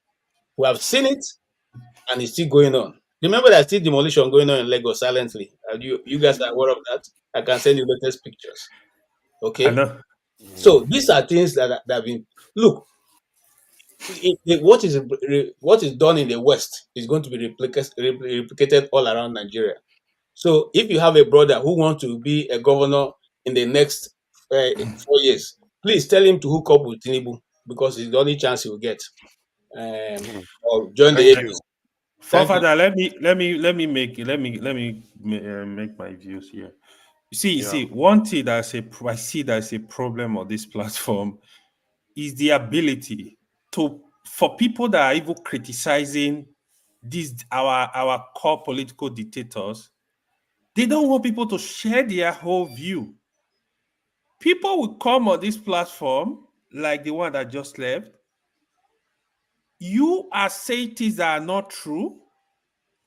You don't want people to question them.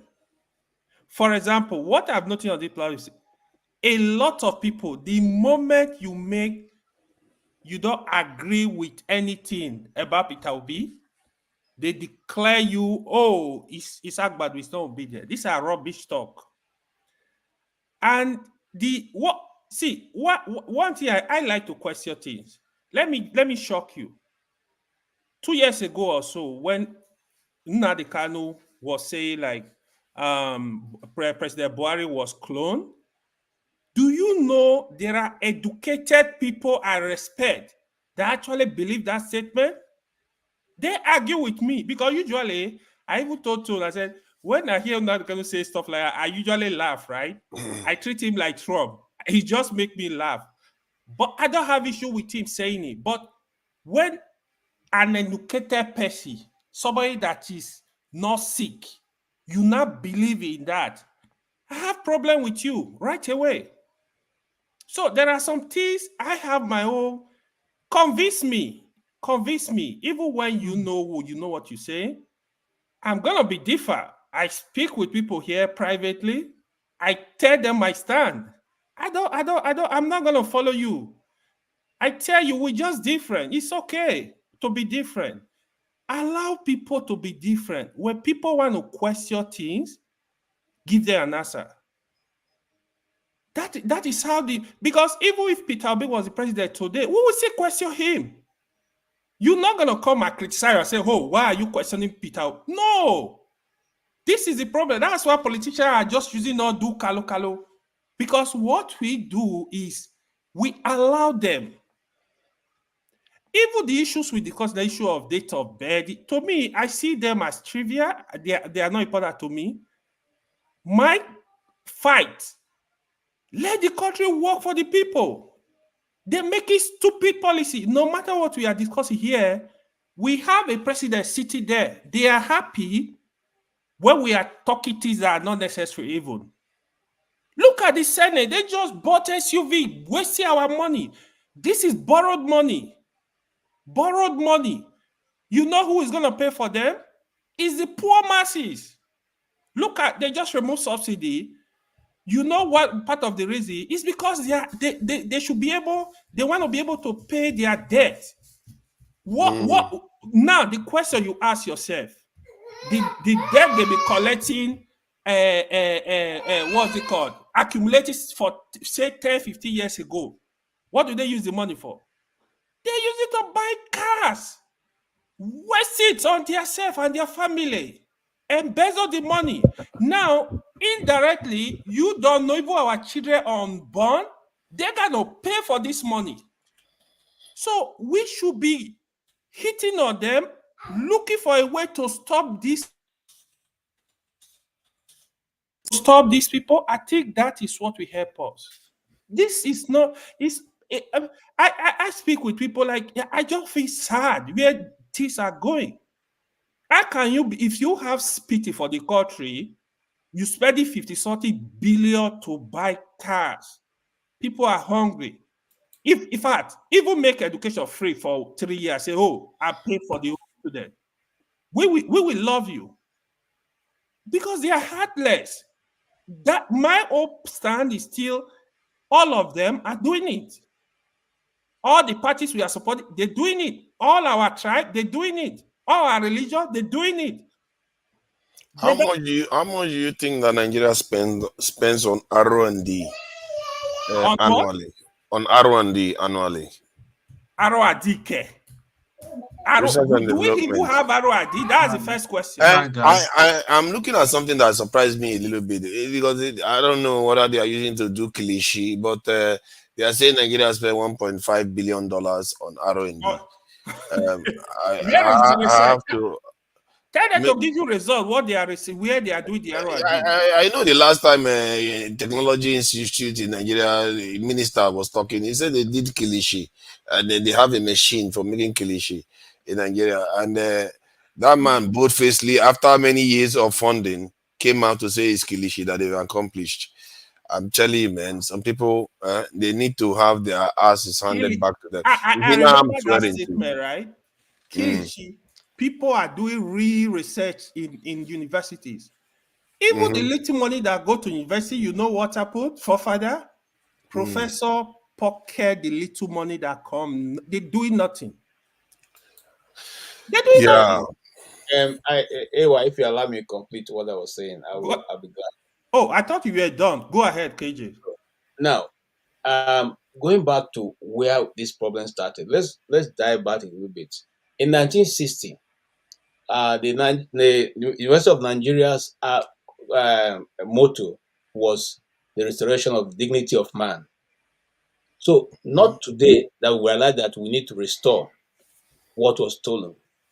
But he ended on that signpost in the University of Nigeria, the restoration of dignity of man, of the black race. He never went beyond that point. Nigeria, being the leading player in this, refused to go beyond that writing, the restoration of the dignity of the black man. Now, every now and then we pick charlatans and make them leaders, or make them, I have stopped to call them leaders, I just call them political leader. Okay, make them political leaders, because they have neither opinion, nor do they have a reason or a place where they believe that they're taking the country. If you talk to a leader of nations who have become nations, they will tell exactly what they want to achieve in 1 year, in 2 years, in 3 years. Now we are here. Our Lord and Master, Tinubu, has done many appointments, out of which over 6 of them have been totally wrong. And now, let me tell you how bad it is. And when I'm saying this, I'm saying with us all sense of responsibility. The president stands before the ministers and tell you, I have made a NYSC copper a minister. If you don't like it, go and deal with it. That is your problem. She's doing her work. What did the Constitution say? You have just simply told the Nigerian people that you don't give a damn about the Constitution. It's what you want that will happen. And so until we disabuse ourselves from this thing of thinking that leaders are now become monarchs in Nigeria, they'll keep doing the same thing because nobody calls them to action. Nobody calls them to question. Okay, nobody calls them to question. You go borrow pension money, pension scheme money, and you're putting it to spending and lavishing on your luxury, and people are clapping for you. Nobody is doing anything. You see, that's why I've lost. You see, I come here. Do I come here to fight anybody any longer? No, I've lost all that because there's no need. People are fighting for not fighting for themselves. So why do you need to bother yourself? We come here, we just joke, and we talk about international affairs, and that is it. Okay? Nobody is saying anything. People are just clapping. They are spending this. God will see them. God is already there. Okay, God will see them, and they will live their normal life and complete it. So it's better for us to tell ourselves the plain truth. Okay? You see, one of the reasons why I keep agitating that, even if we don't want to divide the country, let us regionalize it. If it was the 5 eastern states that has a premier, okay, we can hold him responsible, and if he comes to London, we can beat him up. Nobody will say you're beating a Yoruba man. They'll say, oh, they are beating his people. So you are beating him more here, man. You think that will go away? AJ, I support Let me tell you, I'm coming. When they slapped Ekwemadu, if he had agreed that slap, if he had listened to himself, he wouldn't be in prison today. Okay? But when they slapped him in Germany, he came back. And that didn't make any sense to him. Because if you go read through... It's a political witchcraft. It's not the only bad politician we have. No, I'm not saying he's only one now. I'm saying look, Ekwemadu... It's a witch hunt. It's a political witch hunt. You see now, see what you're saying. Jonathan, your in-law. We are trying to round up now. We are trying to round up. Bad luck. It's not. It doesn't just. All I'm trying to say by giving that example is that your people can hold you accountable without necessarily making it, regionalizing it, or making it a tribal thing or religious thing. It is easier to hold your leaders accountable, and you can do with them what you want to do with them. Remember, the fight should be about putting a system together that you don't have to beat anybody. The fight could have been like, if the person do not deliver, then you vote him out. Your neighbor. The system not go. It does. How long do you want? The fight you're going to fight. How many people you're going to beat up? So if the system can give you the opportunity to hold them accountable, which means they can't have two terms or be there for life. So if this one do wrong, you beat him up. The other one do. How long you going to be beating people up? Before now, Goodluck Jonathan introduced this 5-year or 6-year term, which was turned down, which the elders now have said they should go back to. Now, but what I'm saying is, what you're missing, what I'm trying to buttress, probably I'm giving a lot of examples, so I'm missing my point. What I'm trying to say is this: the constitution that we're operating and the system we're operating is not allowing for that change. If you are going to, for instance, make a change in National Assembly, it is the same people we are going to make the change to affect that are sitting there to do it, and they're not going to do it. Remember that if you go back to the civil society organization that activated this change in the electoral law, they did not say in that electoral law it was a must that rivers will be used. It was a must. It was a must, but it's the National Assembly that changed it. Okay, and they removed some clause that will have made it impossible for you to do what is going on because it's to their own advantage. Okay, so what I'm saying, we have tried severally so that the system will be changed from the top, but it's not working. They will not accept to discuss the constitution. They will not accept the change that will bring about good governance or build institutions in Nigeria. Do we remain in this stream and die there? Thank you. Thank you. I think Jagun hasn't said anything. So that we can round up. So I just want to say, everything that KJ has just said is the quandary that we're in, the space that Nigeria is in, and that space, I think we should all agree that we're in a really desperate situation. If we can't take the hard core questions and handle them in that nation, then our desperation says that we should break Nigeria up.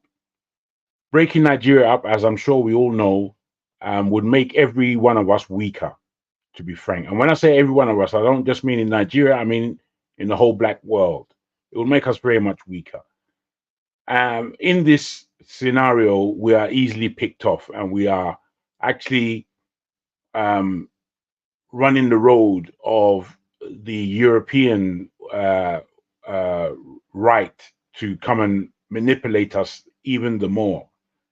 I feel that, really and truly, the quandary that we're in, if we're not able to take the hard route and do the hard work of repairing the country, do the hard work of revealing truth and bringing down the present administration, then really we're not going anywhere as a nation. We're not going anywhere, because the answer is not to break up, and the answer cannot be to stay in the status quo that we're in. So, yesterday we finished up in the background, and it was said by Can Do that the only way we can do this thing is for the military to come in. And in hearing him, I felt my heart sink, because who wants military rule at this time? However, I came back and said, look, the leadership that we have in Nigeria, as I see it, it's not Afrocentric. It is not reading the table of the economy that we are in. Just as many people have said, to waste money on administrational cars being given to ministers at this time, when there are so many industries in Nigeria that could give it a better and stronger economic viance to move forward. We're not in these spaces. And it's a great shame, the position of Nigeria, a great shame, because it's not going to happen from top down. From bottom up, which is what they do in Japan. They did this in Japan. It was called Keizai. It was a strategy that the intellectuals in Japan had after the war to build Japan back up from the ground, not from the top. And if you read this philosophy, you would understand that Nigeria does have there are examples that Nigeria can take in this world that can bring us out of our quandary. But unfortunately, we are not going to take the hard route. At this time, it's easy to blame the government, very easy. But each of us are culpable in the sin that Nigeria has become. It's just an open sin. We're just all sinning haplessly. And with this, we have to go deep and check ourselves, because I don't feel that we've got the fight in us. We come here and talk a lot, but we don't have. It's proven to me that we don't have the fight in us, man. We don't have it, and that in itself is a crisis. Unfortunately, I've got no solution. I feel I have a way out, but it's not a solution if we're not ready to take the hard route and do the hard work. That's my submission. Yeah, that's true. It's not often easy for us, our people, to get. You know what? To an extent, I did say that I wasn't going to be talking too much about this thing, because in the end, when the time is right, we will do what we need to do. I think who hasn't made their last submission apart from Ife? I think it's Ife that is outstanding. If you can hear me, yeah, have you got anything to say to us as a parting shot? If you don't tell us to tell ourselves the truth, because one of these days we're going to have problems where he's telling me that we should tell ourselves the truth right now. Yes. AY, you just want to hear my voice again, right? Let me not come after you, please. Mind your business. Okay, boss. So, yeah, go ahead. Forefather. Yes. Do you know my question? Hey, Jagun, long time. Where do we go from here? Build. Where do we go from here? I say we build. Where are we going? We fight. Where we're going from here? Yeah. We fight, we build, we claw our way to the We skies. don't even have any beginning. We don't even have any destination. Where is our destination? It's a long What are journey. we trying to achieve? A long journey. These are the questions, my dear. These are the questions. Because I don't get it. If we want to ask where do we go from here, in terms of the political happening, In terms of moving our country forward, the federal government hold your state money. Seriously? Yes, that's where we go from here. If the federal is not giving the allocation, then you say they are holding the federal. If federal is giving the allocation to the state, then we're going to go to the state level and hold them accountable. We always put this in the like that in the cards they are giving to them. They are bribing them not to take a move. That is a bribe. Yes, that is what it is. If they are bribing, I'm telling you, politics. They are bribing them for the masses. Is to subdue the masses. So, and the mentality of ordinary Nigeria, we can be in abroad and think we are this and that too. If you go to Nigeria, that spirit will sub. You see people very educated, well polished, but you see them tattered because they have taken the humanity out of them through poverty, through everything. So it is the only thing when the people come to awakening is to start, okay, the local government chairman, the money go to them directly. You know what they'll do? Because the governor appoint them, then they'll take the money and give it to the governor. So we are talking about, yes. So we are talking about real issue where we can start from, the little thing we can start from. Jonaba, the money that goes to local government goes first to the state account. So local government has a separate account. It's a governor that takes what he wants. It's by force. And most times, that is okay. But the local government, the local government chairman, is supposed to take the care of the people in the local area, whatever they are assigned. I want to help you. They go to the governor. The governor only gives them. Yeah, but they don't even go through the governor and take the money. The governor salary take the money. Them to pay. So if their salary load is 100,000, they will get 110,000. 100,000 for the payment. 10,000 to buy water. Yes, be generous. That is generous. So what you're saying, it doesn't. You see, the federal system, the system that Nigeria is running, is neither federal nor unitary. It's just whatever anybody decides to do. It's a confused system. No, the state get the allocation. The state get the allocation. It's a middle of the road system. That's why. It's nowhere, man. Actually, the way KJ described it, that's the way it is. The governors, they take the money. For better or for worse, the system has lasted for 23, 24 years, and do you know amendments are happening. Do you know my concern about this country, this company called Nigeria? Because it's no longer a country. I know John will come after me, but that's okay. I'm ready to fight you, you know.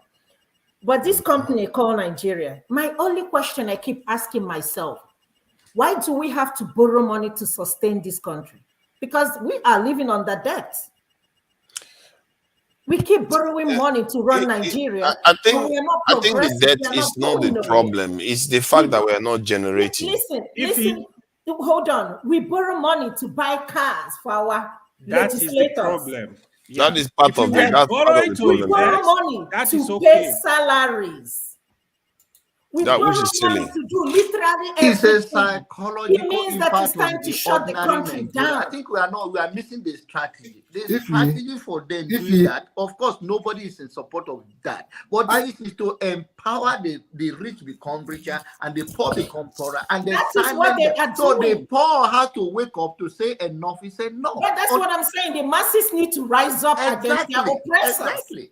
Nani go leave my comfort zone here. Are you guys ready? If you guys ready for a change, then all these things that is happening is also good. Yeah. Nobody's ready for it. Governor said something yesterday. Nobody ready a for big event could happen. You understand? And bring that change. You so they're just provoking us small by small. The depth that is rising is good. Na lie. About the debt, Nigeria owes about $108 billion. We're not there yet. In the bigger scheme of things, let me give you a context of the debt that Nigeria owes, so that it shows you the potential that we have. I don't need You to know, know that. you know want why to I don't know. need to know I that? will tell We you. will We keep all borrowing. know. We all know, Every forefathers. week. No, you don't. It's gonna Every get month, worse. we are What do you borrowing. think? See, what I'm trying to say is that Singapore, a country of about 6 million or so people, owes $1.4 trillion. Can I go? While Hold on, Nigeria hold on, owes, hold on. while Nigeria of 200 billion Hold owes 100 and something hold billion. on. It shows you Forefather, we have the capacity to pay, but forefather, because we are pay not how? organized. How are you gonna pay? The money you borrowed, what did you use? What did you do with the money you borrowed? I agree with you. Let's That's not where the compare problem is. Singapore. Let's not If compare. he But they please, have development, 30 they have seconds. infrastructures. Yeah, We're if talking you 30 about seconds, borrowing money, please. but we're not doing anything. We're just I spending agree with you on that one. spending it. If Come on he now. please, We have the ability to pay. We just, our leaders are Forefather, just so useless right now. forefather, And maybe the forefather. people are contributing. Please Their go life ahead. is suffering. That's Forefather. why, let me tell you something. Yeah, I go ahead. don't pity the people in Nigeria no more. I used to show sympathy. I don't. Until they are tired. When they are tired, they will rise up against their oppressors. You think suffering is going to force people to do this? Let me break it down to you. There was a time, serve them. That's where you don't, everything you work in this life, you give it to the rich. There was a time it was like that. The poverty didn't make those people rebel. So people will suffer. What will make them rebel is something you are not going to see coming. Like, look, that NSAS one. All the nonsense that be going on in this country, it didn't drive about till NSAS. So you just won't know. And one day, it will just ignite. It's a And question it of could time. turn. It's just a question of time. Because we get to a point where the people cannot take it any longer. It's a question That of is time. what will unite us. That what the suffering is the only thing that will unite us. And when from the east to the west and to the north, when one thing hold them together, and they say there's no more, then it will become a change will come. Yeah, but one change where the other mistake the side leader will make will catch all of them. That is what, and this is the change gradually. This is the change. The only thing is, I think I don't know whether it's a black nature. We want things done so quick without having any strategy, without having any plan. Even if Nigerian government is to be giving, who do you want it to give tonight if you take it from Tinubu? Who? It's not about, listen. No, I'm just saying the change. The change is that we don't want the government that what is going on. We want a new leadership. So these people will not change for you. One thing you should know is that rich people don't think the way we, the middle class or the ordinary people think. I'm They're not in the busy middle every class. day thinking I about am in their... the poor category. I'm not in the middle class, Uncle John. If you're in the then don't let God verse for you. You go do in abroad compared let to God Nigeria. hear me very well. Compared to what be they are going through in realistic. Nigeria, at least you have a stable electricity, you have a road to walk on. There is infrastructure wherever you are. At least there is something for you. We are talking about the tattered road on the poverty, the lack of infrastructure, hospital, road, airport, everything is broke down. We are talking about debt. We are paying for it. We are indirectly paying for it, sending money back home to support people back home. Yeah, okay, that's what I'm saying. That when it reaches that level, where from the south to the north, to the north, to the west, all the four corners of Nigeria say they can't take it anymore, then the change will come. But if one side is advocating for something, or the NSAS has nothing, I always explain to you, NSAS has nothing to do so much with the far north. Because that is not that's not how the leadership work there. So there are things that what is going on in Benue is a different situation. It does not including the whole country. So it's all those. If one thing unites us, then we can see the change we are looking for. I don't even understand. Let's say Jesus make a mistake to do something that unites the entire country. What is happening in Benue State, and this is part of the country. Normally, the president is supposed to go there and visit. But nobody's doing anything. Nobody's saying anything about it. They don't care. That's true. You know, you hardly see the president visit them. They don't care. Assembly. No, they don't care. But the point I'm trying to make is that things are happening in a different way, but it's not something that is in general. The only thing that is in general now is the level of poverty. Now that is kind of uniting us. But those things until you get to the north. You see, let me tell you, I don't know how much you know. about the North. KJ may know. Let's try to keep it brief. We are trying to round up. You know, this is a work week. If they say there will be riot and something, we can carry on backstage if we need to. You can't stop them.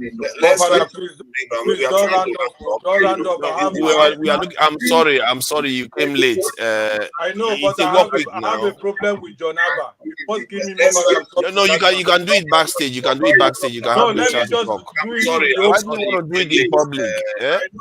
You can do it. If you have a serious issue, you can discuss it backstage when both of us get when we round up. Sorry, I don't want to do it in public. What's happening?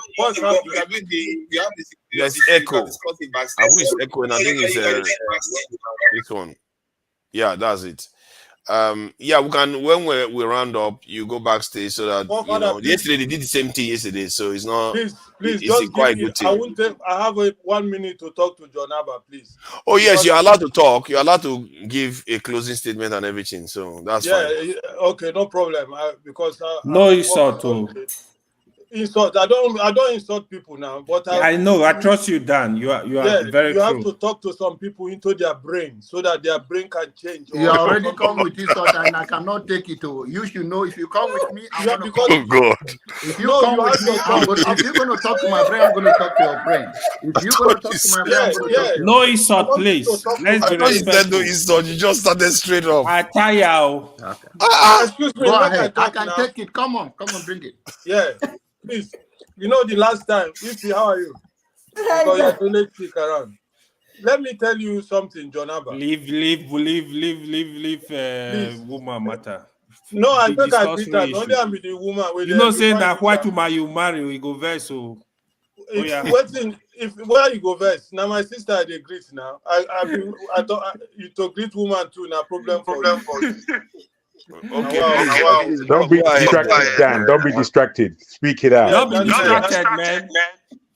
Yeah, they know what I want to talk. That's why they are trying to distract me so that I will forget. I didn't forget it. The last time John Abba came to this program, I was busy working that day. That was why I just noted it down. So the day I will catch him, I will just tell him what is in my mind. John Abba, you know you're a very funny guy. When I say funny guys, please, I'm not trying to insult you, but I'm trying to make my point here. And I want to tell you that Nigeria at the moment is very angry with the situation. So when you come to this panel that is getting very popular now everywhere in Nigeria, and you start to speak on the side of the people destroying Nigeria, you make so many people angry. I'm one of them. Because when you want to make your point, you'll be saying nobody will force you to support who you don't want to support. You come from that level so that people will say, okay, we are in a program of have your say. So you are entitled to have your say. It's all right. I can understand you. You say that's the program. But my brother, don't ignite anger in people. I think you hear that English. Don't ignite anger in people. You understand? Because people are really angry, but they don't know what to do. Everybody's finding a solution. How can we solve this problem? How can we remove these criminals from this where they are? Because Alhaji Danti said it clearly. They have done their part. And he was talking the way we are talking with the angry Nigerians. Call them their names. He did not miss words. And you will come here sometimes talking something that is, I mean, it just break my brain. You are the one that, no.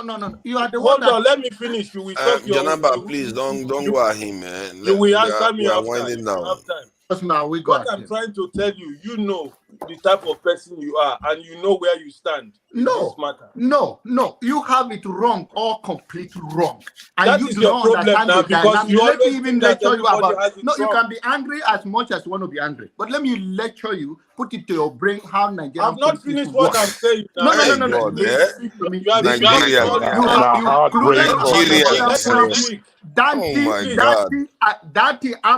Daddy Ahmed, and Mr. John, can you respect yourself and let me you respect yourself because you don't even have a clue about what you are saying. I'm not. Yeah, you are the only one who have the clue. That's why I'm telling you what you have. I'm not anybody's Janaba, let him land now. Let him land so that Hold on. Yes. Dan, you 30 seconds lands, please, so that Okay, Jonaba let me can land with respond. 30 seconds. Thank you, Father, for giving me that last opportunity. You know, there are people, when they come to the platform, they pretend they never want to stand very correctly in one side. They jump here a little bit, blow us like, you know, when rat is eating your leg, they blow you fan so that you go before they start eating you up. Then he thinks that people are not listening. Jonaba, it's not today you have been saying this thing, but the last time you came to this channel, I was working. I didn't have the opportunity, but that day I know how many head boots I gave you on this screen. But today that I met you, I want to tell you, please caution what you are saying about To hell Nigeria. with what you are saying. You cannot Yeah, warn me. you can say whatever you like, but Jonaba, just leave it. Jonaba, Can I just say this? Can I just say You this, guys? cannot warn me. You Jonaba, calm down, please. Jonaba, take it easy. Take it easy. It's okay. Yeah, you are You correct. see, if I may say, you know, we Nigerians, man, we're a bit hard headed. Hey, John Abba, so sorry. You know, people. Sometimes I read the comments, and people are very harsh, as we all know. But you know, in the place that we're all in, we have to understand it's complex and confusing. And to be on one side, as Dan has said, is approachable. It's appealing. But to be on one side doesn't mean that you're on the right side in this Nigerian complexity. There are nuances. There's a way of speaking about the Nigerian situation that is not straightforward. It's just not straightforward. Anyone who thinks it's straightforward from where we are now, after so many decades of demoralization, of the crippling of the mind, of the crippling of the spirit, of the crippling of your physique, these things are complex. Now, you know, it's easy to point the finger, you know, and we do it too often. We just come here and say, yeah, it's your fault because of you. This style of doing, bro, if we don't understand that there are nuances, there are ways of tackling this complex question. And I've just put to the table that we're in a place where it's so desperate right now that some people are wanting the government, the government and the Aristotle, the organization to remain because they are feeling somewhat safe in that arena. And then there are those who want the direct opposite and want to break the country up because of the desperation, not because it makes common sense, because these things aren't making common sense. There may be a desperate jerk position to say that I want Oduduwa nation. I want to break away from this thing called Nigeria. It's giving me a headache. You understand? But there are others that will say, boy, there's a way that if we can get into the government and entertain our local government and make sure that we are putting the right people in. It is a long thing. It's a long thing, that route. So it is irritating because that's where we've always been for the past 50, 60 years. So really and truly, we've got to appreciate that somebody like John Abba, you know, speaking from Dan's position, who may annoy you because he's still looking to see how we can work this Nigerian thing out from a political standpoint. Now, I'm very frustrated with that notion. However, that is somebody's notion. If they can put it, yesterday we were myself, Kandu, and Pansat were the last people here. We finished at 8 o'clock this morning, to be frank. And we were discussing things, and we came down to the point of the desperation that we're in is going to require military rule in that country. And I'm thinking, my goodness, are you sure? Is that weird? And I'm coming down to the reality that this could be the case. This could actually be the case that we're going to re-entertain a military rule in a nation because we can't rule ourselves. Where nobody in that country is trusted. No institution, no anything. You can't even trust your own family. This is how complex this situation is. So for us to come here and beat ourselves up on a regular basis, I think is a bit harsh, to be frank. You know, John Abba is a human being like any other person. I'm trying to round up, but you are stretching this too long. Sorry. We are going to do it in backstage. Let's let Jonaba is not the problem. let's Roof talk. Roof, please, you take your 2 minutes and basically say your goodbye, really. and then Ed will do that, and it looks like Nigerians. I don't know, man. Okija is here. The panel is full again. How did this happen? Who said something? I don't know. But when we are going to round up backstage. I can go back. I can go backstage for. No, just say your piece first, and Roof, say your piece. Ed, say your piece. Then how do you get backstage? Then we'll round up. You don't have anything to say? Who is that? Me? No, how do you get backstage though?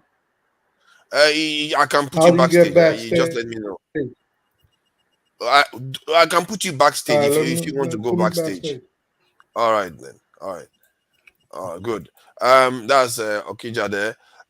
Yeah, Ed, please go ahead. Yeah. I've been trying to come in, and I saw you. I've been leaving myself because the reason is I've been trying to. Recently I just made up my mind that I would not want to come here and just maybe get into arguments with people. But there were things that were said, a lot of good things that were said today on the panel, especially the whole call for unity. And the reason why I kept leaving was because I wasn't sure what I was hearing. Right, like I could hear the general conversation about the need to be united, the need to think of ourselves as one, and to kind of band together to promote the African vision. But in that, I thought I was hearing something, and I didn't want to just have like a knee-jerk reaction to come on the panel and just respond to that. So the person in question really was I Can Fire, but he's not here to maybe clarify what I thought I was hearing, and I do not want to like maybe just join issues unnecessarily. So I would say good job, especially to you forefathers. You've done a good job today. I've been listening for a while, even though I kept coming and going out. Yeah. Thank you. Again. Yeah. Yeah. I wish I Can Fire was here. I think I would really have relished you and him interacted. yeah. Okay. Maybe now you get to my point, because I think what I was hearing from him, and I'm not. Again, I wish he was here. Was really like the whole conversation was centered around the need to be united. But I felt, as a Christian, like I felt there was some sort of Christian alienation in that whole narrative. Oh yeah. Again, the reason why I say that is, he is a Rastafarian, right? And Rastafari is an African, right? Is Haile Selassie, who was an African man that we all know. So he's the deity or the object of worship of Rastafari. Dan, you can clarify if I'm lying. No, you are lying, my friend. Rasta, there are different kind of Rasta people, my friend. Another argument to let's not start. Let's not open up another chapter here. This is what I meant when I said it would have been fascinating, because I get a feeling that the way Ed talks, him and Akafia will. No. Okay, wait, Dan. Let me quickly say something, please, before you respond, please. Rastafarian is a derivative of the word Rastafari, which is actually the royal title of Haile Selassie. Are you denying that? No, that's correct. What is going on now? We are supposed to be closing out. Okay, we are Sorry, going to have about I just wanted to backstage for that when we close, because the backstage is full right now. Let's go there. What did anybody say that has brought Augustine, Doctor, Ndubisi? What did they say? They didn't trigger anybody. And Roof, there are 4 people backstage right now. They are coming in when we are closing. This is work week. So we are going to round up. And if you want to finish the conversation, you all can carry on discussing backstage. I really apologize. Towards Christmas, we'll probably be doing longer sessions. I think Dr. Damage is making arrangements for, people to be having, almost round the clock stuff to be happening, because Nigerians deserve to talk to each other, and we deserve to have this conversation carry on. I need to thank the people for coming in. Ify, you are special. You are here representing for all the 99 million women in Nigeria right here. Thank you for representing for all of them. And Okija, if you want to say something, please go ahead. You know you are free to say whatever you want to say. You are a moderator here after all. Okay. Good evening. All. I just wanted to talk to TA but he left. I think maybe probably he's in the background because this thing it has become an issue which Igbo people. I don't know. They try to every woman you tag him with Nnamdi Kanu. I just don't know. It has to stop. Because we don't tag every Yoruba man with what Sunday we go whatever. We don't tag every Hausa man, every northern person with Boko Haram or some other extremists or Kanu is a special man, please. Yeah, so because TA, if you're listening, if Kanu said, okay, let's destroy Lagos, but look at it, Lagos. If you go to Lagos, apart from the Yorubas, Yoruba from all the Yoruba speaking states, combined, if you bring them out, bring the next people in population, Igbos. Actually, even Fashola said once, something ago, that Igbos, they constitute the majority in Lagos, potato population. He said it, I didn't say it. If you go to first tag over 95% or 97% Igbo. If you go to Salago, if you go to Alaba market, the main Alaba market, Igbos is Igbo market. If you go to what do you call it? Trade fair, most Igbo. So if someone says, Igbo that destroy Lagos, why would you be thinking that an Igbo man would want to destroy Lagos, destroy his own business? I don't know I haven't done statistics of that. Yeah, you saw him apologize now. Yeah, but I'm just talking so that everybody else, we have to start, getting out of that, because that's one of the things that happened during the election. Peter Big, he went everywhere he went. They were talking about Igbo, so Biafra. I don't know why, he's talking about Biafra. Why Igbos are telling you, I'm my aunt, my mother's cousin, after the war.